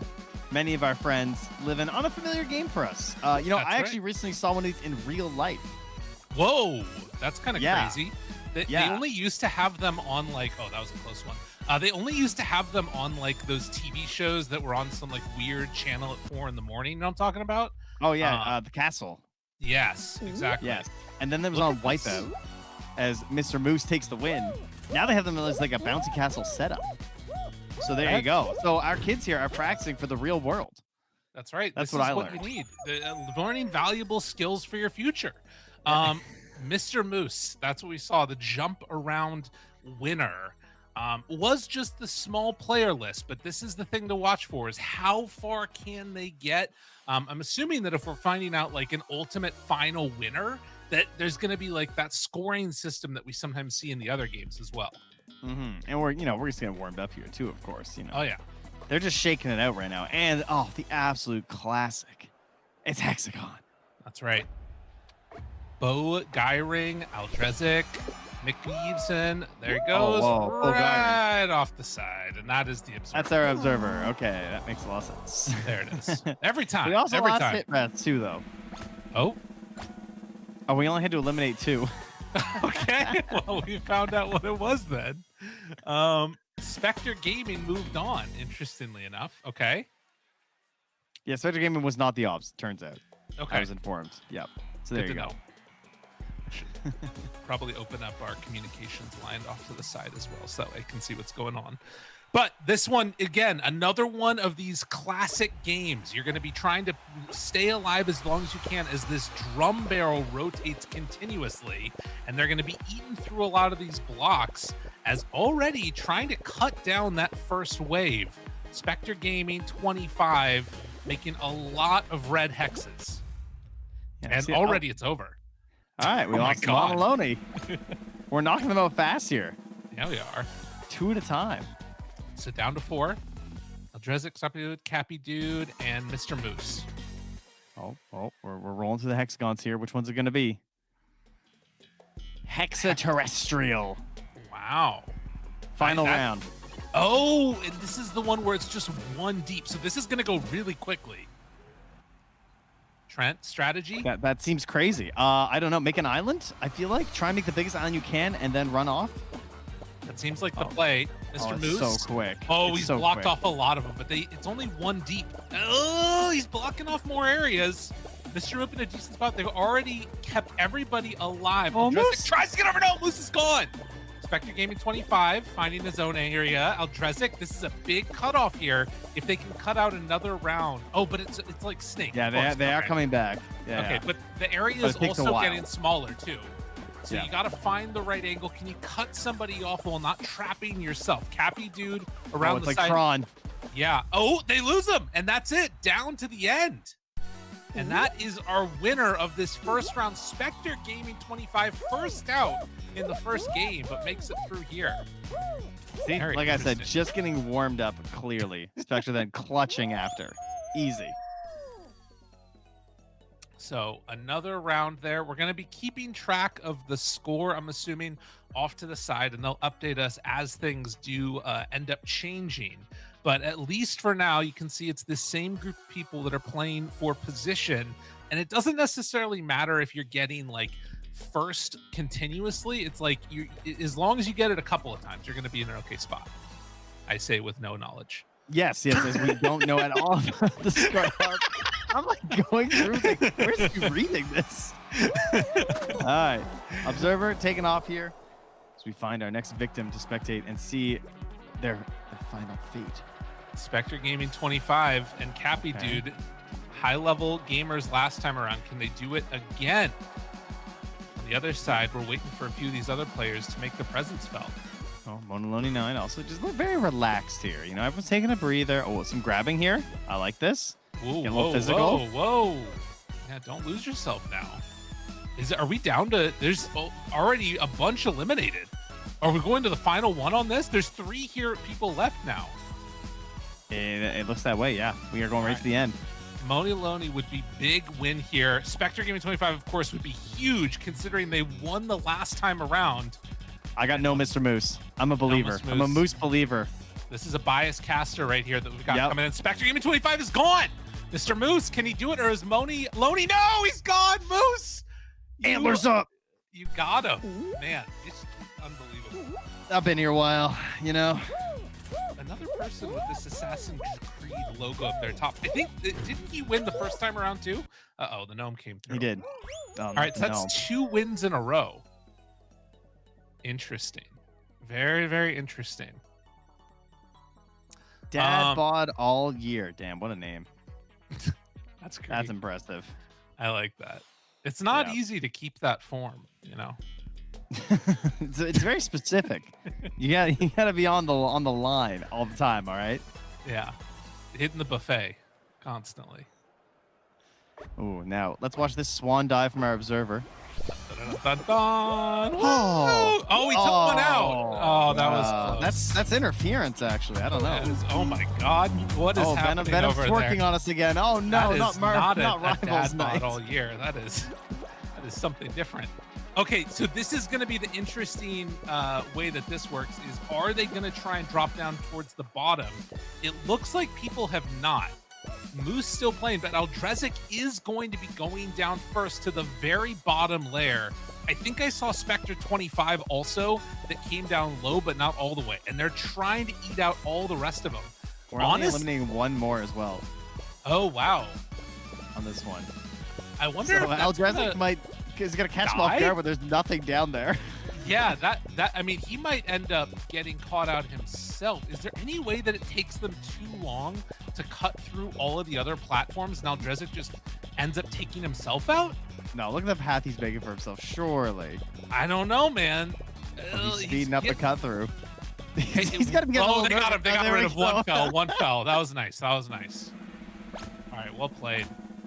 McGee and I'm not sure who that other person was. Moni Loney's still in. Moose, Aldresic, McGee, Cappy. Okay.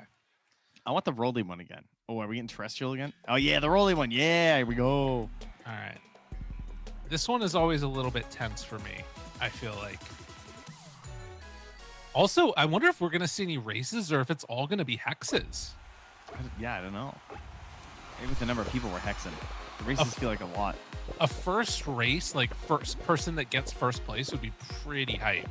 That would be pretty good. We're only knocking out 2 here this time, so just stay alive. Focus on being in the middle. Yeah. Much like Spectre Gaming. McGee trying to get on the board. So is Moni Loney right now. Aldrezic has tended to go for some of the riskier but high reward strats, and already it's over.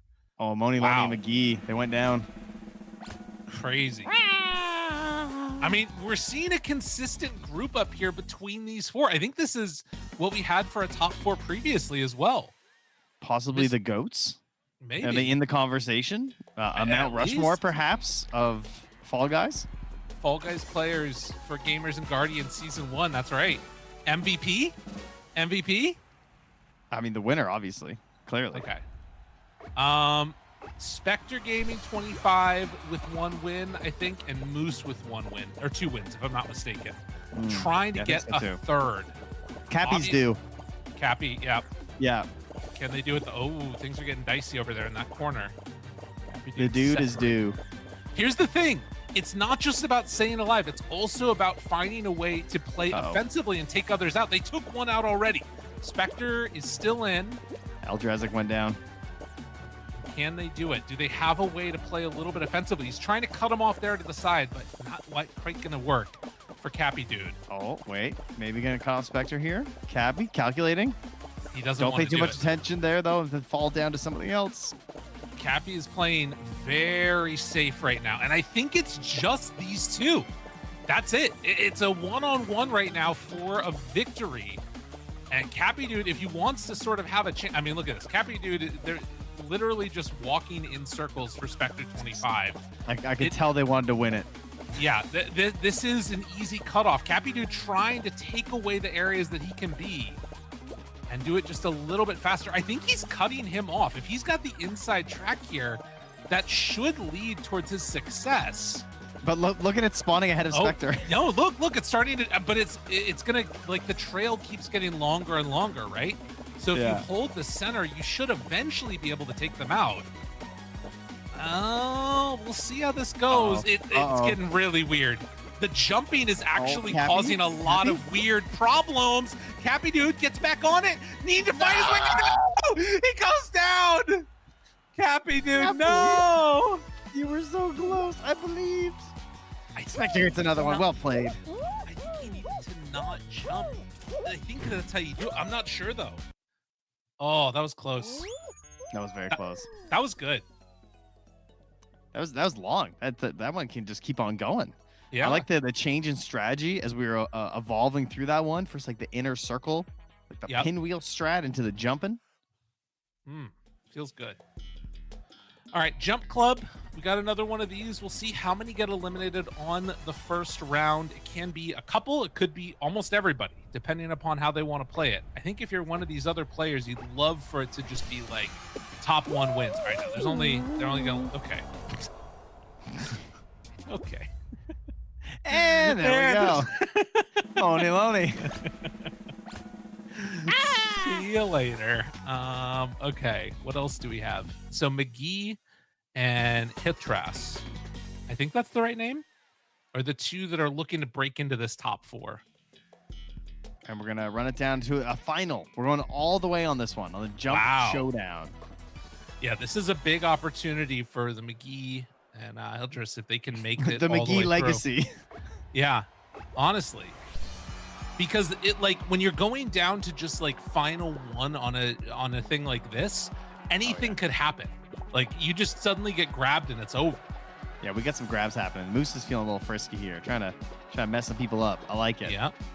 Oh yeah. Oh, here we go. Okay. It's getting a little spicy. It's not enough to knock somebody off yet, though, right? You're just sort of grabbing them for the love of the game. It is for the love of the game. You're not wrong. Like, nobody's dying to that one. You give it a couple more minutes here, and then that's where it gets really spicy.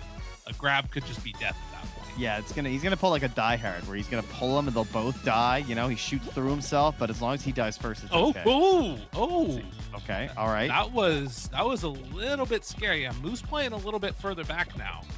Can still jump to that other platform, but this is a tricky one. Woo! Almost went down. Drizik. McGee gets sweeped like a broom. Oh, and they're in trouble. They're in trouble. Tries to get over. Not gonna happen. But Hiltrus does make it.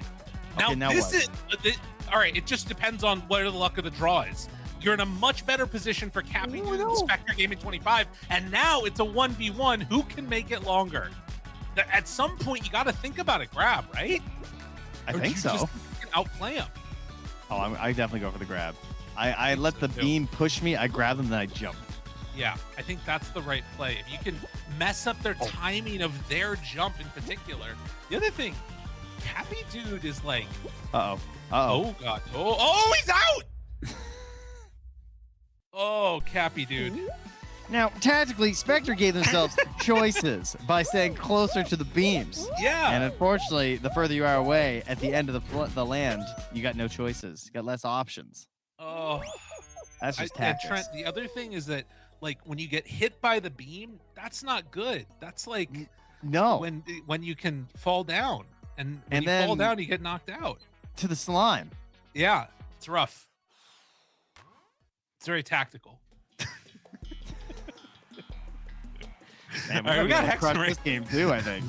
I think we should get in on this. We got Hexaring coming up next. Let's see. Same crew. Obviously, we're going to be gone with Bow Guy right stuck in the middle for some reason. Does take out a couple of hexes on his way out of there. Nice dive. Oh, and McGee goes down. No. I like the first round. It's like a flash round. It's just done. And it's like knives or something, you know? You just take them out quick. Why doesn't it play a noise like Dota where it's like first blood? That's a good point. I think that's what Fall Guys is missing. Yeah, or just like, you know, first fall. You could do it that way, you know, family. Maybe, I guess. All right, how many are we knocking out here? Hexagon be one of the last. So I'm not sure if this is going down to the very end or not, but you can stay up at the top for a little while now. So they're only eliminating two people. Okay, sounds good. Oh, Cappy just relaxing. He's like, I am not dropping even one. I have been there. It is stressful. Look at him. He's saying, oh no, he fell. How fast? Oh, it just can't stop. it's quick. Life hits you fast sometimes. That's true.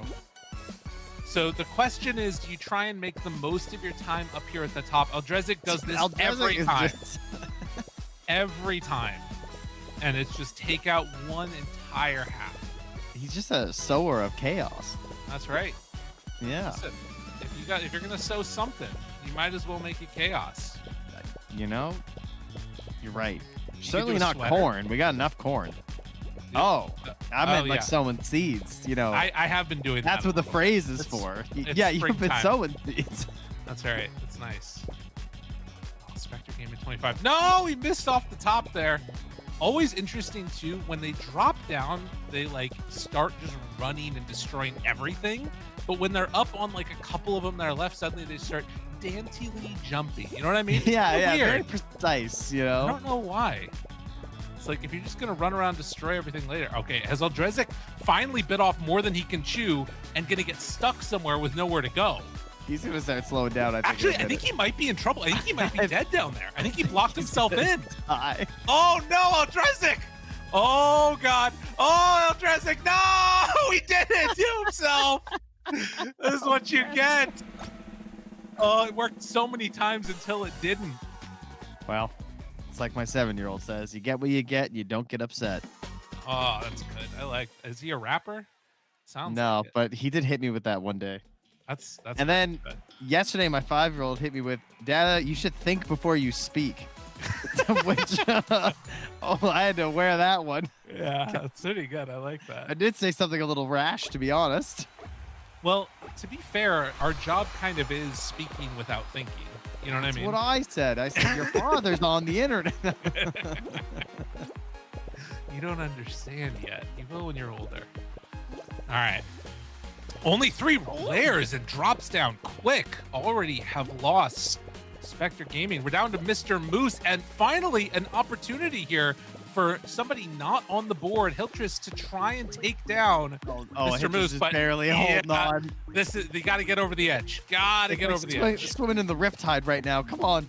But Get up here's there. the thing. The other thing, though, is that Mr. Moose is going to eventually come to the other side where all these hexes have already been taken out. So Hiltrus kind of can get a little bit of a look-see at what's going. I mean, just need to make it over the edge, though. You got to get there quick. It's going to start speeding up a bit. Come on. Hiltrus. He went What? down. How? Because of the dive? Oh, I don't know. Mr. Moose just like, this is actually what the player looks like right now. Like, I what? I what? Yeah. All right. Crazy. All right.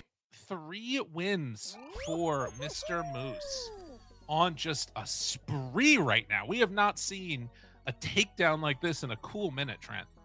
All right. I have heard one more game. I've been told. One We're gonna more? get one more in.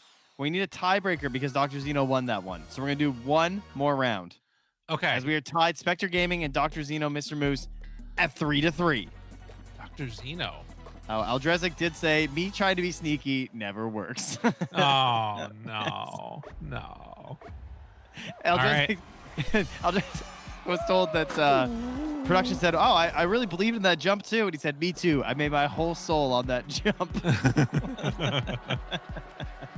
Because Nitro, they're staying close here. And this is 8 eliminated on this one. So we're getting down to the Crazy Town right now. And Crazy Town has a population This is it. dropping rapidly. It's currently only 6. We'll see how much longer that's going to happen, or if the census is... All right, the analogy is falling apart. It's gone. It's so far gone. But we're doing it. And honestly, at this speed, you're still in a decent spot, but you could do some grabs if you're one of the you could be Kingmaker, potentially, if this is a big elimination round. Yeah, like, if you're just friends, take yourself you know? down. That's right. Oh, we lost one. Uh-oh. That was our new friend. Loney. Also out. He gone. Yep. It happens It's the quick. big 4 again. It's the classic 4. They're just walking back and forth. Do you remember that that music video of the people going on treadmills? That's what's happening right now. I do actually. They're smoothly walking back and forth. And they... Oh, God, Mr. Moose! Moose. Woo! Okay. I was all right. close. I was on the verge. Oh my God! Oh, again! No, you get back on there! Get back on there! That was crazy. Get back in there. Oh my goodness! They're on the it's slime. coming up. It is down to 3. The slime's Coming up there. Down to the wire. Can they do it? Aldrezic, Moose, Spectre Gaming 25. Jump. Oh, one opportunity's out. And just like that, Aldrezic, Spectre Gaming, they're almost gone. Spectre Gaming barely staying on that one, trying to survive. These gaps are treacherous. Oh, it's Can they do it? getting spicy. A long open area, back and forth. They go the dive to stay on. That was so close. Imagine Why was if it so stressful with nothing? That was I somehow don't know. scarier. Because you didn't know, and somebody, a Spectre Gaming's out. Aldrezic takes the victory. Unbelievable performance here in the Fall Guys final match round, whatever it is that we're having on this evening. Aldrezic, crazy. Finally gets one. Holy, and we are Slacks, you were close so to into Slacks. this. Whoa. You are so in. This guy loves Fall Guys. He's like, holy shit, this is the best game ever. Fine, guys, someone Aldrezic cheese has that been man. trying all season. Finally in the finals. Why? Got it. That was the greatest casting you guys have done all season, by the way. I was on the edge of my seat. We could get into it. For the Fall Guys. It was fun. Like when you have the longer spree of it going and there's storylines developing, like I felt that fall in the last match deep in my soul. And although it was tied with Spectre Gaming and Mr. Moose here, I think Aldrezic, who we played a lot of games with here, everyone knows that no matter how many sets you lost, no matter what the game count is, when you go to leave, it's one game for the road. And everyone knows whoever wins the road game wins. Thus, Aldrezic wins it all. In my humble opinion. You can lose That a set is- 20-1, but if you win the road game, that's you. You won. It's over. Because Yeah, that is definitely after stating all your the knowledge opinion. was gained, No. if we all no. learned everything, who won? Clearly, Aldrezic. Well done, Aldrezic. Big winner here. No, that is not accurate. Don't listen to Trent, chat. No, he did not win.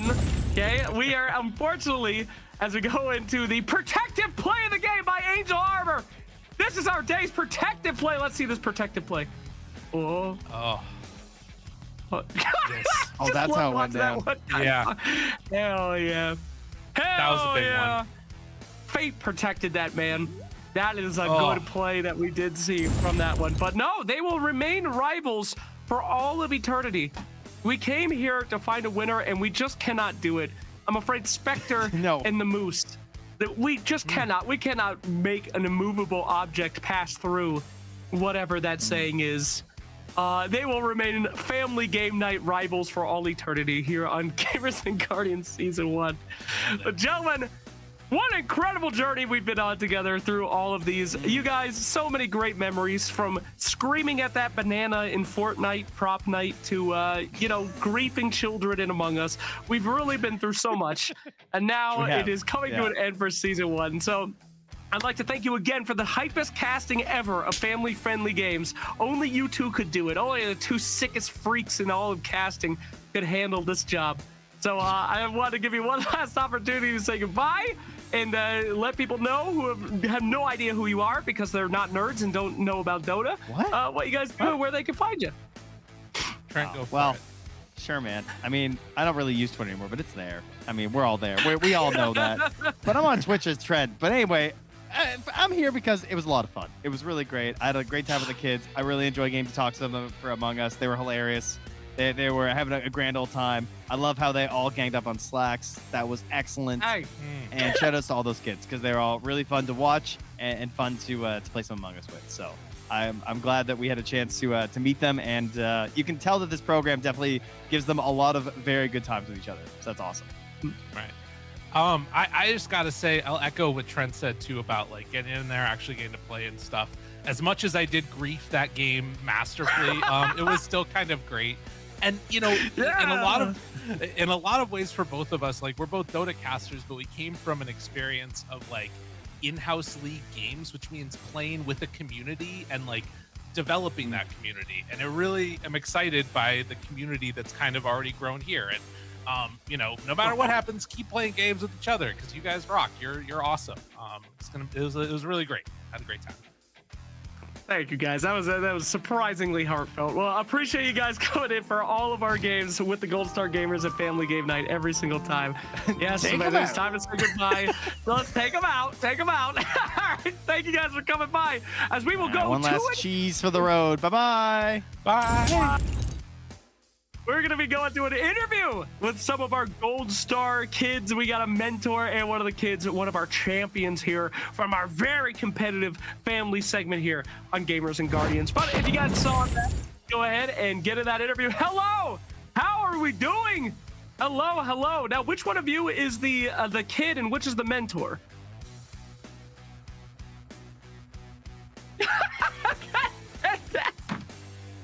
Gentlemen, welcome to the show.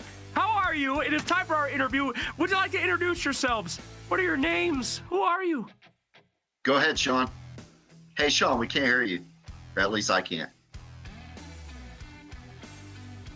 Sean, it's up to the boomers to have the audio issues. Come on, man. It's supposed to be representing the new age of the people. Get it, yeah, Sean. we can't hear you, Sean. You can do it, Sean. Don't worry. Well, while Sean is getting ready, why don't you take it over, my man? Gear. Hey, Sean, check the gear icon. Sean! Sean!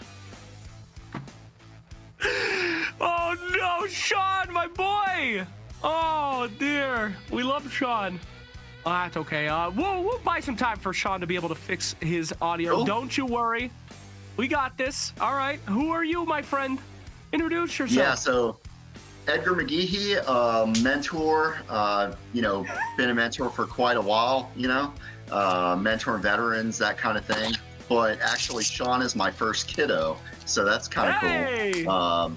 But yeah, just awesome kiddo. you know, has passion for aviation like me. So get along pretty decent. Yeah. Sean, do we have you? Hey, Sean. Can you hear me? Yeah, we got you. Can you hear me? Nice. Sean, what up? Finally. What's up, Sean? Hey. Welcome to the show, Sean. It's a but you can't pleasure to see have me. you, my friend. We can see you. Yeah, we can see you. Yeah, we got you, Sean. We got audio, we got visuals. Sean, you're cooking, my friend. Good to see you, my friend. How are you doing? Nice. I'm doing nice. Heck yeah. All right, doing I nice. I only won one, but I am doing nice, so. Sean, you are a champion, all right? Don't worry about it, okay? All good. So we want to know a little bit more about you. What games do you play? What do you like to do, Sean? Give us the full Sean rundown. I like aviation, so I play a lot of Flight Simulator. That's quite about it. City Skylines, I do that. Hey, all right. Very competitive, very super, like, intense. Let me I take don't it play from me. games I had a like... I had a full don't head play of hair regular before I games. started.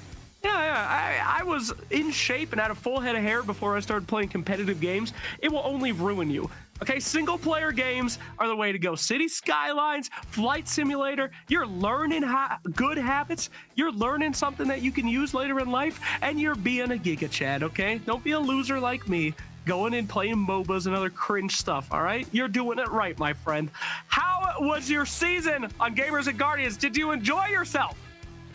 It was amazing, yeah. I mean, I joined recently, like back in April, and this was amazing.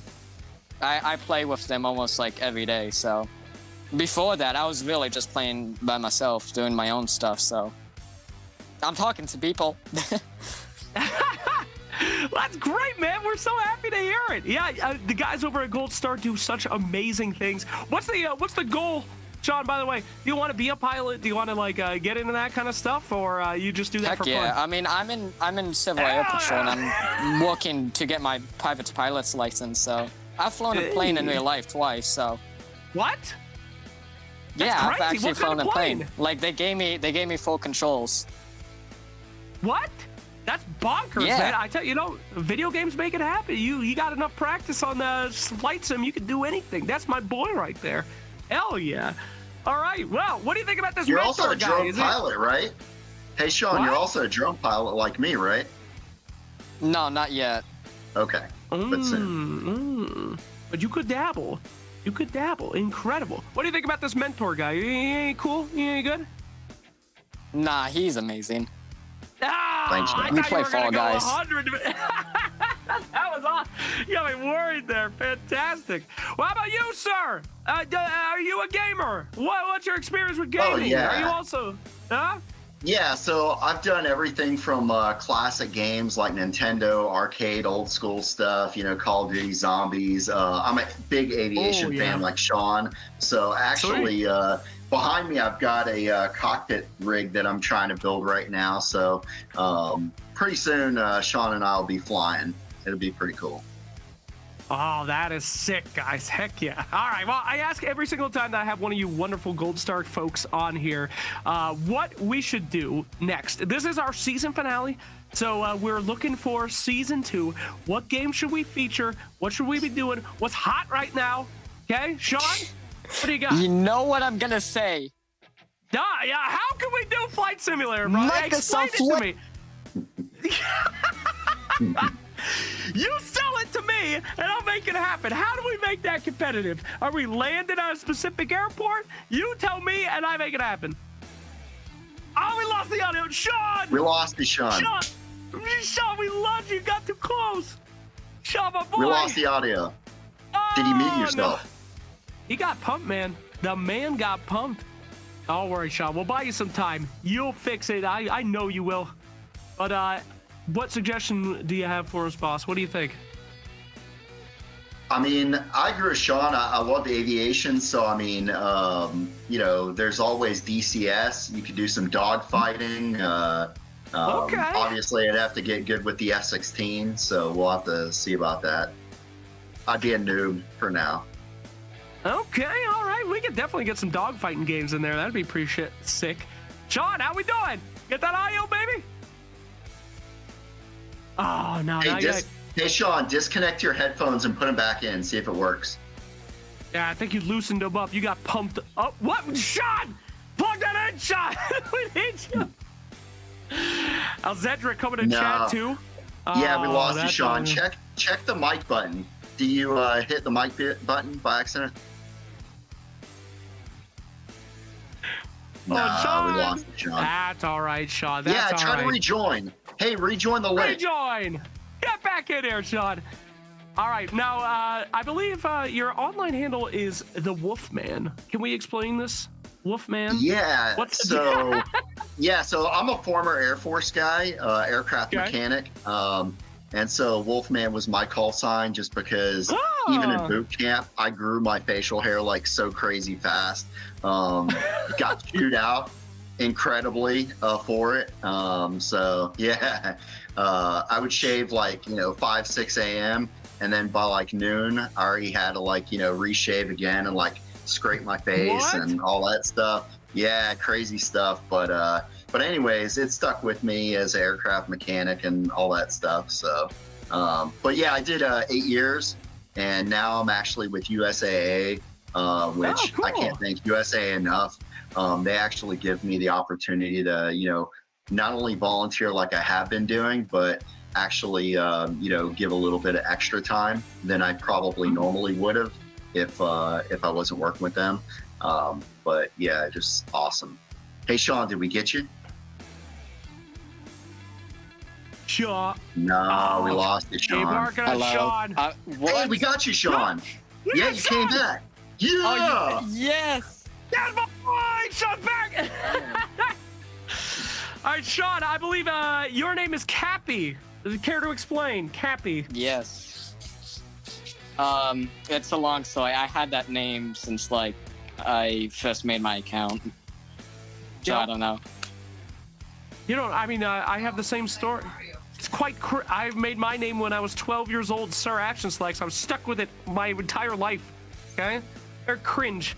Cappy is a fine name. All right, that's a strong name. That will go far in the world of esports and video games. I tell you, no problem there. Wolfman's pretty base. All right, gentlemen. It has been an absolute honor to have you guys showing up this season and being part of all of this. Thank you again to the Gold Star family and the Gold Star gamers out there who have made this thing possible. And Sean, I gotta say, this is one of our best interviews that we have done with you guys so far. You are the GOAT, man. Keep it up. I wish you the best of luck. But I do have to have you have your moment here. Anything that you'd like to say out there to the community, any friends you want to shout out, any enemies you want to call out, anything you want to say, where do you stream? What do you guys do?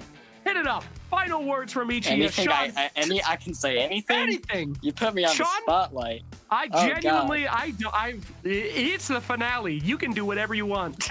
Go for it, Sean. I don't know. Any friends that you play with online? What's up? No, hold on. You put me on the spotlight. Okay. No, don't. If I can put my camera. Hit it. Oh, sheesh! Sean! Okay, shout out to that. That is sick. Let's go. Damn! Oh, damn! Sean, your room is better decorated than my entire house. That is so sick. That is so legit. All right. Also, that's custom painted. That is a clap up for Cappy right there. That is sick. Thank you for sharing that, Sean. That was amazing. All right, Wolfman. Don't show the laundry, Sean. Not the laundry. All right, Wolfman, anything you want to add before we let you guys go? I'll just say Sean's an amazing mentee. Way ahead of where I was in high school. So yeah. I think he's doing great. I think he's going to be doing better even when he gets out of high school. So I'm looking for great things for Sean in the future.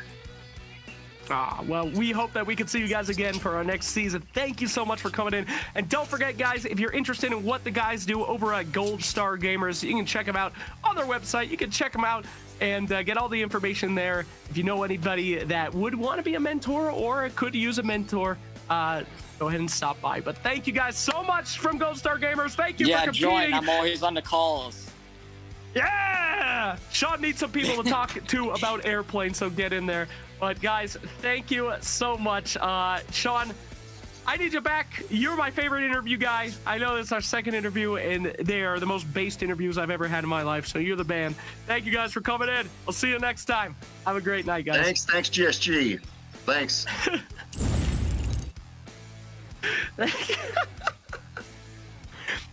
Sean's the greatest of all time. Last time I asked him if he wanted to watch Lilo and Stitch, the movie, because he was talking about it, he just stared at the camera for 10 seconds, and it was the hardest I've ever laughed in my entire life. Thank you to the Golden Star Gamers for coming in and being part of the show. They've been with us since episode 1.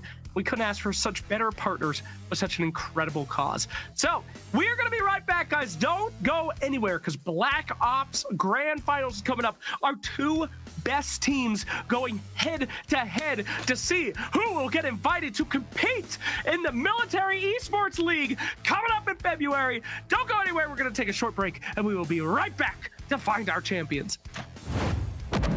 Every day, our veterans face unseen battles.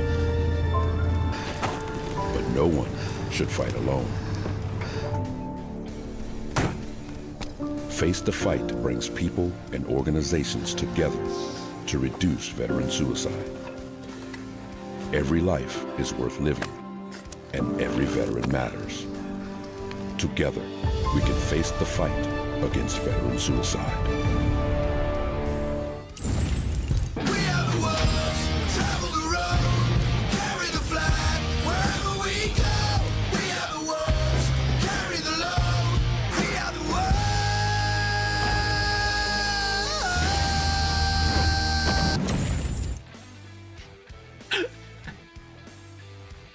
Our iconic Gamers and Guardians song. Thank you so much. Iconic. As a music lover yourself, Corin, you must hear that and just absolutely, it must send all tingles in your eardrums. What a banger that I've got to listen to all season.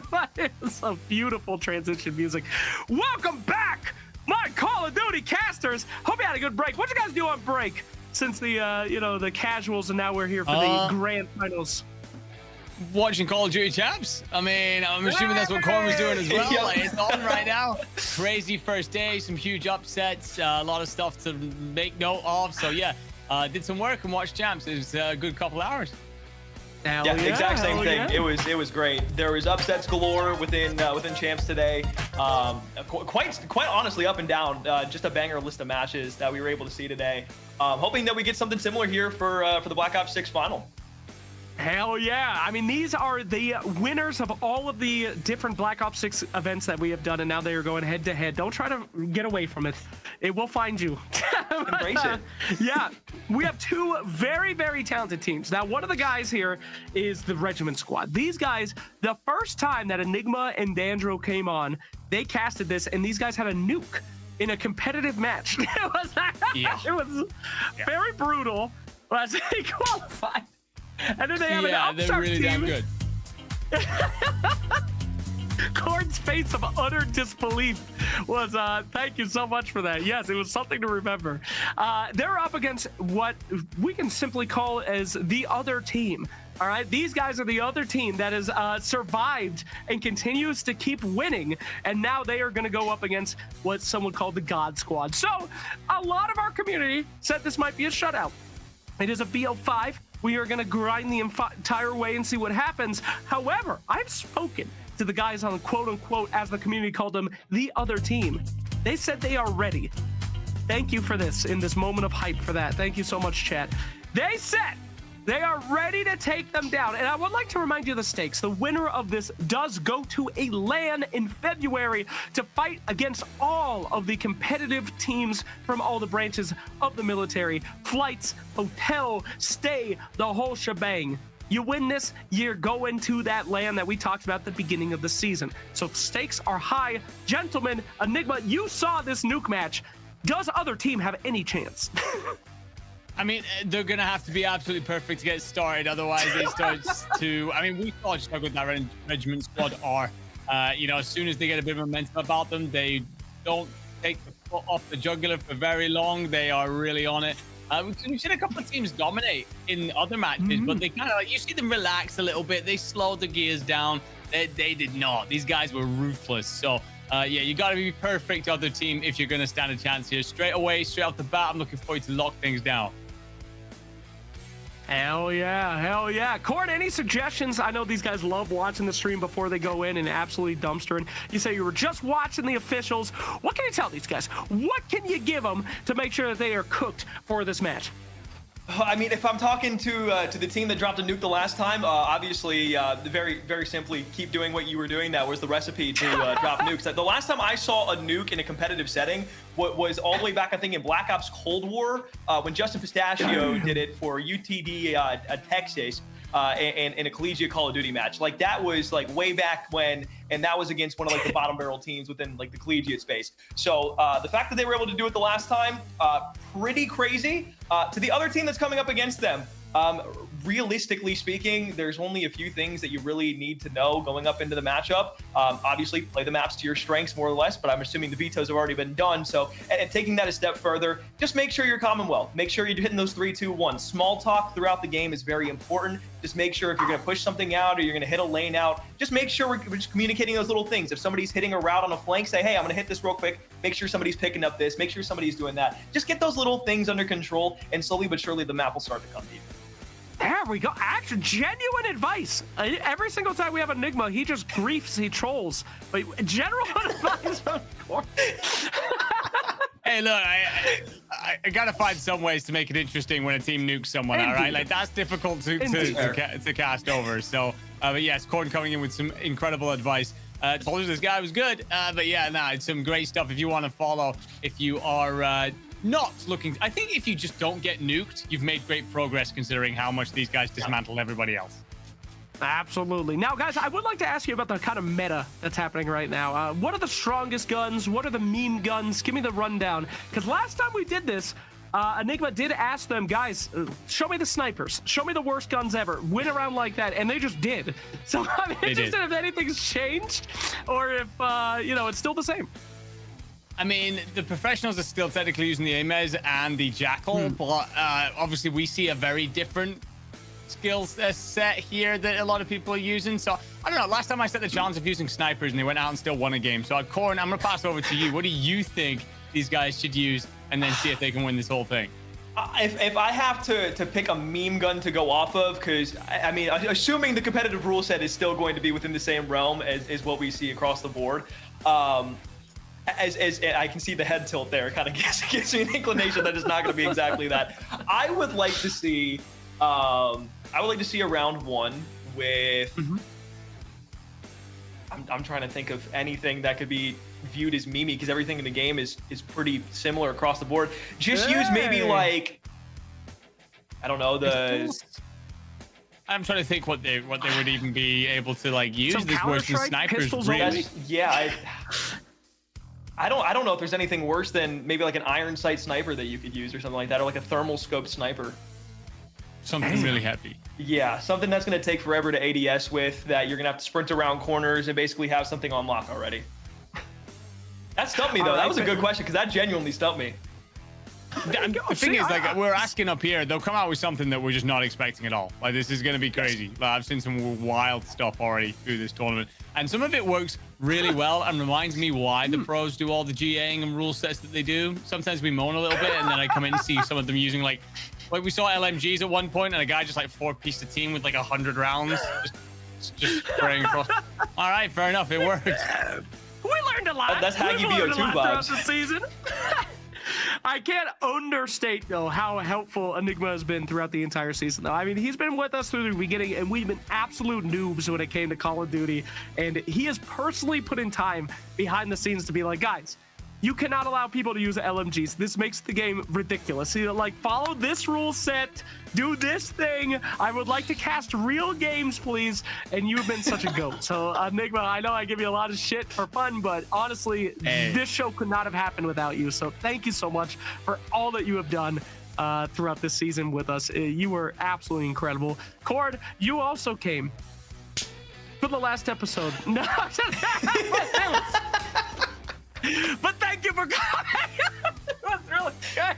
Hey, I'm just happy to be here one time. Hey, one time at the end, I'll take it. It's like going 0 for 8 in S&D and then going 1 for 8 in the final round. I'll take it. But all seriousness, though, Andrew's one of the best in the business. He is from top to bottom a professional in every aspect. So, I mean, to see you hold him in high regards like everybody else does, it's good stuff. I'll pump you up. I'll pump you up too, Cord. Now, seriously, though, as I said earlier in the show, we desperately needed somebody, and you came to the call, just absolutely 0 questions asked. If it's for veterans, if it's for active military, I'm effing in, man. I don't care what time, I don't care what's going on, doing it. So really appreciate you coming in and casting these GOATs from our season. I would like to remind you guys that we have such good Black Ops players coming your way. The untouchable gods of Regiment versus the team that is ready to take them down. I've been getting DMs all week letting us know that they are taking it down, the boys, and I'm ready to see it. I want to see some competitive games. Last cringe question before we get in. The Regiment guys do like to squat up and y'all use the same kind of cosmetics. We saw a lot of Ninja Turtles before. In your opinion, has the cosmetic game of this game changed at all? Has it gotten more cringe? Has it gotten more crazy? What is the worst cosmetic? What is the best cosmetic? I mean, worst one's definitely got to be the Terminator, because you can't see the damn thing. Like, you genuinely can't see it. Like, if you've actually played at all, especially Warzone, like, if you lie in certain positions, it's invisible. So, yeah, that's a tough one. I'm really looking forward to the Beavis and Butthead ones that are coming out soon, though. They're going to be cell-shaded. They're bringing out some cell-shaded. Yeah, it's really cool. Whoa, so, yeah, I mean, skin game continues to move forward. I feel like I'm a bit older. I never do too many of the skins. I get like 1 or 2 for the year, and I'm kind of good. Whereas, like, anyone, if you're big into your skins, you've had a great year. Okay. Yeah, a lot of the skins in the game, they are very over the top, but in a lot of the words, I don't hate it, but I don't know if I'd say I love it. I will absolutely agree with Enigma, though, and say that the Terminator skin was something that gave me nightmares throughout the entire season. Just loading up into a ranked game and knowing I was on one side when I had a specific skin on, knowing that I was probably going to be at least seeing maybe 2 to 3 Terminator skins on the map. Try doing that on protocol for any sort of time throughout the night, and you will most likely drive yourself insane. And that's exactly what happened. Okay. Now, are there any skins that put the fear of God in you, Mr. Corn? Do you see someone that are like, okay, this guy's a tryhard, you know? This is like, I'm in for some trouble here. Or does that not really exist over in there? There's so many skins in the game that it's a bit difficult to choose just one that I think is like the skin that would make me fear something. I would probably say, for the most part, the people that were like just the movement demons were probably using Samantha's PJs from like the Prestige 8 in the battle in the system. I got spit on by those kids more times than I could probably count on hands, toes, feet, and everything in between. Yeah, I think any of the ranked or like Call of Duty skin ones are also good. Optic skins, they're usually, but also the new Ana de Armas one. I mean, you know, absolutely getting slammed by Ana de Armas. Not going to complain about that often, but it's usually some testosterone-laden young man that's not left his room in a while that's playing on this. And they absolutely put me in a blender. At 31 years old, I'm just hitting rotations and hoping for a good time. Everyone running that skin has been having my backside handed to me for quite a few weeks now. So yeah, that's your sweaty set right there. Fantastic. That's what I like to hear. All right. Well, we're getting our teams into the lobby right now for this grand show match here. Hopefully everything will be put in there soon. And we did, Enigma, of course, follow your suggestions for the first time that we used to do this back in the day. So very competitive. No crazy stuff, I hope. Crossing fingers. Who knows what could happen, but we'll see. In the history, though, guys, what were some of your best games that you guys ever watched? What are we hoping to live up to? Any favorite matches throughout your competitive casting careers? Andy, I know you could probably think of a couple immediately. I know, I'm going to be honest, although I wasn't the biggest fan of the overall year of Call of Duty, I would have to say Modern Warfare 2 in the Challenger scene, it delivered in a lot of ways. Like there were multiple comebacks. I remember there was one that it was Censor in the Boston Breach Academy. They came back on a Mercado down like I think it was like 80 to like 220, and they ended up making a comeback on that map. And that was one of the craziest games. And then there was one between Convoy and Smog on a Fortress hardpoint that went all the way down to the end. and it was Snoopy who had like a massive play to like win the game by like 2 points over Convoy. And that was one of the moments that not only I recognized, like, hey, dude, this Snoopy guy's legit, but like after seeing him play throughout the year through S&D and then the hard point stacked on top of it, that's when a lot of eyes started turning towards him. And like as a pivotal moment for the kid's career, that one just stands out to me immediately. Hearing you say Convoy gets smog brings back so many memories. Like, it's weird because like Challengers teams and names, most of them change so often every single year. So you just kind of like eject all that information out of your brain. Then someone says it and you go, oh yeah, that was a whole time period of my life. I think favorite cast, honestly, I was quite lucky to get an opportunity recently to do the actual Call of Duty League.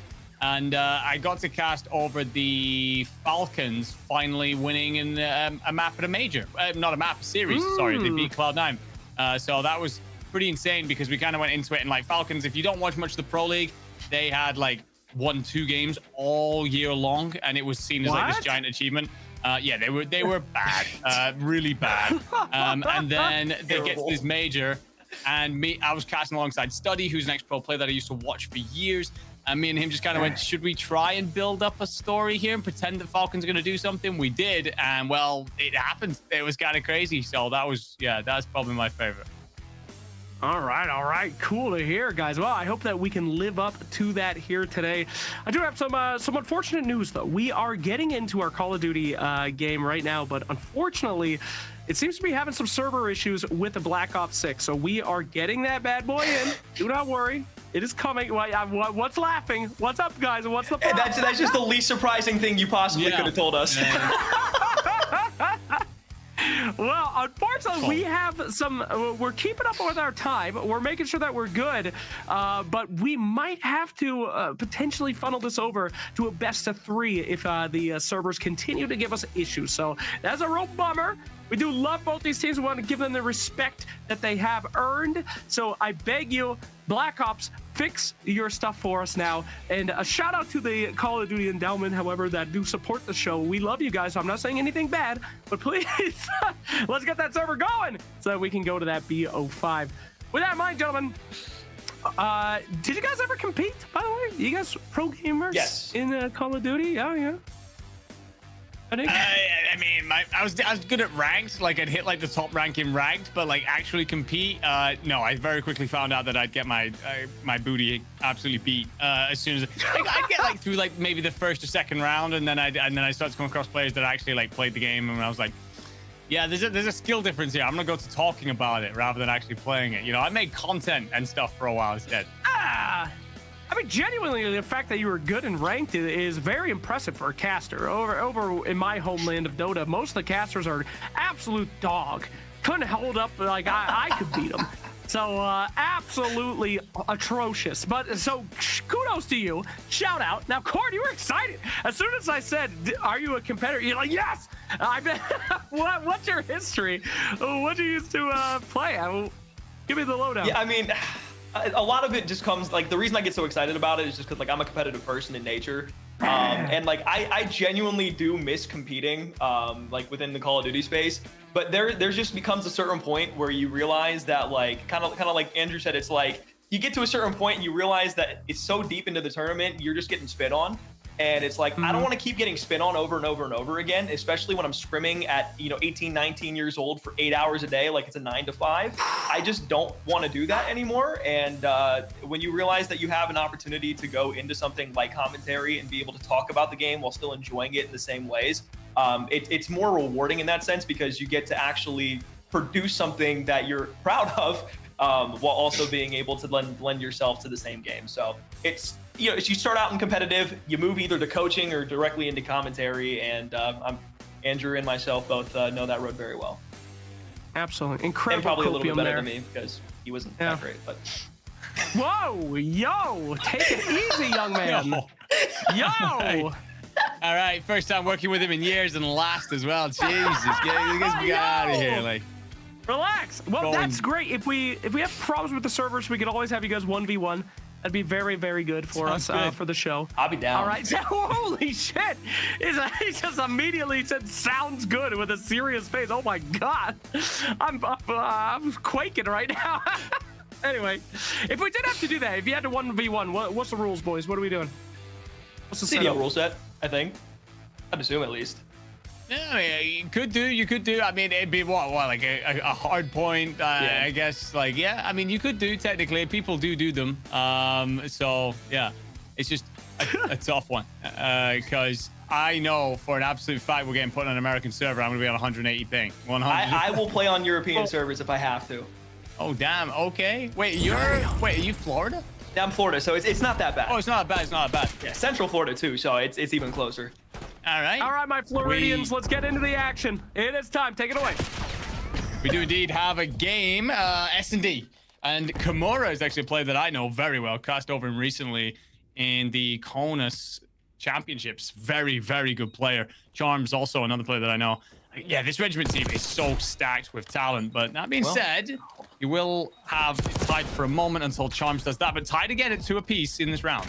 I will say, I know both Chloe and Flameberg. Flameberg is disgusting. I accused him of cheating in rank play in a game one time because I didn't know who he was. And then I went to his stream and he was playing with like Havoc and everybody. So then I very quickly apologized to him and said, you're disgusting. So Chloe in a 1v1, bomb down on the opposite end.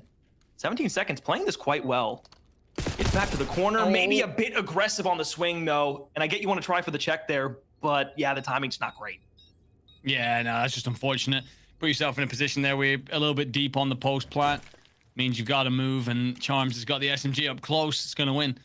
But yeah, you're right about how good some of these players are going to be.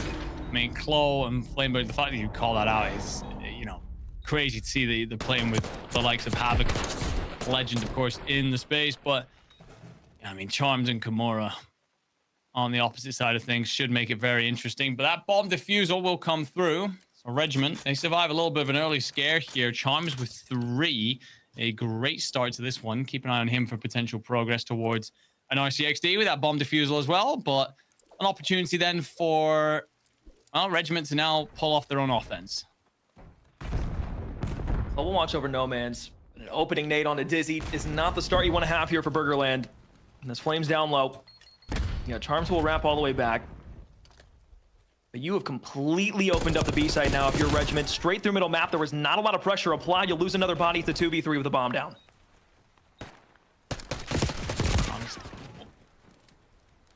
Okay. All right. Honesty. Well, if I'm going to be honest, you just got absolutely slammed, my friend. Not sure what happened. It sounded like his gun was in single fire mode.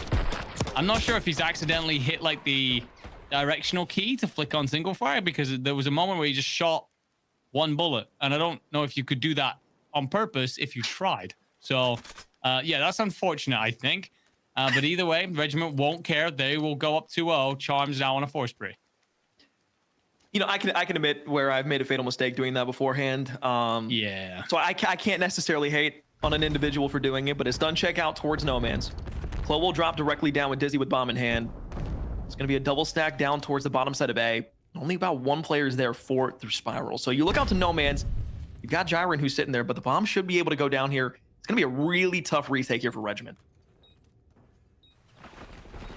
Looking for that first pick to give you the numbers advantage, and actually Chloe will find Jiren. So you're already struggling. If you are Regiment, you have Charms. You're trying to play close, but well, I was about to say Chloe was doing a wonderful job of bobbing and weaving, but Kimura finds his head. There's NWG looking to activate an elevator, and well, that makes the push a much more difficult 2v2. That double chow out from No Man's proving to be lethal. As Charms will fly through the lineup. Second player, Honesty dead. Flameberg thought for a moment that he was going to have some free space to look out towards No Man, but his teammate that went over towards Spiral caught with the pants down. And what could have been around there ends up turning the way of Regiment. Sour spoils 6-0 to start off the rip here for Charms. Yeah, it's unfortunate if you are Burgerland, because you do a lot of stuff right. I think the Chloe does a fantastic job on that front desk. He's up and down on the head. He's just some incredible shots from Kimura. You siphon off the elevator, Chow. And then it's a case of just timings. Both of you check basically the same angle. You check big door at the same time, and then one of you steps out into Spiral, checking that for a flank. And, well, right in that window, Charms slides through, finds the 2-piece. Second shots probably could have been cleaner in terms of picking up a trade, but it would still have left you in an unlikely winnable position. So Regiment looking real hot here as they move the bomb forward again. I was going to say, Chloe needs to be careful. Double nade set out towards No Man's. but nobody able to get to the bottom side of A. You've got Honesty coming down Spiral. You've got the bomb going down on the backside of it. First blood once again goes to Charms, yet to die, 7 in a row, looking for the push, and now is Dizzy. He's able to find at least 1. 2 for 3. Camera there. Clo last alive in a 1v, and he's dead. I mean, it's just ruthless, right? Incredibly efficient stuff from Regiment, finding that first blood as well. Bombs down extremely quickly, doesn't give Burgerland much time to react, really. And it's a tough one for Burgerland because you're thinking, all right, well, if we try and shut down that lower site, does that then completely open up to B, which we've already seen Regiment be willing to move the bomb over there. So, yeah, tough right now to see how Burgerland make this happen. This is, again, a fantastic example of just why this Regiment squad are so damn good. Charms has yet to die, is on an 8, and has an whole arsenal of tools to bring in if he wants to play. And I would love to see Burgerland try to aggress things through middle map. Hit after hit, they've gone down to the bottom of A site, and it almost worked for them the last time. It's just the problem is they don't have enough bodies stacked up to watch the No Man's hit. Multiple players watching different angles, and MWG will open up with 1. So immediately you put yourselves in a disadvantage. You cannot let him get a second. If he gets a third for free, this is over, and it is. Oh, no. I mean, you just can't let that happen, Dizzy. You're going to try and do your best here. You catch a couple of shadows, but it's not going to be anything that results in purchase. It's amazing work by NWG. He'd already had enough impact, really, as that SMG player. Very aggressive. Gets the first blood out by tower. Picks off the player who's trying to cover over No Man. So that gives his team the advantage, plus plenty of routes in towards the bomb. It's just, I don't know, from there, it's moments of magic from NWG. Gets in, finds the second, and the third. That doesn't matter who's playing out there. Can't happen. Beautiful work, though. NWG not taking anything away from him. Huge round for that guy, and we are now 1 away from a clean sweep. You guys talk great about this Regiment roster, and I wanted to see it. And I saw Flameberg and Clo, and I was like, okay, this is looking good. But you've got a Hellstorm on one side. You're up 5-0. Gyron's able to even it out and make things a 3-play-3. So as you wrap the back spawn, you have an opportunity for a timing here.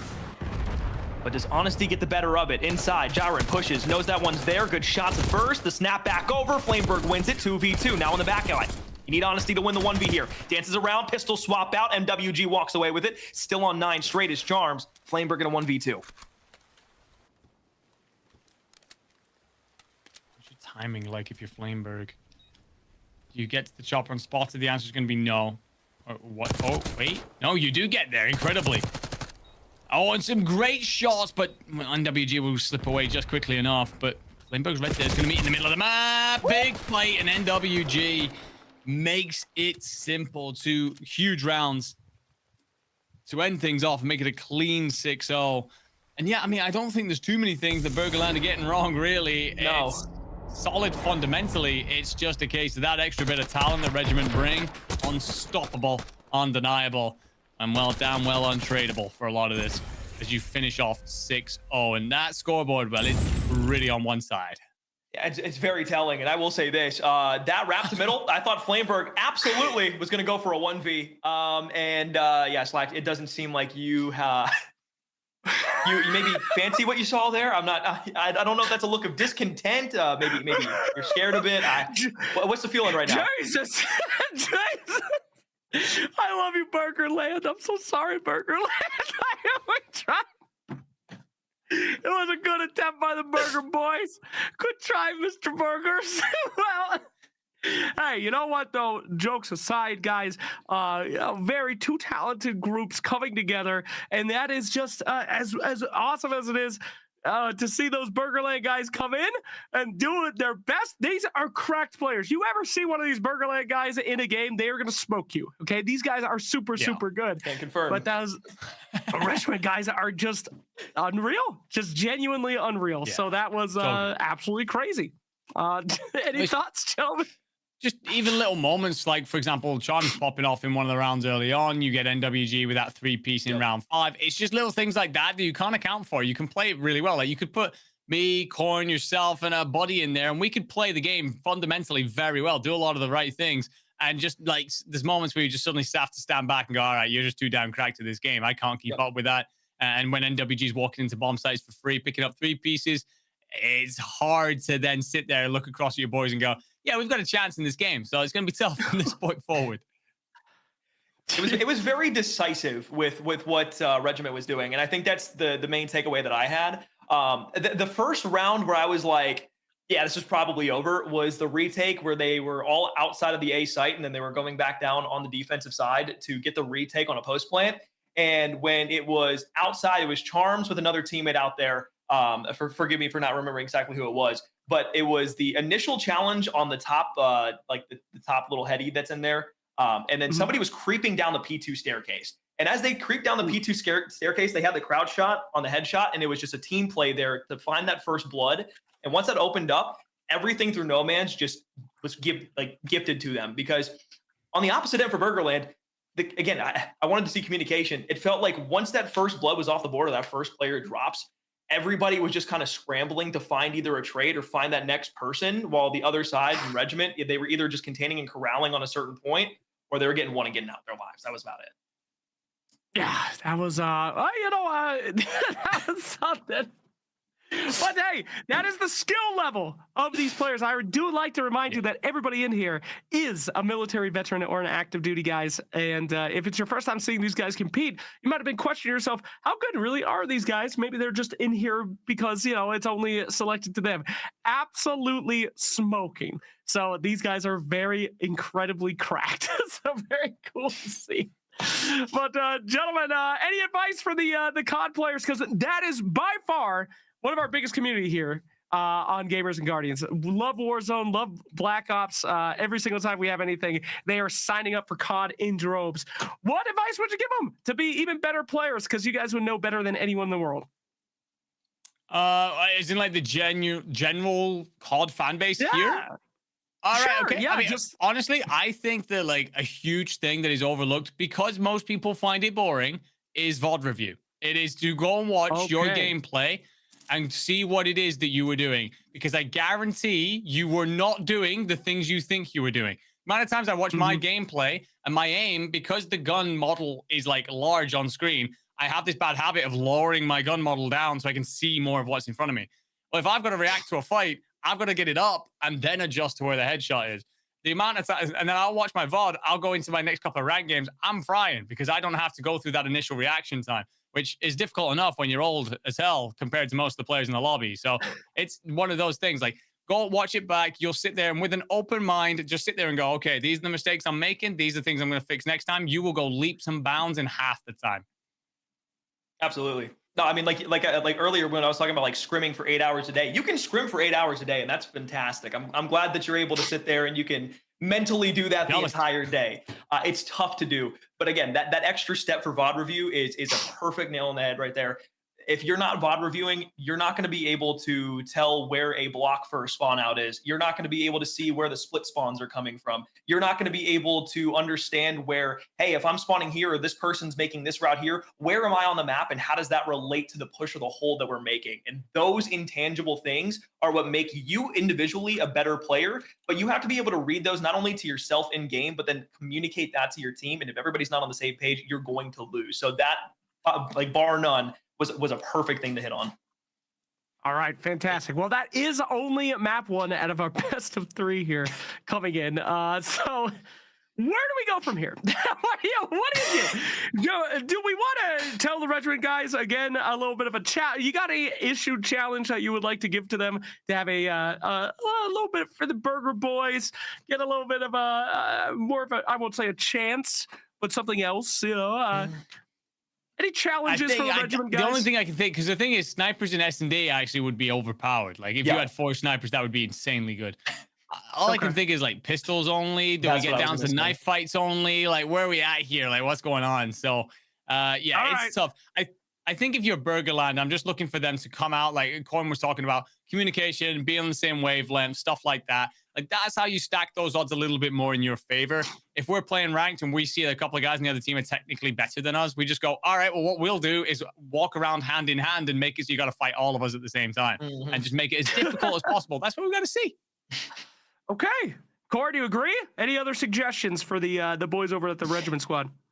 I would say, yeah, probably just pistols would be the way to go. Again, snipers in search and destroy without smokes is just so super oppressive to play that it's almost impossible to move up a lane. especially depends on the map as well. So if it's like an open map or a map where you're going to have to, kind of extend things for a timing. Like if you play a vault, maybe snipers aren't the best thing in the world just because you're just diving down to A every time.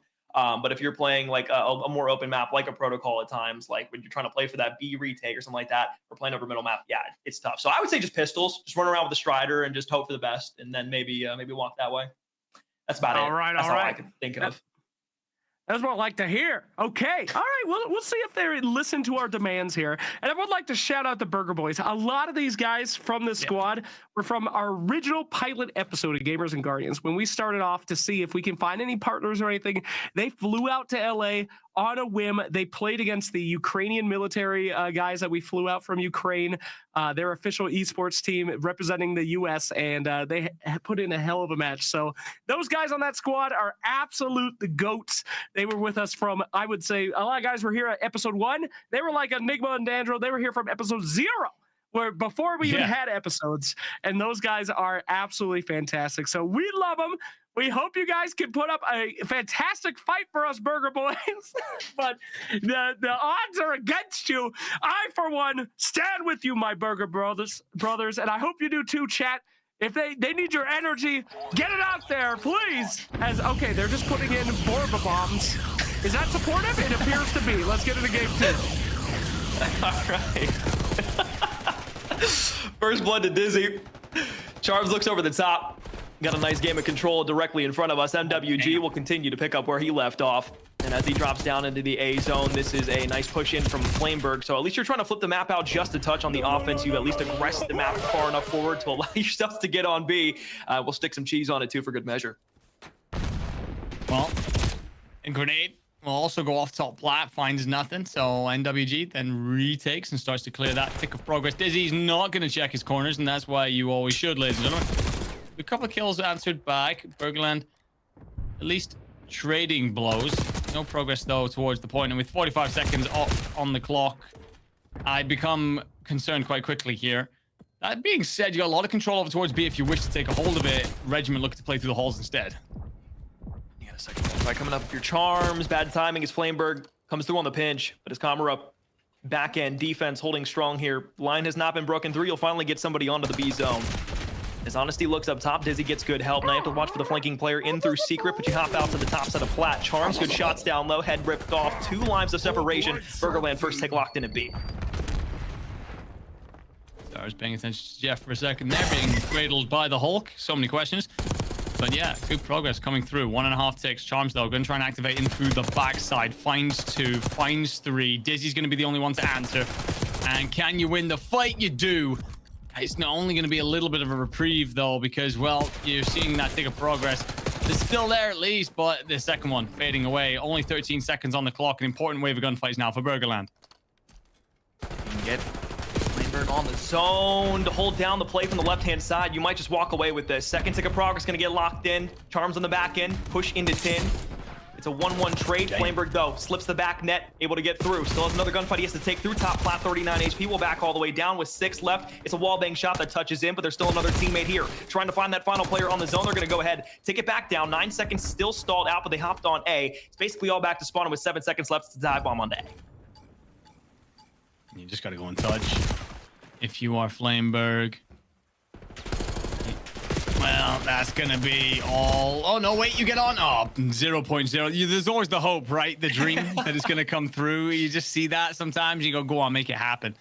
But it is going to be another ruthless performance out of Regiment. And Kimura goes 9-2. Just remind everyone how damn good he is. Was a huge player at the Corners Championships recently. Very impressive. Honestly, if his team had won the tournament, arguably in for the MVP conversation. But... what the hell just happened there? What? Did you see that? And anytime I look at this, like the full-on spectator cam from a bird's eye view, I just kind of question reality for a moment and then just accept it as what it is, and then move on with my time. And honestly, at 1-5 right now, gonna need to have a better defensive round here. It's a little easier to get things under control on the defense here in Hacienda, but very quickly can turn the opposite way. Offensive team gonna send 3 to the B site. Kamara still up their middle, and Charms will play through bottom U. out to the wine side to look maybe for a potential flank through the spawns, but knows that somebody might be up at top secret. Honesty will clean things up there for the time being. So no touches on Jones just yet. Only about 3 lives for either side dropped off. Bergland doing a solid job of drawing a bit of a line. It's Charms that you need to find at some point, and he will touch point, just holding out in bottom wine. Honesty finds one top halls. This should open things up. That's a dead body. And the Ana Diarmas skin's out in full. Do you see what I mean by sweaty players and people that absolutely gun me, rocking the actress? But right now, Regiment, the one thing is you're not really getting onto that point. You're trying to delay just a little bit. You finally start to get some presence there, but it's not being made easy by Bergland. They are here to put up a fight. Up to the top, though. Have to clear out the hallway, and you very much will. 2 bodies dropped off, and you still have Jiren on the opposite side of the map playing through south side. Doesn't take any forces away to the B zone early on there. And that's going to allow the teammates to spawn close. They're going to recognize somebody's playing through the back, but Dizzy's able to find 2 through the spawn side. So on an opportunity now to push up the map for Regiment, Burgerland shuts it down and forces another wave deep back. I mean, Regiment actually having a worse attack round here than Burgerland, so they've got to make something happen with only 10 seconds on the clock, and Charms is found up in top dark. Flo then finds plenty of bullets into NWG, won't find the kill, and well, that's potentially a pivotal moment as you see teammate fall in the same passage. Could have been cleared at this point and send Regiment scrambling, but progress now being made on both A and B. Jiren's actually going to find himself up in the top and is cleaned up, but progress made. 1 tick in ties us up. Yeah, but you still have player 6 and NWG on the B zone holding this through. 2 ticks of progress would equalize what Burgerland were able to get from the first, but as Flameberg is able to push his way forward, now it's back to the A zone. The ping pong has happened. Forces were taken over to B. Now they can hit on A, and with 4.5 seconds left, now you look to the top side. Charms trying to push down. Will hop in the zone. 3 seconds now to play within the round. It goes 2 for 2 in the kill feed, and as Flameberg is still over the top, it's only an SMG that he has to work with here. He doesn't have any teammates to help him out at this moment. NWG will fall. Second one up. Charms, good shots in. 20 HP, backed all the way up. Klo knocks him down, and with no time remaining, you hop on for a moment, but that'll do it for the round. Burgerland hold on the strong defense. Yeah, do very, very well indeed. And I got to give a lot of credit to Flameberg. Felt like he was a huge part of clearing these points as and when he needed to. Oh my God, what is that one? I've not seen that one before. Jesus. I mean, I'm getting more and more into my cheese as I get older. Wine and cheese, honestly, wasn't a fan when I was in my early 20s. Nowadays, what I do for a cheese and wine board. Anyway, what I will say is it goes crazy yet again. Thank you, those of you in chat. Honestly, impressed by Burgerland there. They stood strong, stood tall. It could have been easy to knock the wind out of their sails considering how bad the S&D went and then that first round, but they're here to make this a contest. What the hell? Oh, we are getting spammed now. And unfortunately, Gnomed here on the main stage. Dizzy up top. 1 body apiece dropped off. Push in through the top side of office. Burgerland have the right idea here, but the execution needs to be flawless to get back on the B zone, and so far it has been. You still have to look for Charms, though. Playing the corner, down in the vineyard. Does 3 get the check on it? Answer no, but now you have information. You can turn this back to spawn. Honesty, gun down. Tries to pull it back out, but with 27 HP, Charms will stay alive, and now it's only Dizzy up in top office. They have the read on this. They have bodies that they can stack. Dizzy, goes huge though, massive 2-piece. That and then just overextends a little bit into that fight with Kimura. Could have just done with staying alive, being a nuisance in the spawn, have Regiment come looking for you. You end up though with Charms at least backing off double fences because he was worried about the situation behind him. And then 2 kills will get you onto the point. Reminder that we're currently tied in ticks, so any progress here for Burgerland absolutely huge on trying to get them that round 5 defense. Out on the plat, NWG will get spotted out. Hit now in from Klo. He finds 2 forward, and although Regiment still have forces here, Klo is mowing everyone down from the backside of Tin. Second bit of progress looking forward. Camera, slide challenge in, hipfire won't connect, and if they keep 2 bodies stacked on this, they might just be able to get close enough to cap the B zone. But in through middle map, MWG looking on a flank route, might be able to get the best timing on top secret. And Charms will be cleaned up, so a full segment, through full zone is great work from Burgerland. Continue to invest in this B point. Still up 2 lives as well. So even though it's minute 20 on the clock, plenty of opportunity to just take advantage of that for a moment. Find a couple of extra kills. Willing to throw a bit more caution to the wind. And trade situations will continue to be ever in your favor. That being said, Charms trying to unearth him. The one thing I will say, and I go back to something you talked about in the last game, Corn, it just feels like it's a little bit separate right now. I need to see a concerted hit. I need to see something built off the back of what Honesty's trying to do here, or something together. There is 3 players grouping up at Rock, so maybe this is the signs of something. Yeah, I just don't like playing in wine there. I get you're trying to play your life. A lot better spot that you could be in there to help your team out. And this is actually the best setup for Regiment that they could possibly have. They have everybody trapped on the north side of the map, push around through Rock. The only thing that you can't let happen exactly happens. They push into the spawn side, and now Flameberg can go on the hunt for a few players to the spawn side. NWG walks away with a huge one, still 2 bodies here, and a Dak double slide through middle. That's what I wanted to see in the search and destroy, and we're finally seeing it here. This gives them an in onto A. Yeah, I did say Burgerland. It felt like we were missing that in the first game. It felt like we missed that a little bit of points through this control, but so much better there. That being said, NWG is a tough man to stop, even when you are playing well. 2 for 2 in the feed. You have presence from Flameberg nearby. Kimura's going to get in through the back and clear him out of wine. 10 seconds, though. If you are Burgerland, you got to dive the point. You'll be happy with your round so far, but you can make it even better. Oh, the Chiron, he's been left to play the entire time. Shaky shots finally connects via the way of the headshot. But now Clo has to push their way forward, and Flameberg left alive up top. There's just no time to be able to hop across. And realistically, Enigma, the only reason that Regiment continue to struggle in some of these offensive rounds is because they account for 3 people, but the 4th one is always just lost somewhere on the map on the opposite side, whether it be Camara, whether it be Gyron. They're always somewhere across the map waiting for somebody to touch a zone. They have a de facto flank every time in a pinch that gets set up. I mean, what the hell? Anyway, yeah, no, you're absolutely right. I've said for a while now that I think one of the most intangible yet valuable metrics of a player is their ability to be a difficult person on the map. Like, be a difficult kill, be someone that can't be found, and have your opponents looking around for you at all times. Be a thorn in the side, be a nuisance. Don't let your opponents ever get comfortable. You're right, Regiment always seems to have that with their 4th player right now. And it comes from all 4 of them. Just understanding the situations. When their team's in trouble, they can slow it down. They can back off. A reminder, ladies and gentlemen, Regiment now on championship point. They take this. They win our best of 3 here. And they will be crowned as the victors. So for Burgerland, it's about trying to extend this. Not just another round, but another map. And try and get a hold of that crown themselves. Honesty had the right idea. But once again, it's just the execution from Burgerland. You put a body across the map with no opportunity for a trade that allows Regiment to push directly up. Flameberg will try to go around the outside route, hop over on the point, but now NWG can stay alive. Charms is there. Team shots don't come in, so no team kill. And up top in the office, Kamara is able to find one great play out to the mid side. He saw that the A zone had a little highlight over it, that somebody was on it from the defensive side. It was able to use that information perfectly. Kamara, why not? 9 in a row, looking for a Hellstorm. Probably just about 50 points away from it, and he'll get it right there. God. 3 straight. That is outrageous work from Kimura. Honesty will slip onto the point, clear off this second just a little bit. It gets a little bit messy, but Kimura finds yet another 3-piece and lets Flameberg know. 12 in a row. A Hellstorm missile now to bully these players that are coming out of their spawn. And well, we talked about them maybe winning it. I'm not seeing much of a way back for Burgerland. You got to get them off the point. You're down so far in lives. This is Regiment at their finest. Insult to injury with a Hellstorm. One final hit for the Burgerland roster to push it forward. Kamara inside of wine will try for the chase, and nobody will touch the zone, or will they? Clo gets back on, but you still have bodies here and a presence. You try to shoot for it. Somehow, some way, they stay alive and keep fighting. I mean, Clo goes on a 5 spree, finds 4 in a row all by himself, basically wipes the team single-handedly, puts on Thanos' gauntlet and snaps his damn fingers to keep his team in it. I agree with the decision for Honesty to sit back and clear that point.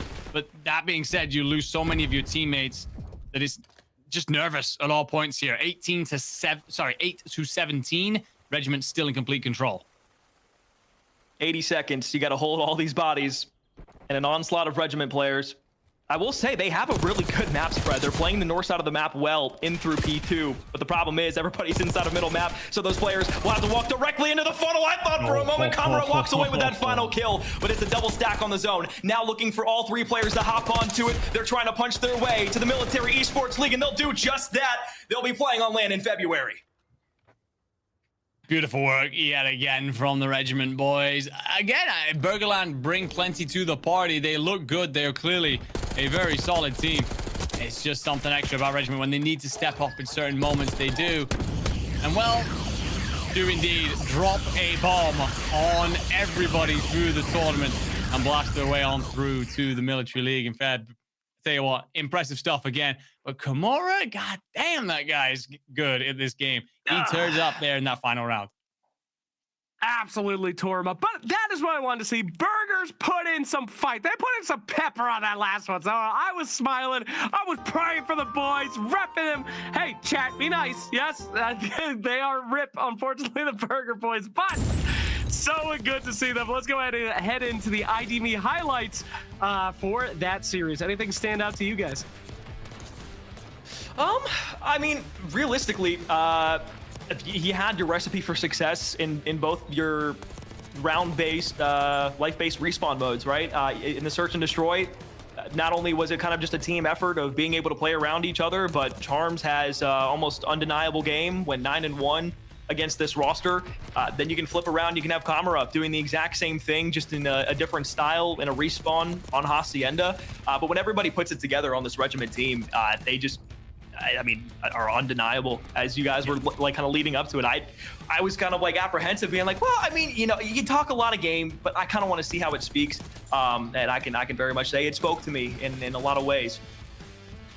There's something that you talk about there, Con, that I think is it indeed. When Regiment getting full flow, there's just no stopping them. It feels like they play in a very, you know, they're playing at like 75%. They're playing properly. They're doing their thing. And then as soon as they feel that pushback from Burgerland, they go, all right, we'll just dial it up then and start to come alive. And several times we just see that gap appear. Burgerland, unfortunately, just unable to recover from those moments. Again, nothing against Burgerland. I think they're a great team. A lot of good players. You get a moment there from Dizzy where he absolutely turns, burns, and that's a Twitter highlight reel moment for sure. For Regiment, I'm looking at all four of their players, and there's not a single one of them that I'm not thinking, like, I would never want to run into you in any lobby in my entire damn life. So damn good. Such impressive plays. And Kimura, what do you finish there? Like 35 and 12 or something? Something like that. Outrageous figures. What, 13-14 spree as well in that last round? I mean, come on. Unreal.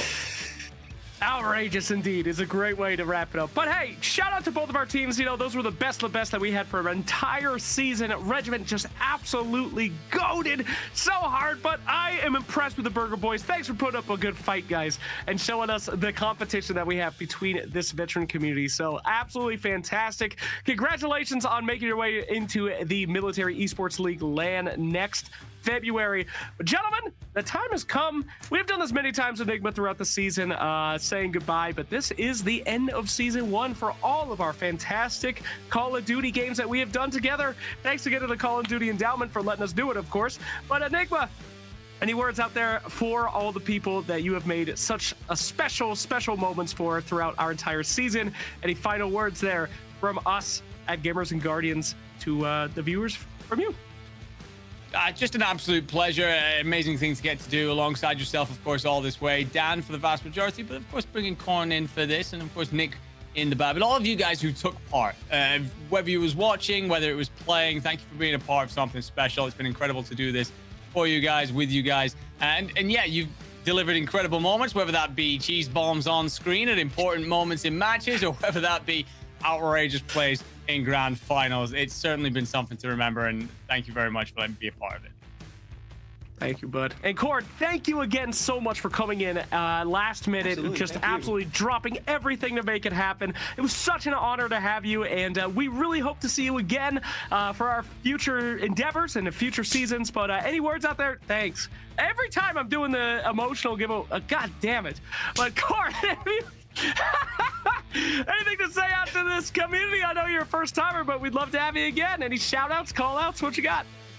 I mean, honestly, nothing too crazy. Just wanted to, again, to throw a big congratulations to not only the entire season, but a big thank you as well for having me on. Your enthusiasm and personality speaks volumes, and it's awesome to always have that kind of energy when we come back from break. You're always bringing it every single time. So it was a great time to be here, but more importantly, being able to not only help out, but to lend ourselves to a great community with Gamers and Guardians and the entire veteranship for the entirety of our military. Like I said beforehand, after we finished up our Warzone stuff, look, it's it's awesome to be able to it's awesome to be able to bring things in terms of stuff to people who have given their time, their effort, and some who ultimately paid the ultimate sacrifice to the country. So it's great to be able to be a part of something so nice, so big, so charitable. I'm trying to find the words, but it's all out of love at the end of the day. You're gonna slap with cheese the entire time as you do your emotional goodbye. Thank you, community, you bastards. But it's been an absolute pleasure. Thank you for coming in, guys, and we hope to see you again.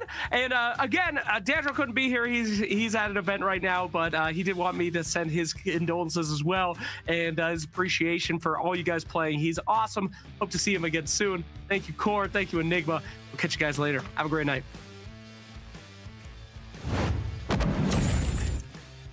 Guys, we're trying to have an emotional goodbye, and they're getting assaulted with cheese. What are you doing in there?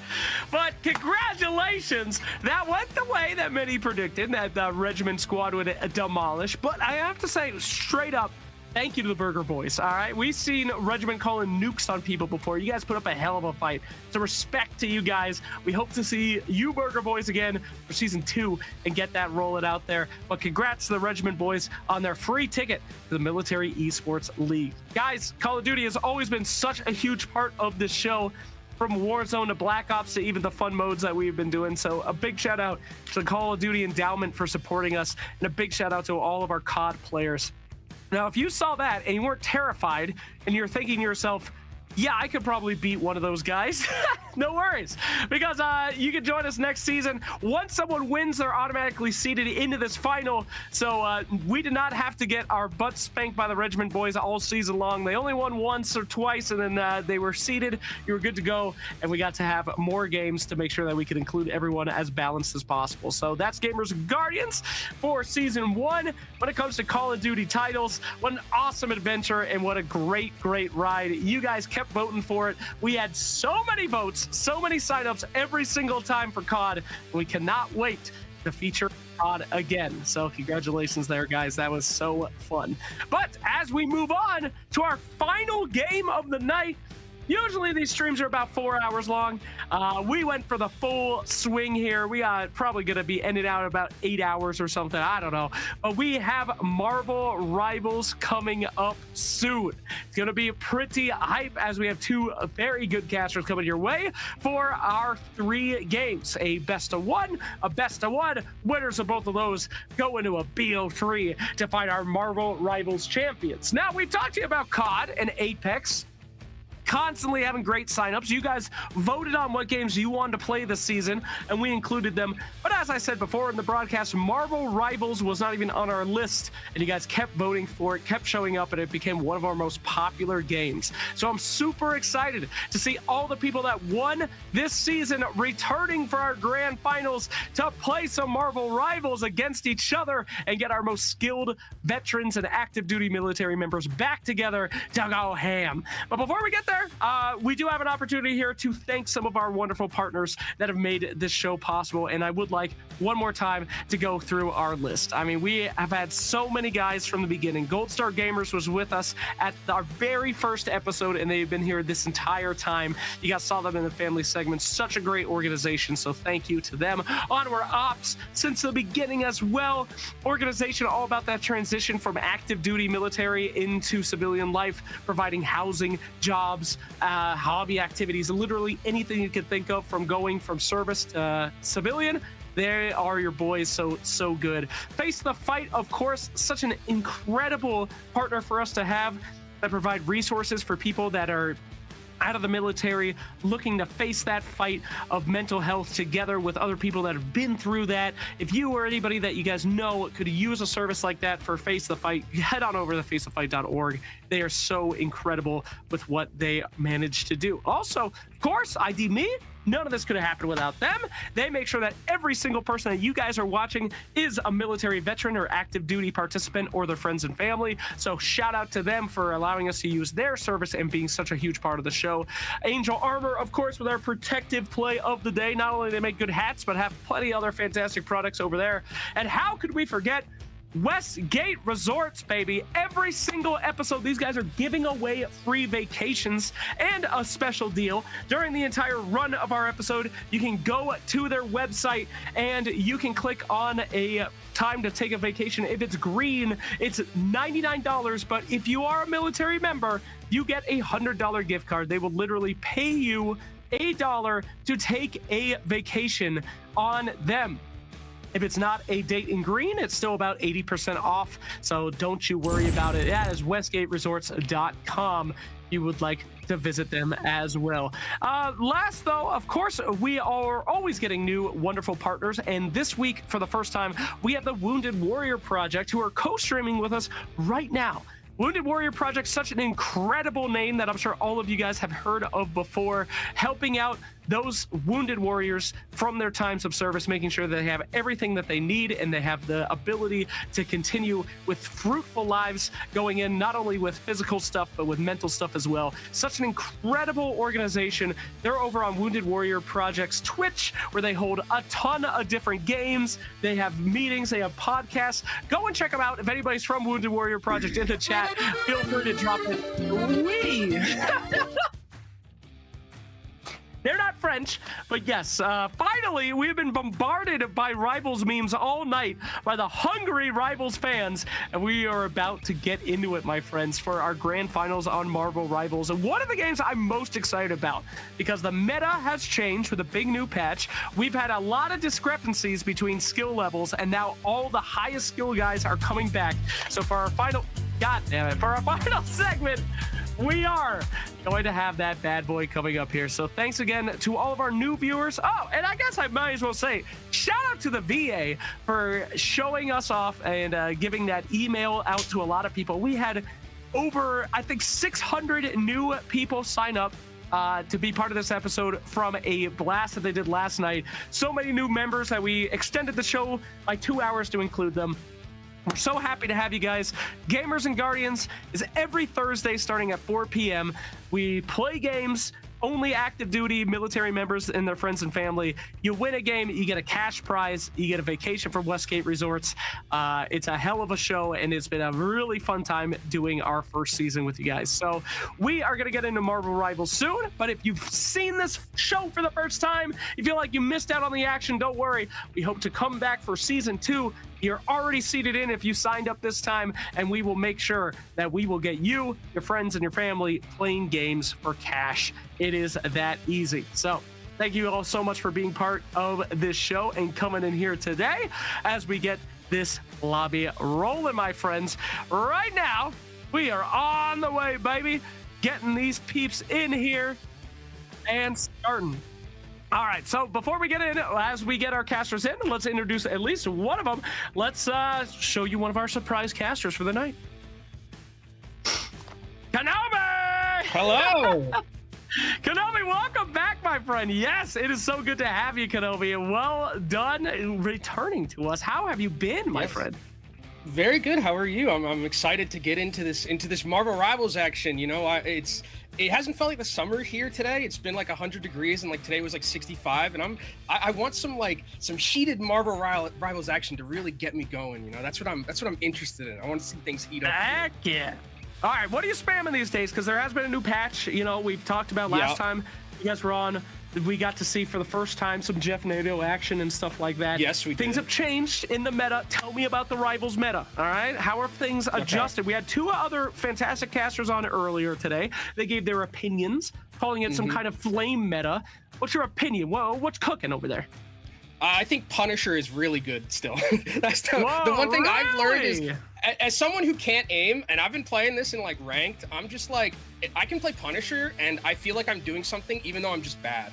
Like once I get that ultimate and I'm just like spraying and praying and I'm taking down people through support ultimates, I'm feeling very, very good about Punisher right now, and where they kind of are. I think, and in a competitive setting, I think it also, like, you do have a lot of that spam potential. It does matter, like if you're playing Punisher into like double shield with like Magneto and Strange, it feels like a little bad, but like I think if you're playing against like some of those tanks where you can really poke them down, it feels pretty good, man. I'm loving Punisher. It makes me, when I have to fill on DPS, I'm saying, I'm taking the Punisher all the way. I got a shotgun, I got an assault rifle, and then I got a big rocket launcher. Like, it's good for me.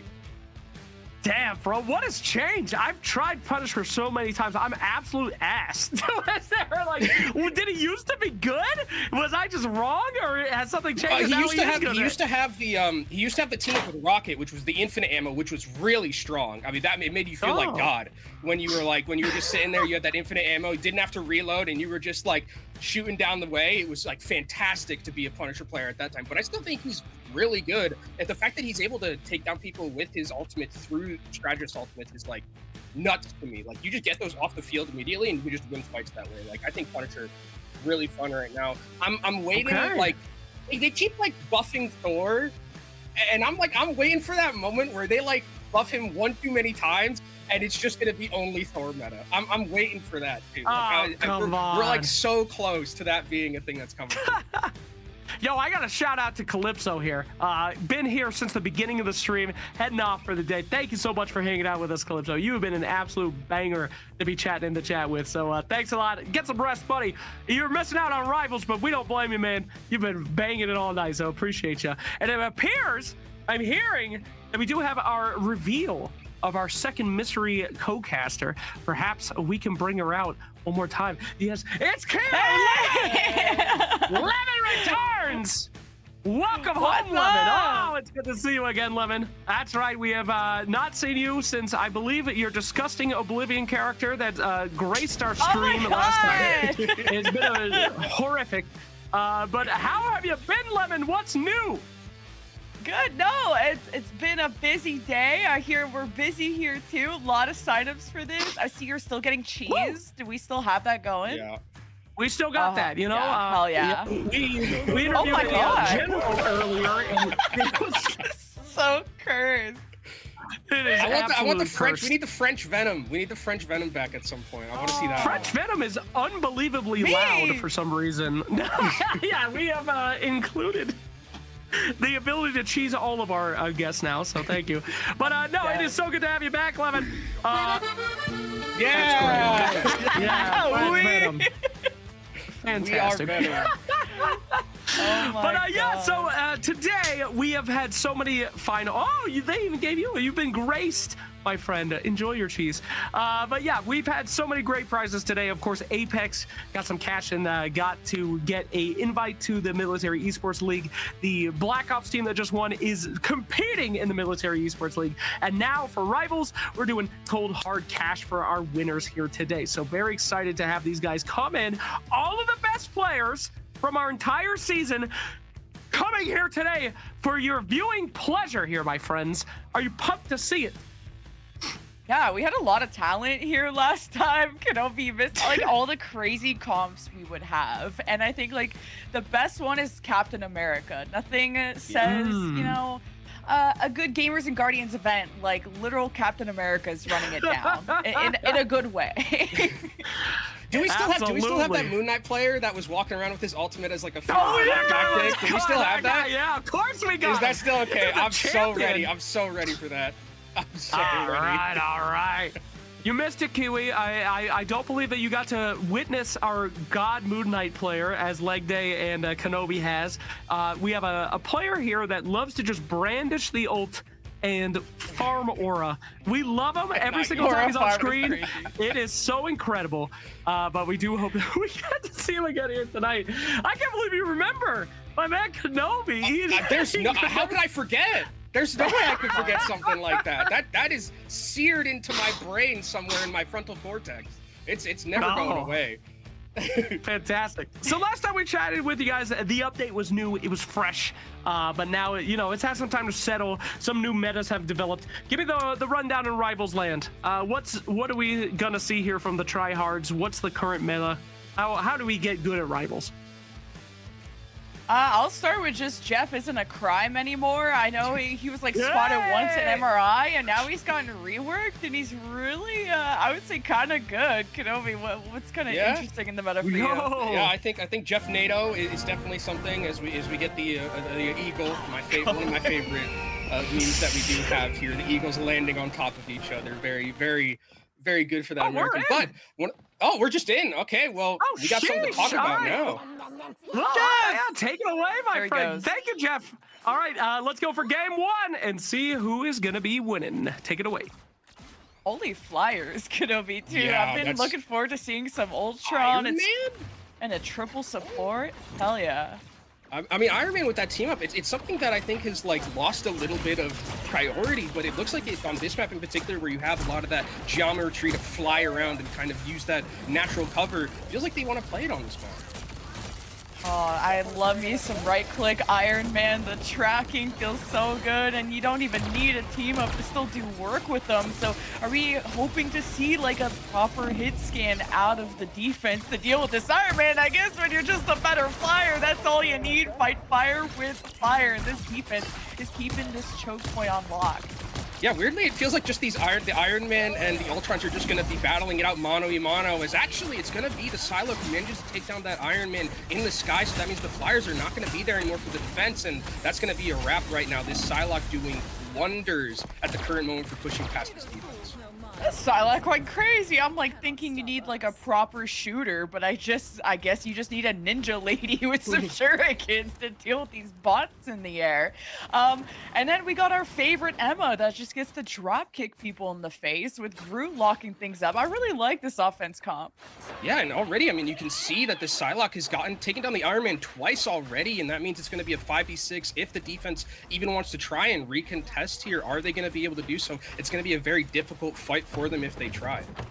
Oh, well, when you 1v6, you get walled off. That's all she wrote for the Psylocke. Still, now the attack just gets the hose down this defense, trying to emerge, see what the party is up to. And you got, of course, Iron Man ults that can nuke this backline as soon as they get shown. But this Groot is trying to absorb as much damage as possible. You put the walls up, and now it's time to exterminate. But this defense still is punishing this Psylocke more and more. You love to see it in the adaptations. This offense is still trucking, the cart is pushing, but people are dying. Yeah, the beams are really putting down too much pressure right now, and you can see just the Psylocke on the side trying their best to put that pressure onto the Iron Man. And I also love the decision-making of bringing the Cloak and Daggers, Lemon, because the fact that if you're playing Flyers, having those auto-aimed heals actually really helps being able to heal. You know, I trust a lot of my healers. I trust you when you healed me, but sometimes I just like it when I get the Cloak and Dagger auto heals, you just look at me and I'm gonna get you. I love it. And then the bubble when you're all grouped up too. The cloak is becoming just one of the best supports, especially when you're able to amplify a lot of the damage. And speaking of that, a ton of good ultimates, but the cloak and dagger just gets deleted in the middle of their dash. You had a responding cloak and dagger. You got nukes being dropped. You got a girl dancing on the floor with nobody to hang out with. You got, of course, a strange ult that gets blocked off. Beautiful job by the offense to never give up. The spawn room doors are closed, so they can keep the rally going forever. Yeah, they're trying their best to maybe take down these members and try and win, because you're right, they do have that respawn advantage. With the Groots coming back with the Strangling Prison, potentially could get a big one here. Are there going to be any defensive ultimates to deal with? It doesn't look like it, so this could potentially be what they're looking for on the defensive side to stall. The defense used a lot of ults, but hey, Groot, you gotta get in there and give the Psylocke a hug, especially the tanks. You want to distribute that damage as best as possible. Now the Ultron ult looks like a support, hits like a DPS, and the attack finally gets to see some headway, and you're even gonna force everyone to face death with that Emma ult. Beautiful teamwork out of the offense. Yeah, that's crazy. That's the first time I think I've ever seen an Ultron use an ultimate defensively there. I usually see them always just go for the picks, but they're trying their best to heal the team as we see another We Are Venom. Both of us speaking French, we are very familiar with that, as it looks like it's going to be the attacking side taking it over, getting this percentage. Just feel like there is a stall here, but they're trying. I don't think it's going to matter, Lemon. I think this is a very easy cap for Red Side.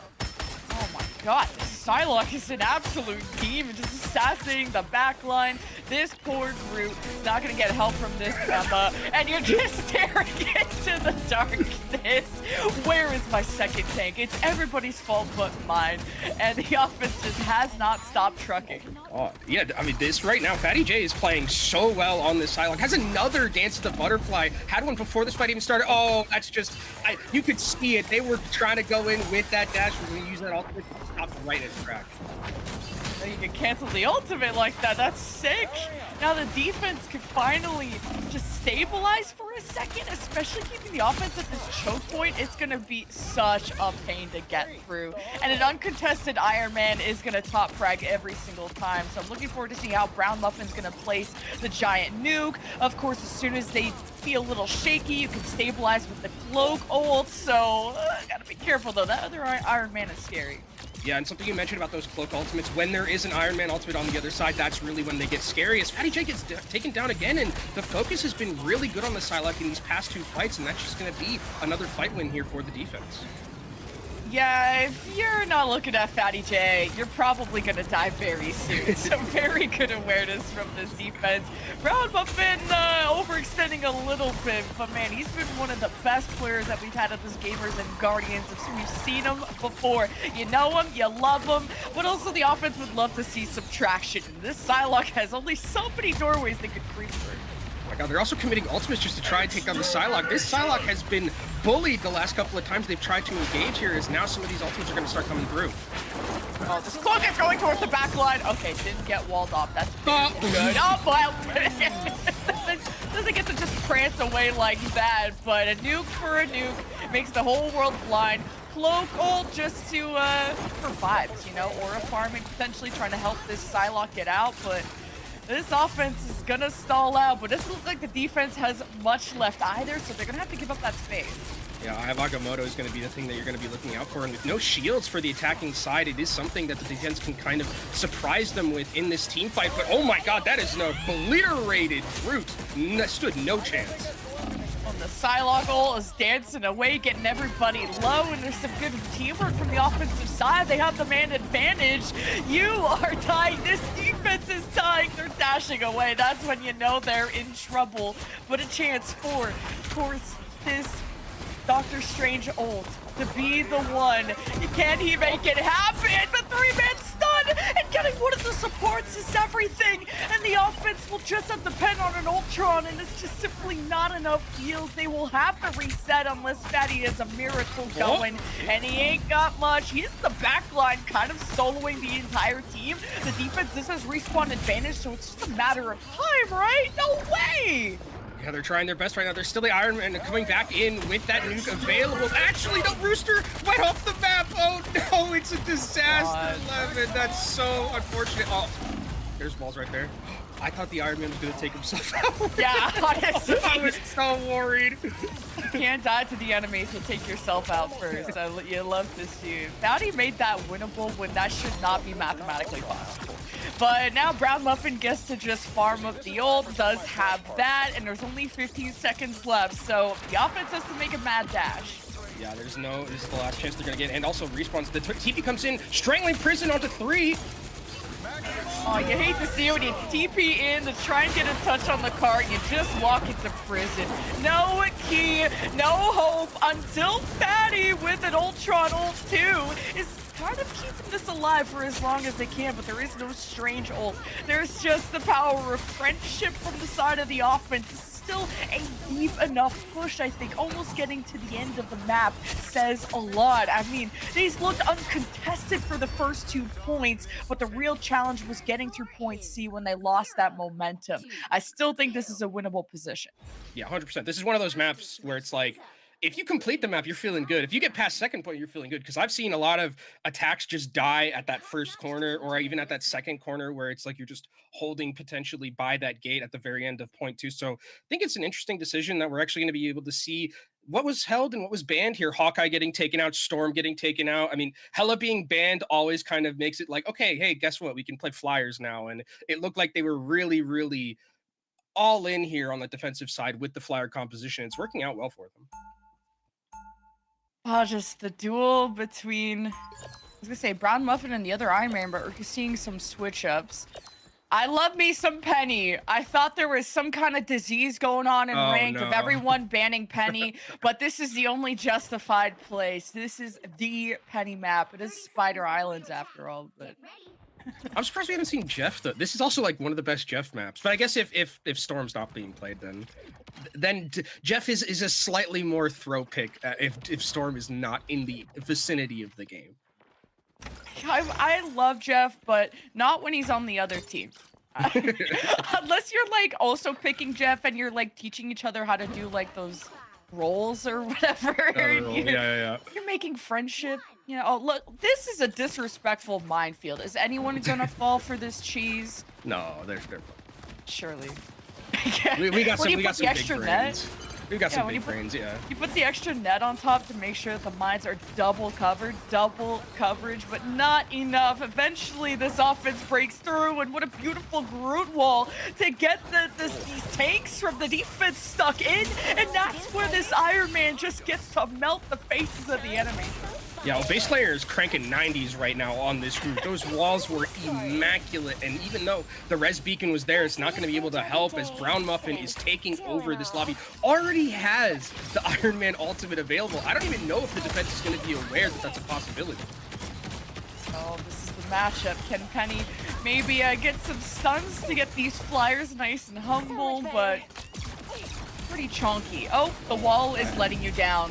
The wall has let you down, but hey, at least this offense gets to see some progress, and this is about the same steady rate as the defense have had. Ooh, actually, there is a Psylocke who is sneaking around to that backside. They do know that it's there, and you can actually see that they've also brought in the Punisher just to try and deal with these flyers, but still Brown Muffin has been able to get so much of it. Oh, Brown Muffin, someone's got to look at this guy. He's just an absolute menace, and these group balls are just the cherry on top. And you need to have as fast as a push as possible. You saw how difficult that was to get to point C. You're going to need all the help you can get. This cloak is going to get staggered. At some point, you just have to accept the L and just go off the map, go out with some pride. With this cloak, unfortunately, your primaries just don't do enough damage unless you get like the black cape going, but all good. The offense will get more progress. Oh, and there's a very, very aggressive dance to the butterfly. Nice fade from the Cloak and Dagger. Maybe may just save themselves, but doesn't save the Ultra.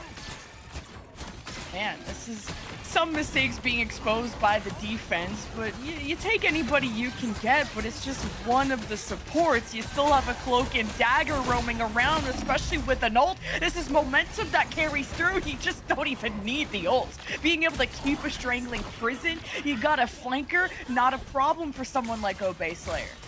Oh, and actually you can see the Wolverine is being brought out here. I love this decision making against that group, which is doing so much. Being able to bring in this Wolverine should be able to stop Obey Slayer from just being able to get so much value out of these walls. Oh, really nice invisible woman boundary to just keep everybody in. And there's just so much left in the tank, and Wolverine is not immortal in this game, unfortunately. He won't be able to heal that back up. We'll see him in a little bit though, and there's one fight left for point B. You gotta put a stop to this. Yeah, they're slowly bleeding out right now, and these staggers are just going to make it so much harder for them to try and come back and recontest. With that Iron Man going down, this should be a very easy point cap, I think, here, because there's no way they're going to have a full fight at the very end. Oh, I was feeling that Bucky pull, and someone, oh my god, on top of through the Groot wall. That was disgusting. Simonian, oh, what are you made from? And just the 2 DPS gone. This defense is running for their lives. Now you just had to put your own DPS in a cage. You got to say Simonian. You slow down, but man, they're just running them through. Yeah, this is brutal to watch, Lemon. We need some cheese to like cover up the screen with how well that attack is being played right now, because they still have so many key ultimates to work with. They have another Strangling Prison. They also have the Kraken Impact that they want to just continue to tempo. Brown Muffin a little bit too aggressive, but with a 4-minute time bank, does it really matter that much? Oh man, Fatty almost had the Psylocke ult onto Properish, and I think the Cloak and Dagger managed to TP everyone out of it, or at least themselves, so not being able to convert the Psylocke kills is kind of crucial, and this means this attack just gets to keep on trucking, and the Bucky's not even in the picture. That's when you know it's gonna hurt even more once he's back. And then this Luna ult was trying to salvage something and stabilize the defense, and now you won't have that for the final fight.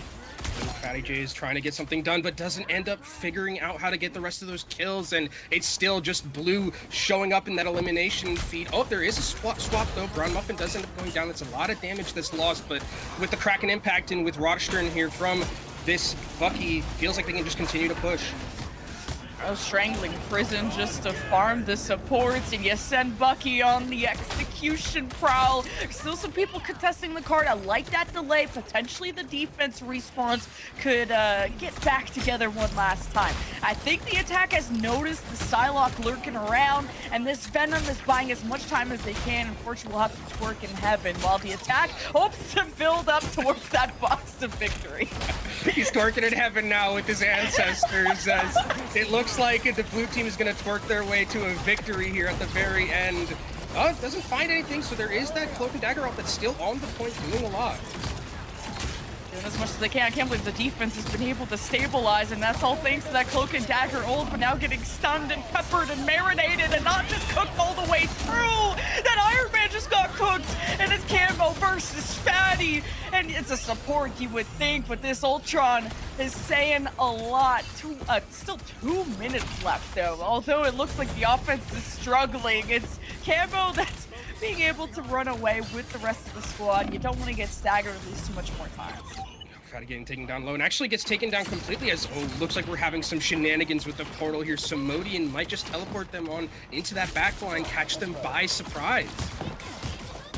Yeah, I like the way he's playing this corner too, just being able to get in and out of cover. That is the best way to play with Flyers, but having one support down does not bode well for the offense. But you lead with the Emma ult, you try to trade. The defense is catching a lot because of those stuns.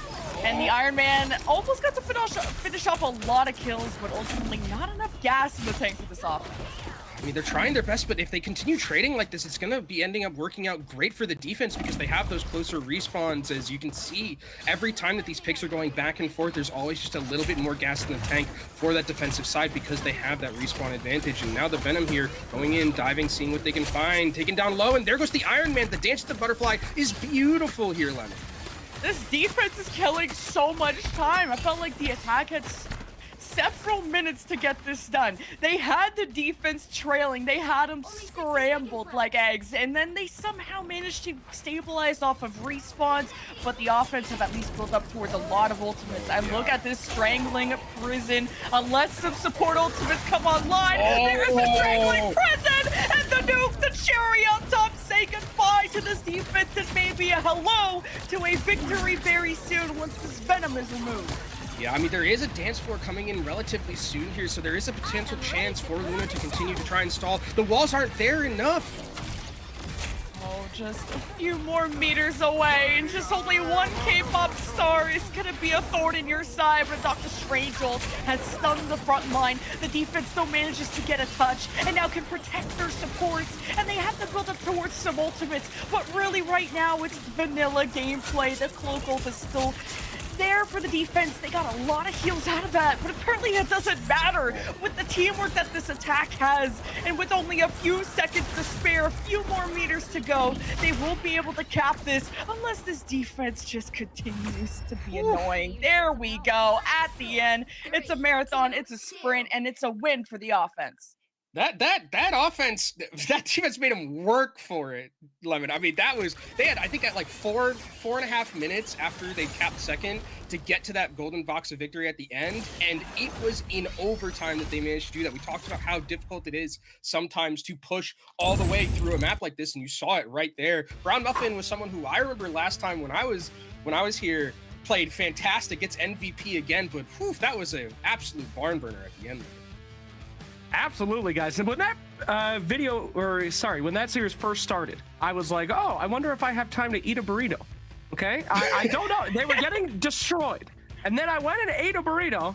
I ate 2.5 burritos, guys. That was a much longer than expected. I was not rushed with the burritos. The burritos went down easy. That was a barn burner, and I was so impressed by that last hold. I really thought that they might have it. Yeah. So that's what I'd like to see. The champions from the season coming back and representing. Hell yeah. Let's get into our highlights with ID Me's. See if we can ID our favorite moment. You guys have anything that stuck out to you?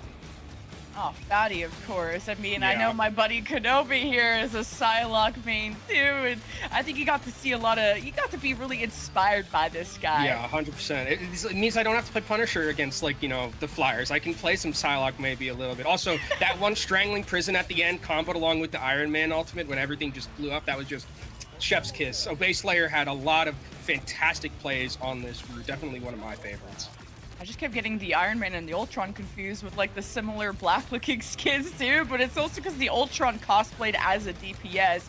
Camo, I thought did a lot of work. I remember seeing him in previous Gamers and Guardians, and he's a fragger. I'm so glad Ultron came out because now it's kind of supportal combat. Yeah, I think Ultron is that hero where it's like it's made for DPS players who don't want to play support but have to pick support, and you know. You can just play DPS, and you can use your ultimate sometimes to help, sometimes to deal damage, sometimes to heal. But usually, I see them deal damage. I never see selfless Ultron ults for the most part when I'm playing, at least. But it's like some of these, at least, were being used more as those support ultimates instead of like just going for pure DPS. A lot of there were some healing going on involved. Greedy, bro. What the hell? What do you mean you've never seen? All the Ultron players I play with are greedy as hell. I've never seen a heal from an Ultron player in my life when I queue with my friends. Those ults are never on me healing me. They are always trying to get picks.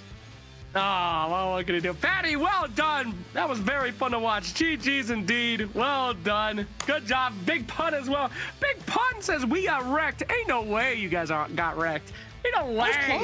That was close. Get out of here, dude.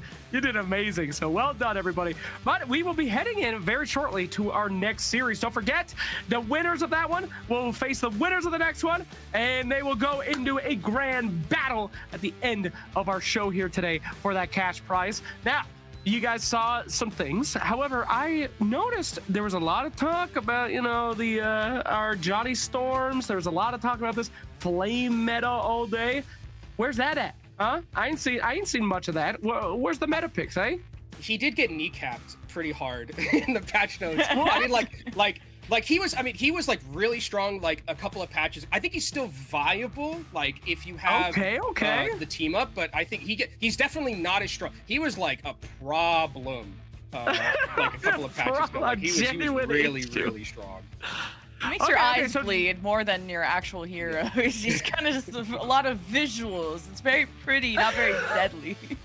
All right, fair enough. Oh, they got banned. That is a very good point. Yes, of course, the most meta things are going to get banned.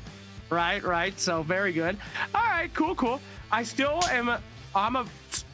Guys, I'm trying to talk here. The constant cheesing every single time I try to do one of these segments is unreal. And I had to redeem Giga Chad Jeff. I'm unbelievably disappointed in you, chat. Giga Chad Jeff is the greatest one that we have. How dare you? But at any rate, so with that in mind, what advice would you give to the next teams going up in the next series? You think there's anything that you could pluck from your genius rivals' brains as strategies that they might want to try to employ? Don't ban Storm, you cowards. Don't ban it. I want to see Jeff NATO. I want to see Jeff NATO. I want to see Jeff NATO. Yeah, but we're not playing though, so I can watch other people play Storm. I don't want to play against Storm. I want to see Jeff NATO as a caster. I want to see some Jeff NATO as a player. Never in my life do I want to see that hero ever make it through pick ban. But when I'm just a fan and an esports observer, give me some Jeff NATO action. Nobody wants chaos. I was thinking of like some sage advice, like support ult when your team is alive. Support ult while your team is alive before they die. And also, we just want to see Shark. Hulk like Shark thing. Okay, great. I thought he was gonna chuck him. I thought he was gonna curb stomp him. I thought he was gonna do that one curb stomp meme. I mean, why not? This is the official rival stream. We can curb stomp Jeff violently on this show. We don't give a shit. Sounds great. Hell yeah. Do it, please. We're making it right now, guys. We'll have it by the end of the show. At any rate, very, very good game to watch. I love a close game, and that one absolutely delivered with our champions throughout the season. Hopefully, we get the same kind of quality for the next one.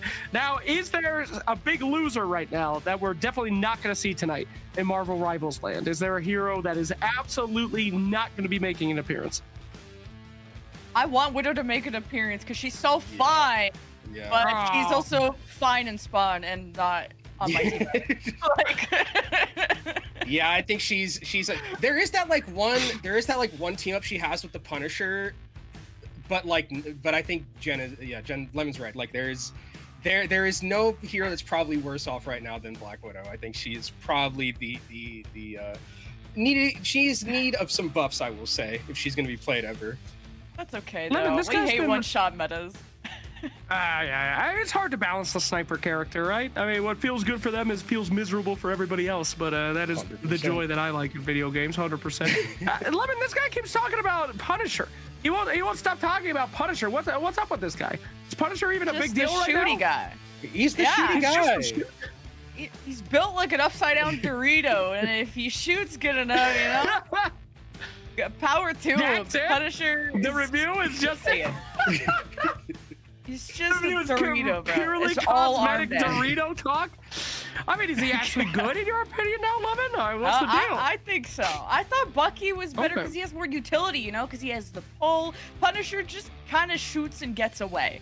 And his ult is also really good. I always thought Bucky was stronger, but Punisher, man, if you enable him and you let him stay in his turret form uncontested, he will just blitz you. It's scary.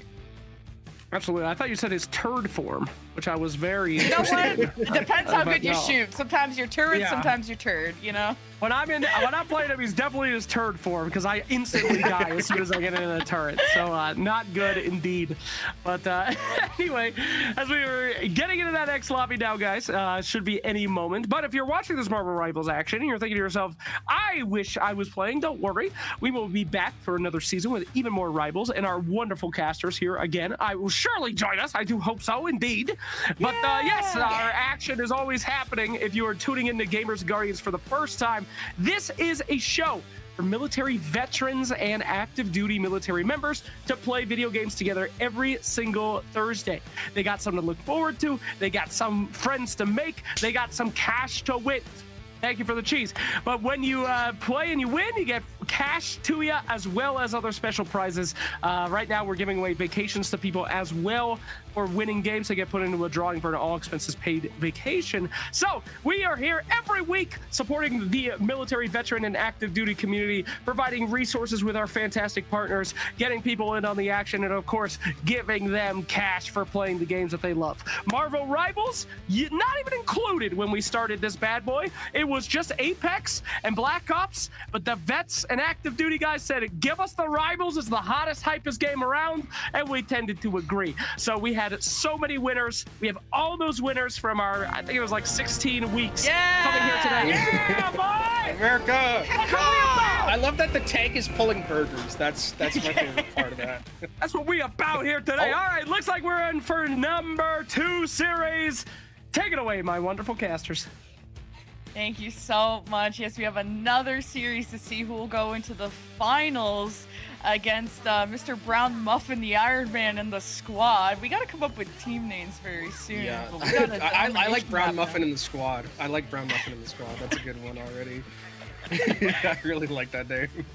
I just have to remember at least one name. That's all I gotta do. Yeah. Thanks, y'all, for the follows. I'm following this Squirrel Girl, though. That was my first main, and yep, that's Yep. my next main. Yep. That's beautiful. We main love right a little there. Venom quirk, and I think what interestingly enough that there's going to be like a lot of this spam potential coming out from both of these teams, but I think there's more consistent damage that's going to be there from the blue side. As already blue side taking down 2 of those members really quickly, and it's a great start for them. Punisher, baby, that shotgun is going crazy right now.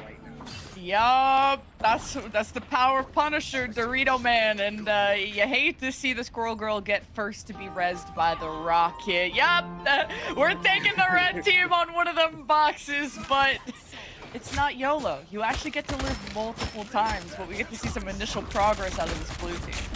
Oh my god, already a very early hand of Khonshu, and it's not the same Moon Knight that was just holding those ultimates aggressively as a way to farm or actually being used this time. The spam is just so much for this red side to deal with as they aggress them.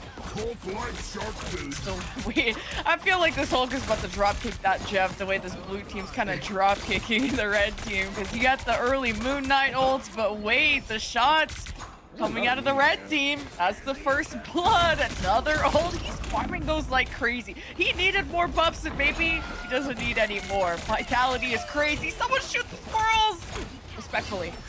screw those squirrels. How My could you? team How never could you? does. How could you say that? How could you say that about those squirrels? They've done nothing wrong. They're just simply weapons used by Squirrel Girl. That's not their fault. Weapons of mass destruction. The same one Venom has on his back, but we got a hella ult, but hey, not gonna get to use it, I guess. I think Punisher is waiting here for this ultimate to come out as soon as one of those strategist ultimates come out on the other side. Oh, okay. We're getting some Predator missiles coming in. Porpoise spins. Okay. Okay, it's time to do a Seraphim impression, but you guys don't want to hear me sing right now. I did want to see that Magneto ult do a little bit more, but big guns, big kills by Trent. Oh, God. Laying the red carpet down, soaked with blood. Squirrel Girl is just prey, and she'd be looking like this just at the end of the day. Oh, this rocket is not long for this world. This is... someone call PETA. Someone call PETA. This is not... We gotta get this... We gotta stop this Punisher. Too much abuse. There's too much... We're killing squirrels. We're killing raccoons. We're just... It's disastrous here for the World Wildlife Fund. Do not look at the score. That's why we had to cover it full of cheese. That is next level domination. Started with, you know, the fastest Moon Knight ult we've ever seen. The constant headshots from the Hela didn't even need to kind of ult on top of them. It's just been really dominant from the blue side. It's fantastic. Yeah, I really like also the idea that this is so funny that they made they made this in this engine. It's so funny. One of the things that was interesting though is they comboed the Luna ultimate with the Punisher ultimate, and that damage boost was just frying people. Like I've never seen a team disappear, I think, more quickly than I saw at that time. And oh my God, we're getting Black Widow. Lemon, you've brought this into existence here. Is this fake? No, this looks real. It's coming out of spawn. It's real, Trent. It's Okay. real. No way you team wipe on Punisher and then you swap the... Okay. You know what? Do it. If you beat him with it, you deserve to go to the grand final. Well, if you get all the space in the world, yeah, your Widow is gonna do damage. Like you're just walking up, scoped in. This is Donk walking forward on this Widow, Black Widow, seeing if you can find any of these people. Oh, doesn't manage to find the headshot, but this Moon Knight is also doing so much in terms of that push potential. And again, the Hell is kind of just chilling. Like, still has the ultimate available. Captain America's running in the background. Like, this blue team is on another level of chill maxing right now. These squirrels. They are not long. We're there. They are not long. We're there. They're gone. But hey, a little bit of stabilization. Space making ultimate. Wait, this Widow is clipping. Put him on phase. And doesn't help that the Hela is letting it rain on top, but not with money, with damage. And then you got the Luna that's just like dancing on their corpses. What is this? Yeah, this is next level aggression.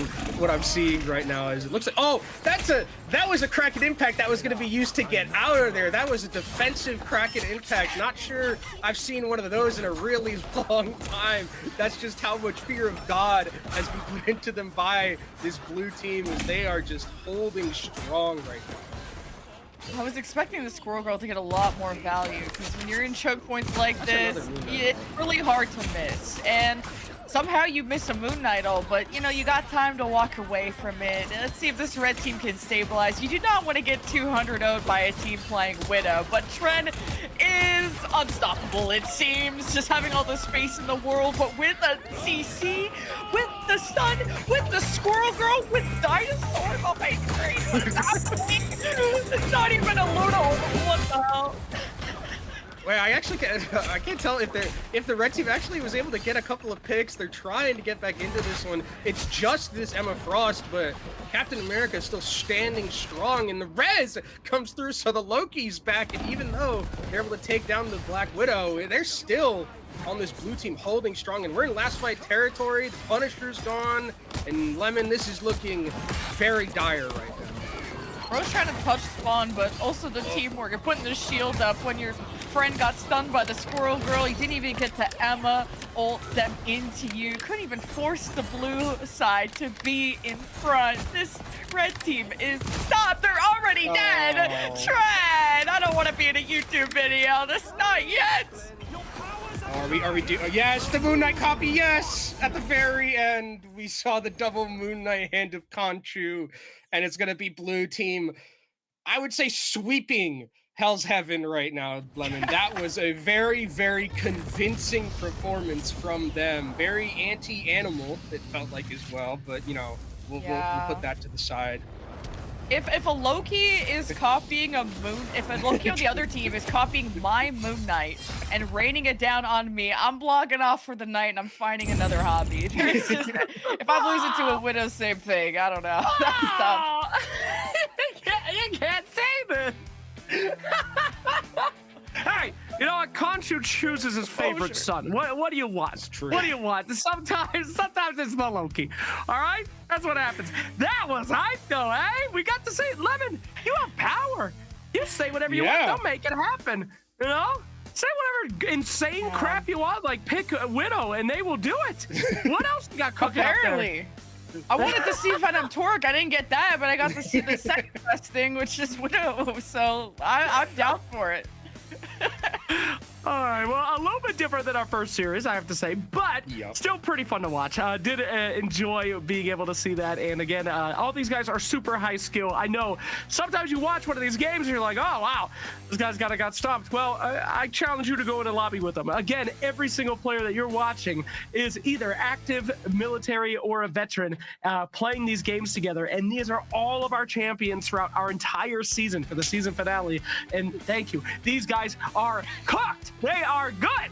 So, even though we might see some stomps in here once in a while, that just means that a super good team has been taken out by a very, very good team. And now we get the absolute joy of watching of our winners go head to head in our best of 3 final, closing up our entire season.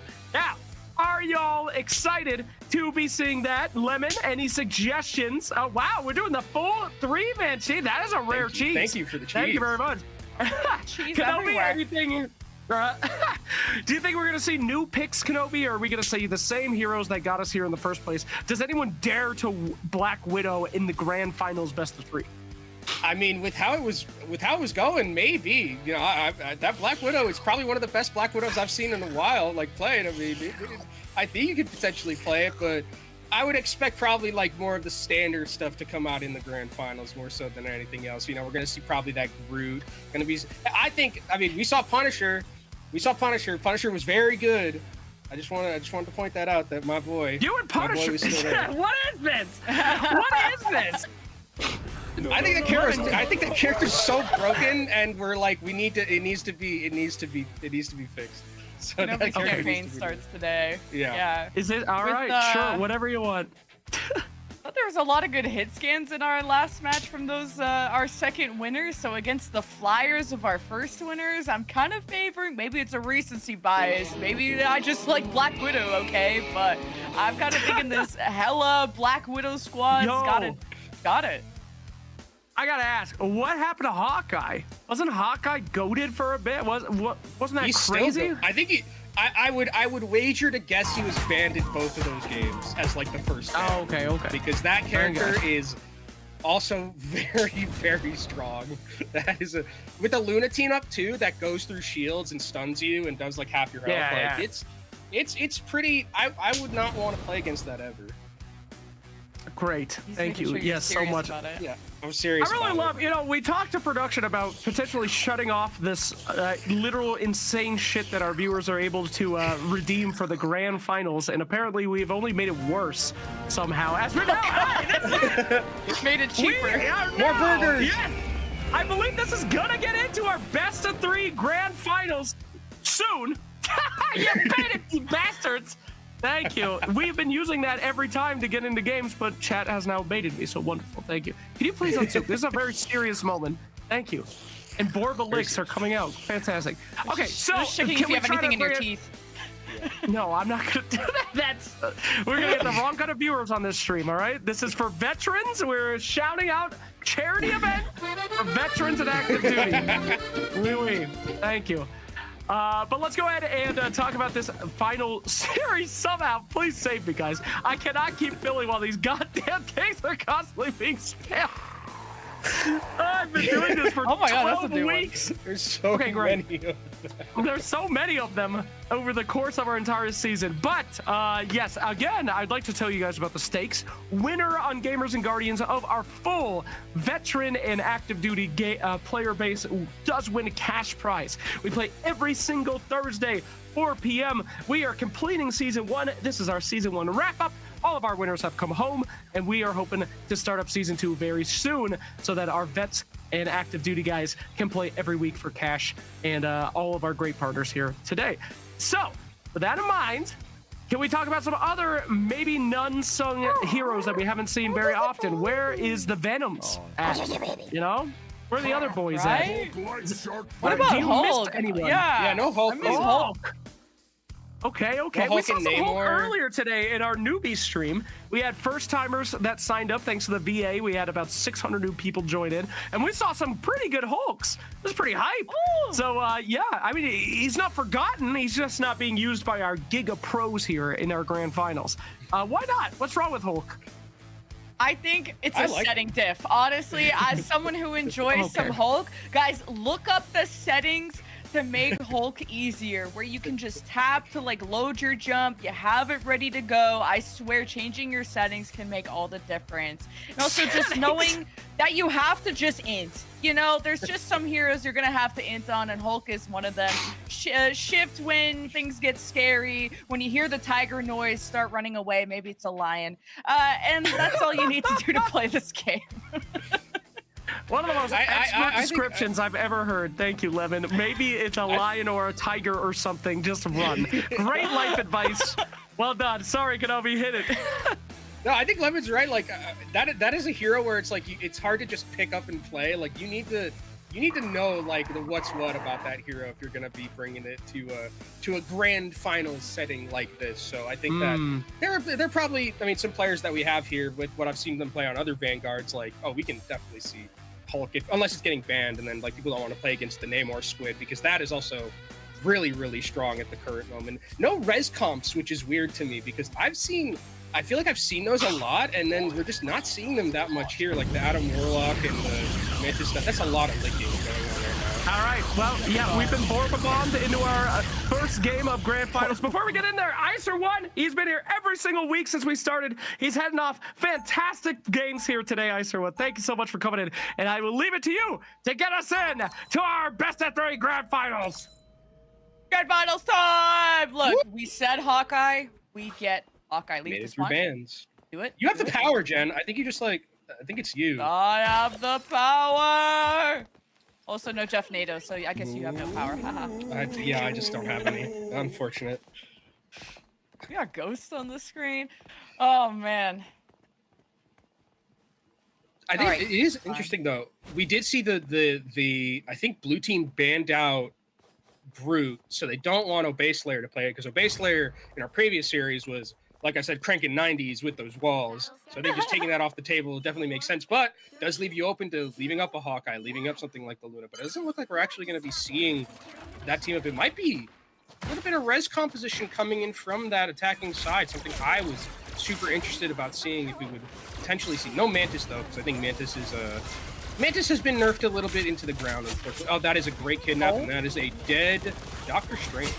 Yeah, Mantis being put to sleep, this red team being put to sleep. They were so good with the flyers, but I think after seeing with this Hela and just the overall hit scan of this blue team, I wouldn't want to pull it out either. There's just not a lot of also good natural cover. Mr. Trent had the turret on the high ground, just kind of being alpha up there, but now it's just gonna keep it easy, keep it loose, and the red team has to find an opening. Yeah, it's just super hard though right now because look at the amount of spam that's coming down. And you can see they're just trying to find ways to put down some pressure and get some picks, but just the damage output from this defensive team is so much, and they only really have the defensive ability of that shield to negate some of that poke, and already that's a Warlock down. It's also a Doctor Strange down, another kidnap.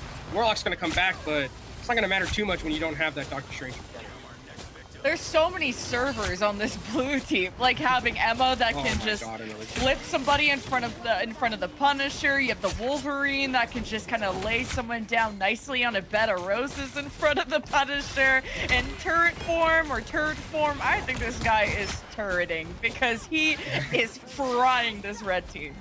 Yeah, and I mean, look at all the ultimates that you have for this defensive side already. As much as you think of the aggression coming in, Scarlet Witch, hold on. That's one I wasn't expecting because Emma Frost goes down maybe a little bit too over aggressive from that blue side, but never mind. The Goddess of Death is going to start raining it down on that red team. And to go as deep as they did with the Hella ult too, that's what I loved about it. As soon as the red team took space, they just get shoved in the locker. 2 DPS ults, the Hella and the Punisher. This Emma's trying to 1v1. Everyone has to respect it. See, blue team's backing away. Wolverine's trying to maybe take somebody off the map. The Emma gets finished off. This blue team could full hold. I'm feeling it. Yeah, it's feeling very full holdable right now. There are still those ultimates that you got to be coming in from that red team that are going to be here relatively soon. But again, it's interesting that they're on the Thing and Emma Frost, and there's just no negation for all of this spam. I'm super worried because Banana Bread is just taking names right now on this house. This Hella was scary last game, and with space, with time, with grace, they just kicked the red team in the face. So, damn, I got barred. That's how much time I have. That's how much time I have. Hey, oh, there's a lot of ultimates, though. Oh my god, the bars are dwindling on the blue side. They got no help. Oh my god, this Punisher just got clotheslined by the wood, too. So, hey, not gonna be a full hold. We'll have to see it. Hey, you know what? That combo is actually, I think, one of the only ways that Scarlet Witch is actually as good is when you combo it with the Emma Frost ultimate, so that the other people can't move or can't use any defensives, and then they just end up getting blown up, and that's going to be enough for this red side to take this first point. It was looking very, very dire for them, but maybe they found a little bit of an equation now to start getting the ball rolling for seconds. Yeah, momentum carrying through. You got the Thing that can also just knock everybody up, and I'm looking for him to get nice and close. Run it down just like I do in my games, but hopefully in a lot better of a way. But Campbell just can't seem to find an angle on the Scarlet Witch. And speaking of angles, you got a very deadly Banana Bread, a very deadly Tread who's about to team wipe once again with the Punisher ult. There's only a small part of that window. The building does get reconstructed, so the Hella ult's mostly denied. The red team now has to face a turret. Yeah, but also really good placement of the shield. Actually, Proper ends up going down, so it's going to be more time taken off the clock because they're going to have to wait for that healer to come back at this point. And that little area, I like how it's moving back and it's basically helping out the defense here that the dog is moving backwards and helping out this turret push forward. There's only so much the Doctor Strange shield can do. Thankfully, you got an Emma. And this, wow, his Punisher was alpha, did not move until it was too late. The triple stun from Vitality, along with the Emma ult, just to make sure no one could even cough back at this Wolverine. But the red team did stabilize with the Cloak ultimate, so they're not over yet. Countered by now some support ultimates from the defense. This card is not seeing any progress. This time is dwindling too. Got a Loki copy, more support ultimates coming out. This defense is gonna have to back away soon. Yeah, and I like that actually Brown Muffin has gone over to that Hella just to try and match the Hella from the other side from Banana Bread as actually the Goddess of Death comes through. Is there any negation for it? It looks like there's going to be. Just running away sometimes is the best thing you can do against your problems in life. Your problems against in Marvel Rivals, a Scarlet Witch is doing a whole lot of nothing. My favorite hero in Marvel Rivals needs a buff, okay? She is so silly, so goofy. This attack will have to laugh about it in spawn. Yeah, see, that's the thing where it's like the only way that the Scarlet Witch ultimate's going to get value is if the other people can't move from the Psionic Seduction from Emma Frost. So unfortunately didn't have it there, and Trent Franklin just mowed down the Scarlet Witch in the air. There is going to be the Eye of Agamotto available relatively here soon from Simodian, but you're going to have to walk through another turret and more pressure put down. That is a dead Punisher. And almost an Emma shield that could have saved them, but hey, a lot of focus into Wolverine trying to set things up. Punish as well. Both DPS gone from the blue side in the attack. This is where they can start to scale and to ramp up. And they have a Cloak coming soon to maintain the heals, but can they maintain the damage into this Hella? You have the Emma shield protecting pushing as much as they could, but that Hella ult bought a lot of time for the DPS to find angles around this attack. I mean, this Punisher is almost behind the offense, and the Emma is pulling the defense in, so this is just more momentum being generated from the red side. Ooh, nice cloak and dagger duplicate here from the Loki, trying to keep him alive with that eternal bond. Is it going to be enough? The Doctor Strange is down. That means there's going to be no Eye of Agamotto here. And with only 4 seconds, this is last fight lemon. Still some ultimates, and now a Loki copy, the Emma ults. I'm thinking the blue team have this on lock, especially with someone like Banana Bread, who's just headshotting non-stop, and they got Trent clipping on fulls yet again, and the Emma that makes sure that there is no retaliation from the red side, and overtime is about to dwindle, and the Wolverine is making sure you will not be immortal either. You got, of course, the Doctor Strange ultimate, but there's not enough friends on the red side to really benefit from this setup, and this Wolverine is benefiting from this group up so much. The Luna ultimate from Hazards keeps them all healed up, and it's a team wipe that keeps this little fox short of point B. Yeah, but I mean, if you're red side, I think you're with how bad the offense was going at the start, I'm thinking you're pretty fine, like getting at least like halfway through first point. Like you do have a win condition set for you to try and stall here at the very end, but man, is Trent Franklin on this Punisher just doing a lot. Also, Banana Bread deserves a lot of credit on the Hella as well. And oh, are we gonna see? It feels like everyone has power but me, because and now it's gonna be the Hulk that Sir Slags was talking about, and I think that that's definitely something we could potentially see if they want to bring that Namor to the table as well. Also, it's really good with the Wolverine because you can throw the Wolverine in, make sure you get that very easy kill. Well, that's why when there's no Brown Muffin Iron Man, they're scared. They banned it. Red side or blue side, let Brown Muffin Iron Man. Oh, this is Aura. I didn't know his Tootsies were out in this skin. If you look like this, DM me. I'm serious. Like, this Thor skin is my favorite. Get out of the way. I'm looking at Thor. Oh, the Lunar skin's nice too. Yeah. But give me them Thor grippers. Like, why has he got no shoes his on? Tootsies are all the way out in that skin. Those puppies are breathing. Oh, they're barking too. Yeah, I feel you. I feel you with that one. Yeah, that's me when I see Thor in that skin. Take my wallet. But now we got the red team setting up the triple support. We got some Jeff, not with the storm, but it's still spitting away. That's all we care about.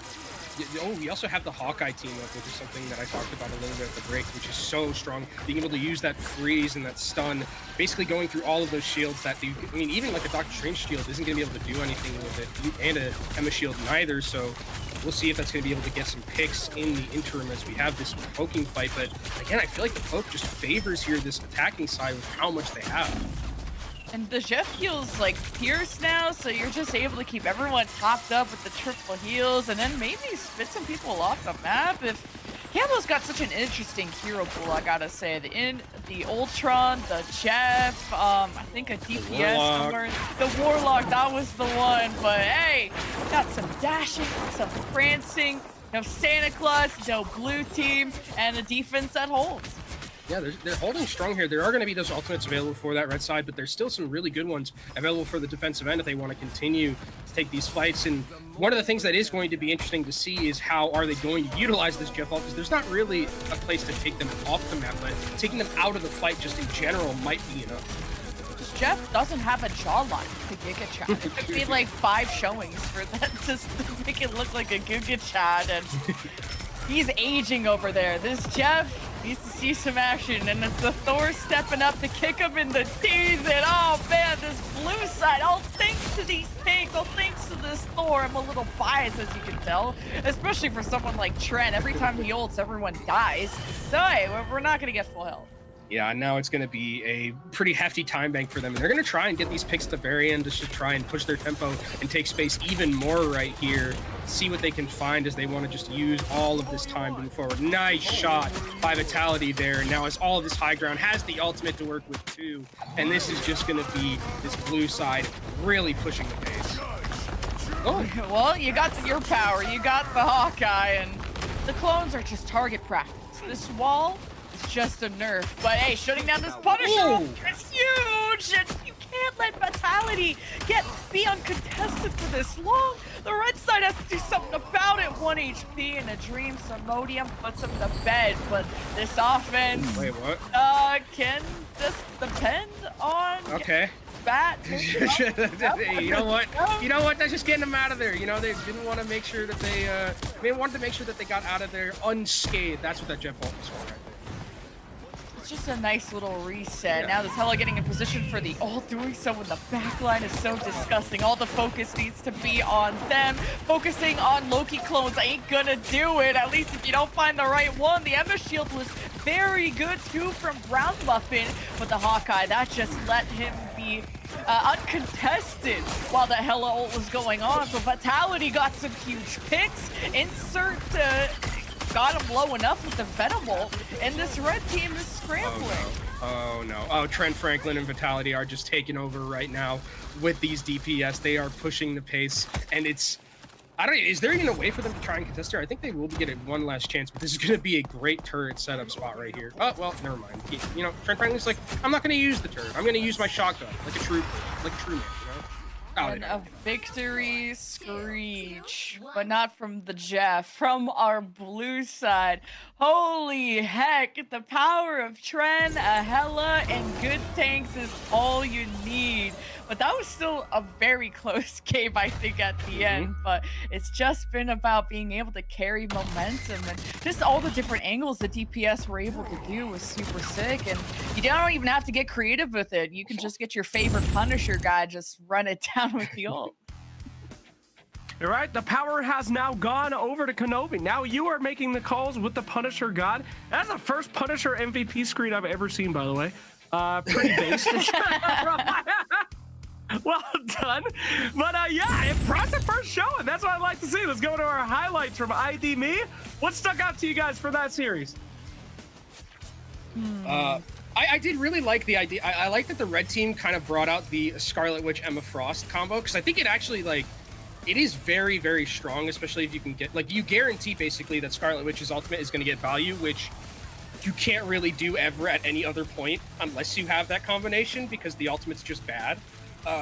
So I do like that they were kind of thinking of ways to break that defense that was so good, and they managed to do it and get like relatively far given how tough it was. I think they took like 3 minutes to get that first point. Yeah, you wish you saw more value out of that Scarlet Witch ult, but that's because of the spacing from the blue side. Being able to take a step back and just play Duck Hunt with the Scarlet Witch, who just menacingly floats towards you. If only she had a little bit more health. If only she was Hella, you know, where you get like that extra 1000 HP, that would help a lot. And honestly, the Hella just was insane from Banana Bread. Hell yeah, my man. I mean, Banana Bread and the Brown Muffin, a combo to shake the heavens themselves coming out here today. Can it get any better than two like that? Absolutely incredible. Look at these Hawkeye shots. Oh, man. There is definitely a reason that we're seeing this one get banned out. Very surprised that we got to see that at all coming out. Oh, he's got the new pink Venom skin. I'm so jealous. Bubblegum Venom. Or Cotton So Candy cute. Venom. So cute. I feel like there's gonna be a point where just Venom has like every color, like just is just colored in every like color. Like there's All gonna the be just like rainbows. there's just all the color of the rainbow. I think there's already blue Venom. There's orange Venom. There's like that one. They need to like add some other colors. He's so bright too. Yes. It's like jarring, and he Creamsicle like, Venom's like my Splatoon. favorite. I like Creamsicle. That's the worst one. That is literally the worst one. I genuinely, when I first saw this game, I saw Creamsicle Venom, and I said, that is one of the most atrocious things I've ever seen. And now they've upped it with Pink Venom. And I don't You don't know like how they Orange do it. It's like- Starburst? What? You don't like Orange Starburst? Come on. It's like your favorite rapper coming out with an album that just trashed the last one. I'm like, somehow they figured out how to make Venom even more horrifically ugly, and bless them for doing it. Well done, guys. Well done. But yeah, hell of a game to see out there for the first one of our 3 games. I do hope it goes all the way to 3 games. What do you guys think? Is it going to be a shutout? We going to see game 2, same one? I mean, there was... No, game 3. Game 3. I want game 3. Give us game 3. All right. Ban the Hella. No We need to healer ban the Hella. Ban Ban the Punisher. Punisher. Yeah, ban How does Punisher, that ban keep Punisher getting out there. through? Yeah. Okay. We're mad. Oh no, Fatty J is saying, how come we're not doing healer highlights? Much like in real games, no one gives a hoot about the healers. Yeah. I'm sorry, Bo. I'm sorry. You're only in a Literally no highlight one if you do cares. something bad. Oh, so no. Healers, healers get no love, they get all the blame. That's how it is to be a healer in competitive The games. healers don't need the recognition, guys. All right, we're in the back. We're making it happen. All right, we'll work on getting some healers on our IDV replays. But let's go ahead and get into hopefully not the last game, game 2 of hopefully going to game 3. Oh, the Iron Man is just insta-banned like that. You gotta respond with a Punisher ban. If Brown Muffin can't get the Iron Man, Trent shouldn't get a Punisher. That's just the way it is. They protected the Moon Knight. Let's get rid of this Punisher. It's too good. I understand they're scared of the Iron Man because Brown Muffin, every time I've seen Brown Muffin on Iron Man, it just takes over the lobby. So very understanding that we're getting rid of that pick. But let's see a Punisher ban here, I think, Lemon, because I think that's something comboed along with that Hella ban, take it off the field, something they should be looking out for. I'm seeing a protected Moon Knight and my eyebrow is raised. Like The Rock, bro. Like, huh? Wait, not even no protect, no ban? Protect, no ban? We Okay. do not care, says the red They're team. they're throwing down the gauntlet. They're like, no Hella, but everything else we don't care about. Go ahead, blue team. It's on you now.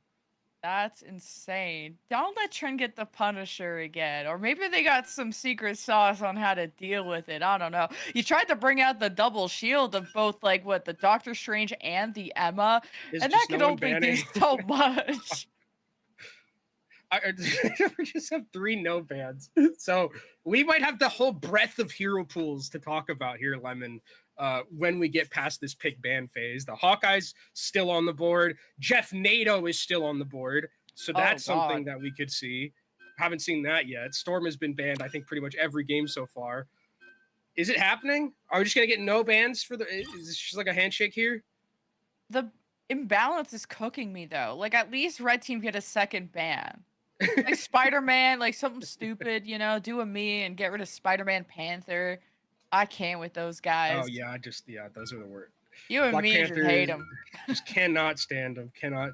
Everybody's like, oh, it's easy to react to Black Panther, and then you just like get like 2 seconds. And well, I'm slow. Yeah. Okay. I am a lonely cloak and dagger player. Okay, it's hard. But like I said, supports get they only get the blame, no love. Well, at least we all get to handshake on anything and everything. Mostly is on the table. Please, Jeff Nato. Please, Jeff. Do not use this last ban. Please don't use this last ban. Please just let Jeff Nato be possible. I beg. It would be a great way to either end the series or take us to a game 3. Death to Sharks. Death to Shark Week. It's not Shark. When is Shark Week? I kind of forgot. I'm employed now, so I don't watch Shark Week. Wow, the Shark Week fandom is gonna come for you. Shambles, bro. They're not having. Yes, we're getting Jeff Nato. Oh my God, we've done it. Well, when in doubt, bring the cheese out. Don't do it, chat. Don't do it. We're talking about the comp. Well, we also get res comp on the other side, so that's going to be cool. That's going to be something interesting. We're also having Brown Muffin off DPS going over to the Emma Frost, so a little bit of change up there from this blue side or from this red side as blue team bringing out that res composition. Like Mantis is like such a weird hero at the moment because I think she's bad, but also she's very good in this comp in particular because you can just give that damage boost over to that Star-Lord and actually make him viable. So I think that this will be an interesting look to see how they're going to be operating, but also, I mean, how can we not talk about the Jeff Nato? How can we not? Yeah, so cute. Honestly, I'm more in favor of the pajama skin, but this one will do. Everyone's bought skins, which is cool. No Mantis, unfortunately. They took away the Mantis. No so brother-sister comp or whatever that lore is. Some I don't know. I don't know if I want to coin that one. It's kind of weird. Brother-sister Book it. Mark it. That's what it is. We've done it here. here live on Gamers and Guardians. Well, she's good at making other people look good, but I think this Rocket's gonna look a lot better. That res forgiveness is always nice. Thanks to all for the follows for supporting Gamers and Guardians. But we'll see who will get this first point going, because remember, it's Trend and Friends that have taken our first game in our grand final of this best of 3. So we'll see how he hangs without the Punisher. Ooh, and already some picks coming in from that red side. Buddy will be back because those are those resable targets, but with Vic going down, should be able to actually, are they in range of that respawn beacon? It doesn't look like it actually, so 2 of them get res, but unfortunately the Rocket doesn't manage to be able to do so. The cosmetic Rockets, you know, at least he lives on, because we saw some animal abuse earlier, and now we got Jeff, we got Rocket, and I don't know if Mantis is part or something. She's not here anymore. Ultron though, oh my god, just deleted camo like that. Maybe the Jeff NATO will be cooking something up when the ultimates come online, but for now the blue team get to start us off. This is what I'm saying though, it's like, you know, red team gets 2 picks, but blue team has those resurrections to come back into the fight, so it ends up working out really well for them as there's no resources on the other side to deal with so much of that team fight that was happening there. And now looks like this blue team's trying to push aggressively, see if they can find any picks in the interim. Is a nice spin coming out right now, putting out so much damage, almost getting inertia towards that ult. Especially those iframes while you do the little spin to win, but mostly spin to not die. Great Magneto shield and the bubble to deny all of that sweet, sweet Emma ult. Simodian trying to do his, what is it, his Fatty impression? What was the person's name from Fatty J, earlier? oh yeah, Fatty J, Fatty J. Yeah. I was like, you know, Fatty impression did not sound good initially. So I really needed to make sure that was the right name. I got you. Holy ultimates out of the blue squad, and they're still winning this fight. They're winning it, but I mean, there is going to, again, be those resurrections that come through, and you have the respawn beacon, so you might not even need to use your own passive resurrection there with this team, as Storm probably going to end up going down. Actually, no, gets the health back. He gets the TP out of there. This is just the greatest chase of all time, right? Surely, yeah, okay, there goes that Storm. We haven't seen the Jeff NATO yet, which is, it is available and online, but the blue team have not really given the red team an opportunity to ever set that up. You gotta sync up camo and proper-ish, a proper camo ult, but we'll see if the reses will come through for the blue side. They're doing it. And there is the Storm, and just running into Banana Bread, a happy little shark, and a very sad, sad blue squad. A lot of them got res though, so Hazard did a good job of keeping this alive for as long as he could, but signs of life out of the red side is what Yeah, that's gotta be frustrating where it's like, oh, hey, we got 5 eliminations and 3 of them are back.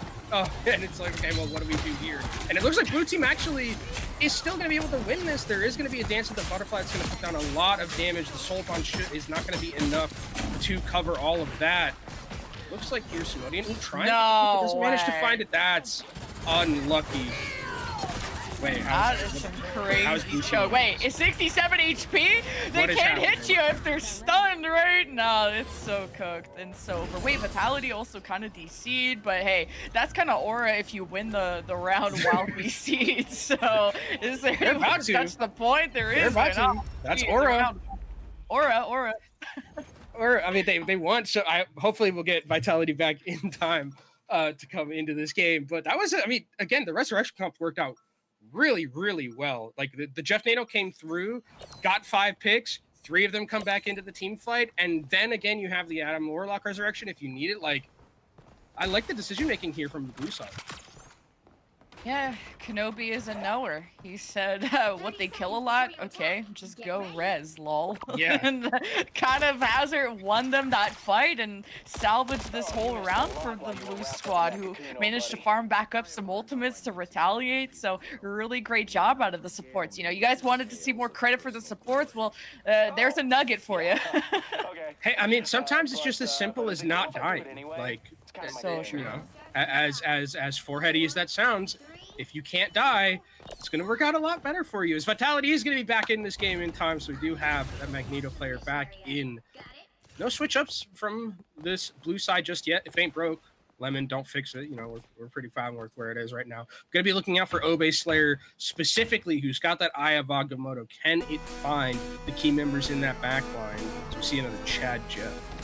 Oh yeah, no, that's the only Jeff we're gonna get to see though. No Cool Storm. Jeff NATO, I think they realize it's just gonna get res, so it's not gonna be fun. And look at this, who needs reses when you're the one doing all the murdering and Banana Bread? What can he not play? Now he's on the Emma and he's just annihilating this front line.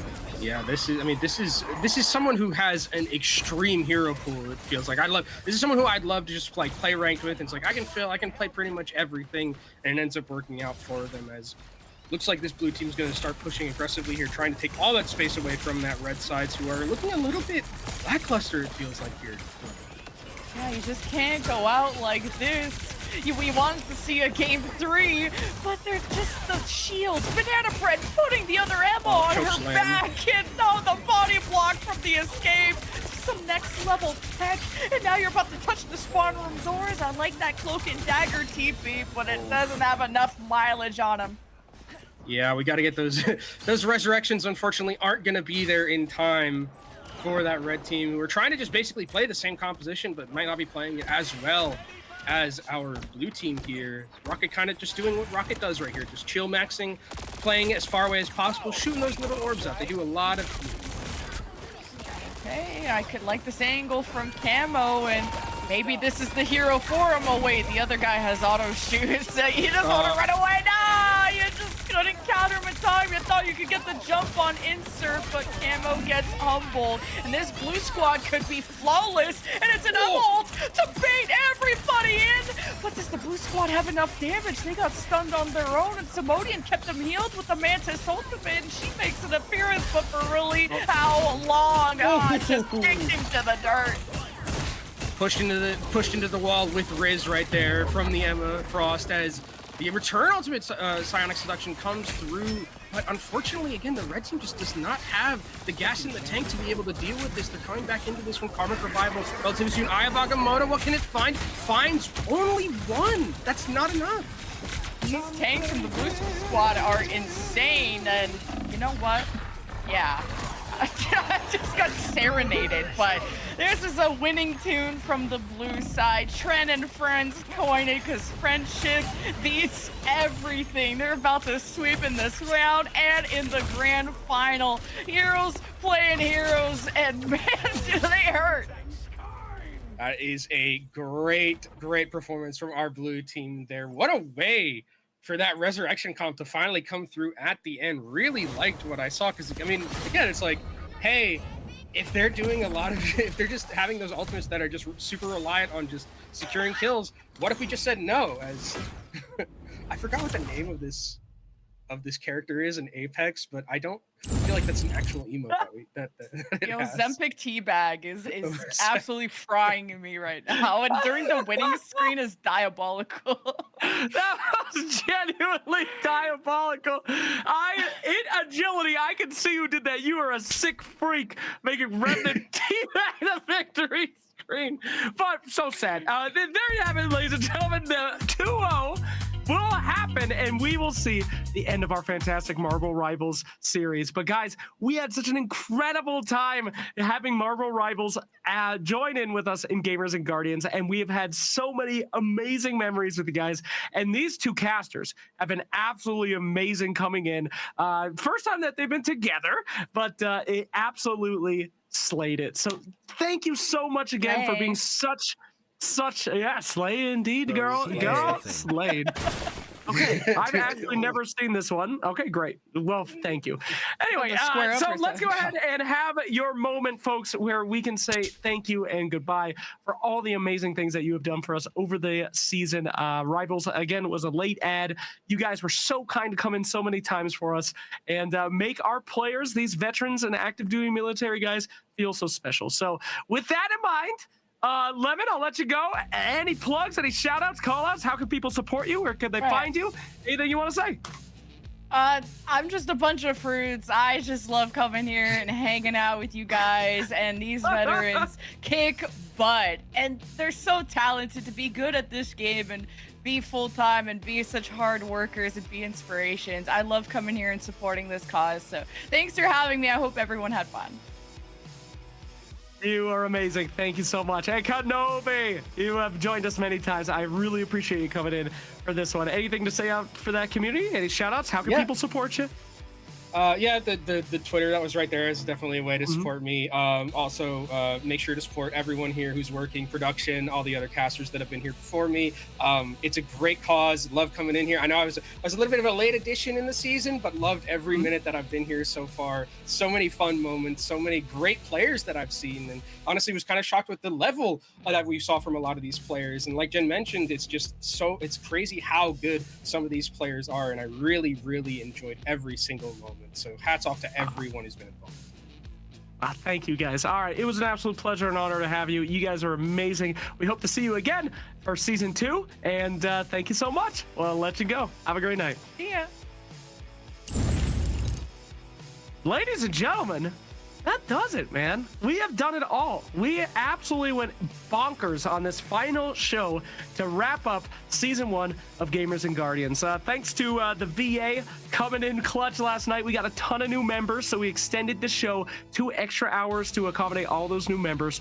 For the new guys that came in, if you couldn't play tonight and you just found out about this season of Gamers and Guardians, don't worry. You are automatically seeded into the next season 2 of Gamers and Guardians to be announced soon. If you guys are new viewers, so you have no idea what's going on, please visit our website, August Interactive Gamers and Guardians. This is our weekly show, the conclusion of season 1, where we have only military veterans, active duty, and their families coming in and playing whatever games they want. Every game they win, they get cash and special prizes. One of those special prizes, in fact, is a all expenses paid vacation from Westgate Resorts, which we do randomly give out to one of our winners every single night. Westgate Resorts has a special offer that they do with us. If you go on their website right now for the duration of the show, which is lasting for about 5 more minutes, you can get a vacation in one of their green areas. And if you're a military veteran, my friend, they will give you a $100 gift card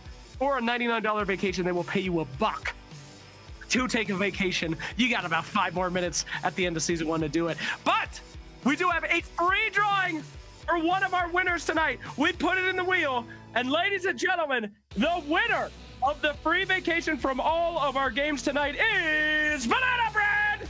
Congratulations, Banana Bread. We hope you're watching in the chat. And if not, you'll be receiving that email or in our Discord. So congratulations, Banana Bread, for your all expenses paid vacation. And with that is the end of season 1. Guys, we have had hundreds of signups. We have had so many partners. Shout out to Face the Fight, Onward Ops, Call of Duty Endowment. Shout out to the Wounded Warrior Projects, Angel Armor, you, the viewers who have been annoying me with these things all season.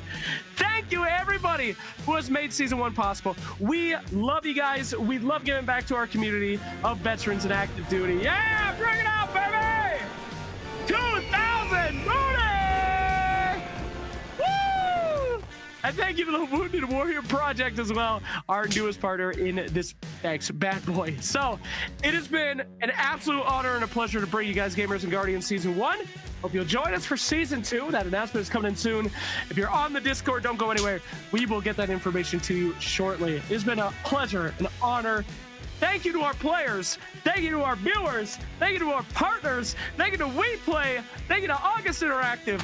And good night, everyone. Thank you for joining us at Gamers and Guardians Season 1. See you next time.